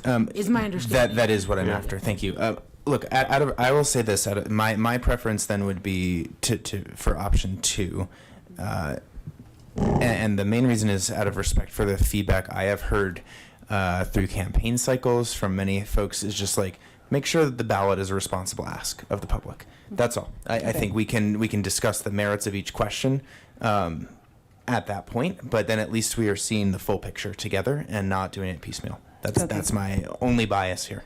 Sounds good. Okay, Councilmember Marcy. Thank you, Mayor. I'll be quick. It was mentioned in the council comm as well that staff's preference generally is option 2. And I think that, I mean, we're talking about a difference of a week here, right? So that's 2 weeks, yeah. Time is a flat circle. So I'm support. I understand the urgency. I think we get it right, and it's still urgent, and I would support option 2. Okay. Councilmember Kalkofer. Thank you, Mayor. Don, can you remind me what the hard deadline is for us to have to get it on? Because I'm nervous that sometimes we don't vote to extend the meeting, and if this comes up and August 11th is the hard deadline and we miss it, that makes me nervous. Mary Dougall Faring, Councilmember Kalkofer. So if it's an ordinance, it has to be introduced by August 11th, second reading August 25th, would have to be passed. No, there would be no buffer for any problems in that timeline. Okay. Introduced July 28th, second reading August 11th provides a buffer. Okay. And I will be truly failing this council if we are not at second reading by 11 o'clock. So there's that. Okay, so do I have a motion for a preferred option? Councilmember Marcin. Thank you, Mayor. I move that we adopt option 2, July 28th and August 11th. Okay, I'll second that. So he's made the motion to go with option 2, July 28th, and second reading on August 11th, and I seconded that. Let's go ahead and vote.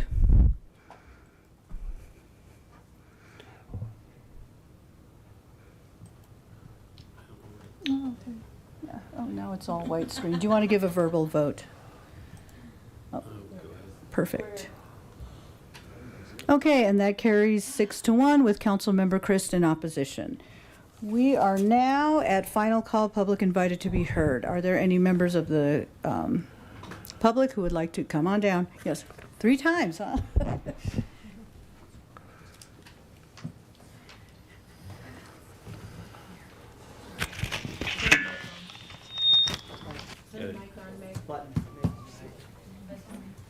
No, this one. Yes. There we go. Hey, one of these days I'll get it. Meg Thornberry, once again, thank you. This is a really quick comment that came from our Visible Government League chat. We want to thank you again so much for the creation of the Tech Advisory Board. We're very excited about that. One ask that we do still have is for there to be some form of independent expert reviewer of contracts. We understand if that can't be at a board level, but at least hiring somebody outside of the parties involved to review the contract to just make sure that we are, the devil's in the details. So we want to make sure that we are able to not have to undo any contract things. So anyway, thanks so much. Thank you. Anyone else? Okay, yes, come on down.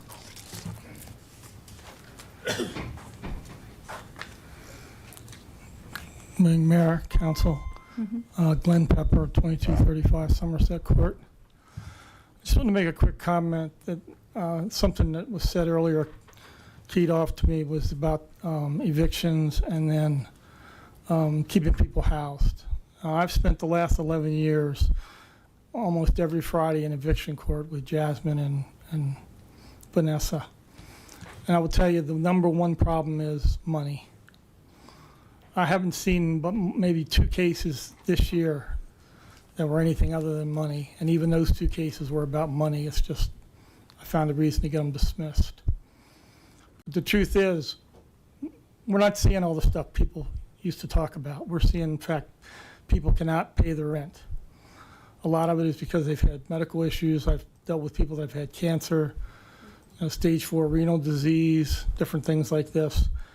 The county or state, I'm not even sure who's supplying that program anymore, is a lottery. There's no guarantee about it. The problem in our court system is so backed up now that it takes 2 to 3 months just to get on the docket. That's 2 to 3 months in debt people are getting, trying to get these resolved. Most of the cases I deal with are $4,000 to $7,000, and that's if we resolve it that day. The court system, we no longer see a judge on their first return hearing. Everything's become mechanical. There's lawyers for the landlords, there's the free lawyers from Boulder, there's the free lawyers from Bridge to Justice, and there's the mediators from Boulder and Longmont, which everything, if you know, is in Boulder now. At the end of the day, what we end up doing is negotiating move-out dates and possible money. Now, City of Boulder has money in a program that they can help, and we can get approval like that. Everybody in Longmont is relying on the other programs that are iffy at best or a lottery. So I can't tell you how many people I've talked to that I know they're going to be homeless in 2 weeks. So if you're working any programs at all and you want to help retain housing, find money for a program to help people that are in these situations to get caught back up and get back on with their lives. Thank you. Thank you. Okay, do we have anyone else? Okay, so I was looking straight ahead. All right, Lance Whitaker, 1750 Collier. Make it real quick. Last chance to promote Wish Ride on June 13th, this Saturday. We will be having a breakfast between 8 and 10, and I know one of the cooks, so if you come down for a breakfast burrito, the green chili will be fabulous. Wonderful. Thank you. Have a nice day. Thank you. We are now on to mayor and council comments. Do we have anyone? Of course. Oh, gosh. Okay, yeah. I only chose for this one thing. That doesn't mean it's a free-for-all, and we're going to be here till 2 a.m. Councilmember Kalkofer. Thank you, Mayor. This week was a full one, and it's already Tuesday, with a wide range of opportunities to learn about systems and issues that shape our community. I had the chance to visit the wastewater treatment plant, the water treatment plant, and funny enough, I learned how much water goes into the ground, and if anybody wants to know, it's 10 million gallons, give or take, in the summertime. 18 million gallons gets produced, and then 8 million gallons goes to the wastewater treatment plant. So it's either leaving with people that are going somewhere else or it's going into the ground. I also got the privilege to go to the Platte River Power Authority Rawhide facility, which was amazing. And also I had a tour with Northern Water. I got to see a calf be born today on that tour, which was something that I did not expect, but I take that as a good omen. Each of these tours offer a deep understanding of the infrastructure, the planning, and the long-term investment that help support Longmont and the region. At Platte River, one point that stood out was the challenge of managing peaks and valleys in electricity demand, especially when there's more renewables and there's no battery tech to put that excess energy in. I also participated in the League of Women Voters session yesterday about graduated income tax, which was a valuable opportunity to engage with the broader policy discussion taken together. This week has reinforced how interconnected our city's challenges and opportunities are, from water and power and public finance and future growth. It was a busy week, but it left me with an appreciation for all the people and the organizations that work behind the scenes to keep this community going. So thank you to everybody who gives me the opportunity to see behind the curtain. I really appreciate it. Thank you. Mayor Pro Tem. Thank you, Mayor. This past week, I got an opportunity to go to the groundbreaking for the Platte River Power Authority, the Weld Energy Center. So making it simple for the general public, it's basically a huge battery system that's going to be going into the ground. And in fact, it rivals, it is equal to the largest of this type in the state, and still has room to grow. So it's a great idea, a great concept, and I think a really positive step forward. Thank you. Councilmember Prieto. Just a comment to, I'm sorry, I forgot your name, but Mr. Pepper. Tim? Tim. Glenn. Glenn Pepper. Glenn, okay. Glenn. No. I'll remember that now. I thank you so much for coming up and sharing that information. It's a reality that's hitting a lot of households, and we don't see it here on the dais, and people don't see it every day unless you're in the court systems helping those communities. I think I just really want to highlight that's why it's even more so important for us to get this human service funding right. People are becoming homeless. They're going without meals at night, and we have an opportunity to make sure that our funding is directed to hit those households and prevent eviction and make a difference in the lives of families, single individuals, children. And so I think, you know, one thing I'm going to go home with tonight is just a little nervous about us maybe not getting this human service funding where we want it. And to your point, like, it's more important than ever for us to get this right now and to spend the time to discuss and not just go with what we think or try to move along this meeting. These are families, these are livelihoods, these are households, this is people's mental health, you know, this is their roots, their communities, the systems that they're tied to, what they know, access to clean water. And so I want us to like not rush into just coming to a solution or just figuring this out now and then us coming to the same question next year. You know, we need to make sure that our programs are serving our residents and they're serving them to the best of their abilities. You know, especially with like the resource navigator being moved to the general fund. That's going to be competing with every other ask from every other department. And so I'm no expert, but I can kind of see the direction of where this is going. And you might disagree, but this is what I live in. These are the communities that I help every day, and these are the trends that I see. So I just want to urge council to like slow it down. Let's be intentional about how we refine the human service funding, what programs we're assisting, what needs we're meeting, before we just kind of nonchalantly check the box and move forward. And I do want to remind that this is one part of the conversation. This is going to come back. We're going to refine. We're going to take a deeper look. There's, you know, just the whole, when we engage with our nonprofits as well. And, you know, in the teacher realm, I mean, I've helped people who've been food insecure, been evicted, living in their cars, and getting them the resources we need. So I think, you know, from one degree or another, we've had that impact or, you know, that interaction with people. So Councilmember Marcy. Thank you, Mayor, and thank you, Councilmember Prieto, for the thought. I agree. We got to get it right. Three quick things. Birthdays. Again, happy birthday, Mayor Pro Tem. It is also my mother's birthday on Friday, so I wanted to shout her out. She watches and stays up late. So thank you, Mom, for that. She'll turn 55. Mayor Pro Tem, 30. Never looked so good. Let me just put it that way. I also wanted to just give a shout out. We heard earlier tonight about the Longmont City Council Recap podcast, which I have thoroughly enjoyed listening to. We are, I really think, entering this very cool little era of local media where there is a lot of really, really good work, and as somebody who's been a media teacher at times, happening, whether it be resident-led stuff or the outstanding work that London is doing at the Times Call.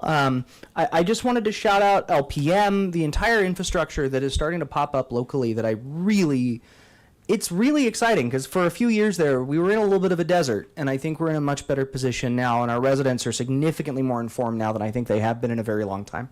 So thanks to everybody doing that work. And then the last piece, Mayor, I wanted to shout out and just mention for council's edification, tonight the Early Childhood Council of Boulder County launched their Brighter Start Boulder County initiative, which is potentially going to lead to some things that maybe, you know, we'll see. They did announce tonight as well that they'll be pursuing a ballot amendment to go to the commissioners in November, so look out for more than that. I could not make it because I had to prep for this meeting and be with my kids, but there will be another virtual meeting, a virtual kickoff event at 11 o'clock on Thursday that I believe is on your calendar. If not, I'll make sure I'll reach out and get that added for anyone interested in joining the virtual kickoff and learning more about what the Early Childhood Council is doing. So thanks. Okay, Councilmember Popkin. Thank you, Mayor. I'll start with a fun fact. I too attended one of the Platte River Power Authority Rawhide tours, and one thing that I think we were talking a lot about megawatts tonight, and I'll just give you a sense. So we have a 300 megawatt coal plant. That's Rawhide 1, and it actually takes 20 megawatts to power the coal plant. Just to give you a sense of scale of the facility and the infrastructure that goes into that. And that's like line out and line in to the facility to actually run the thing that then powers our community, or one of the things that powers our community. So just wanted to add a fun little tidbit from as we continue to wrap our heads around what kind of scale we're dealing with. Secondly, I wanted to thank Councilmember Marsing in particular for his collaboration over the last few months on the Technology Policy Advisory Board. I think it's not everything that everyone wanted, and it's also, I think, probably going to be one of the leading examples in the country, I think, on how cities are grappling with emerging technologies. So I'm super excited to see kind of how we operationalize that. I know we haven't approved it yet, but we've workshopped it enough that I think we're getting to a place where it'll be, ready for deployment soon. So really appreciate that, and then for staff as well for working with all the different pieces that have gone into the different sections on that. Secondly, I just wanted to share a little bit of feedback from the Senior Citizens Advisory Board from last week. They were thinking of doing a survey of the senior population to help kind of better inform the services not only that the senior center provides, but that the city provides to seniors.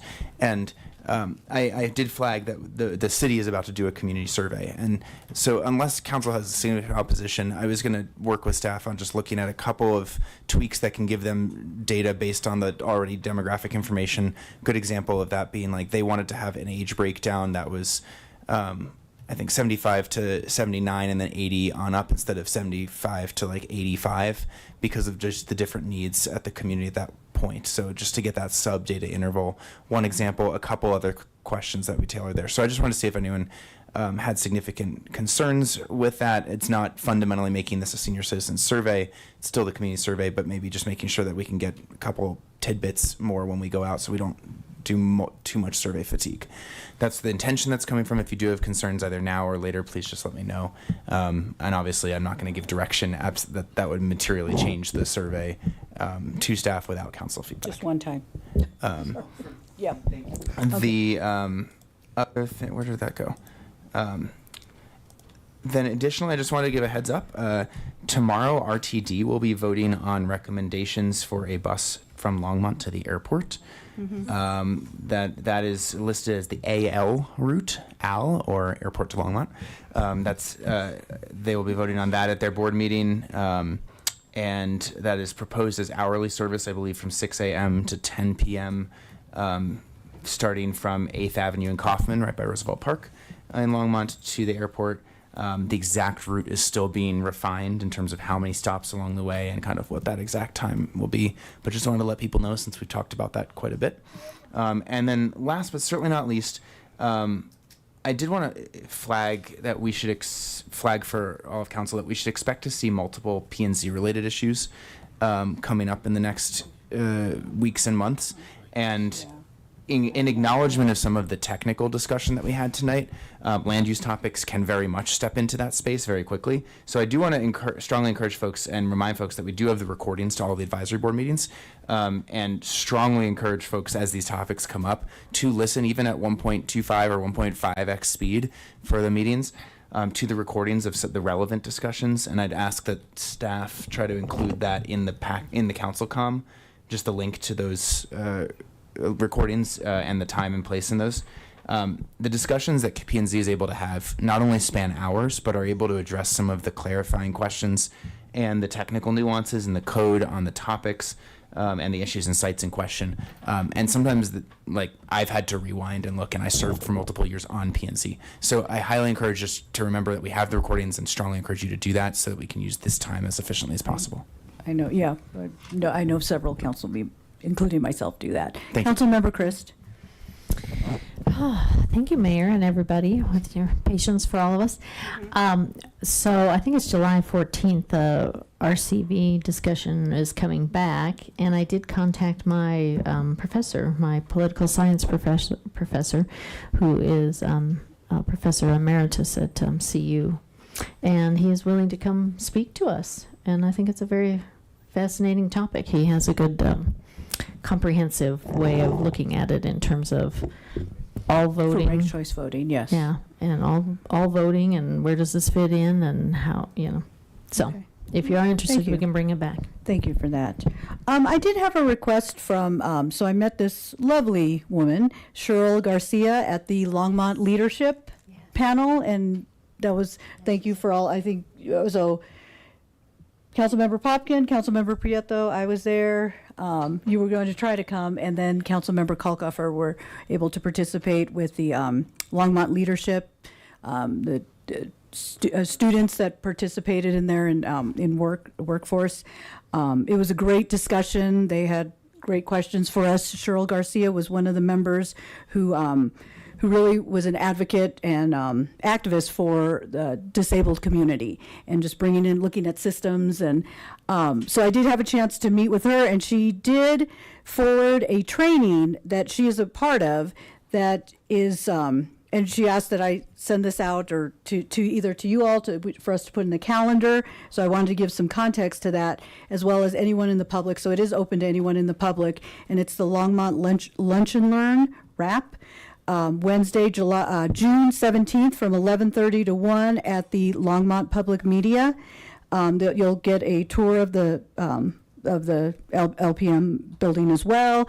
And it is an interactive training on how to build your staff by hiring, training, and retaining, and how to use workforce tax credits. So a speaker will be Nancy Murray, as well as Danny Coombs, who activists or people who really work and train businesses around hiring and retaining people in the disabled community. So if anyone is interested in going to that, I'll have Dawn put that in our calendar as well. So thank you. And seeing no one else in the queue, city manager remarks, No comments, Mayor, Council. city attorney remarks. No comments. Thank you. And can I have a motion to adjourn? Okay, so it's been moved and seconded. All those in favor? Aye. Okay, we are adjourned.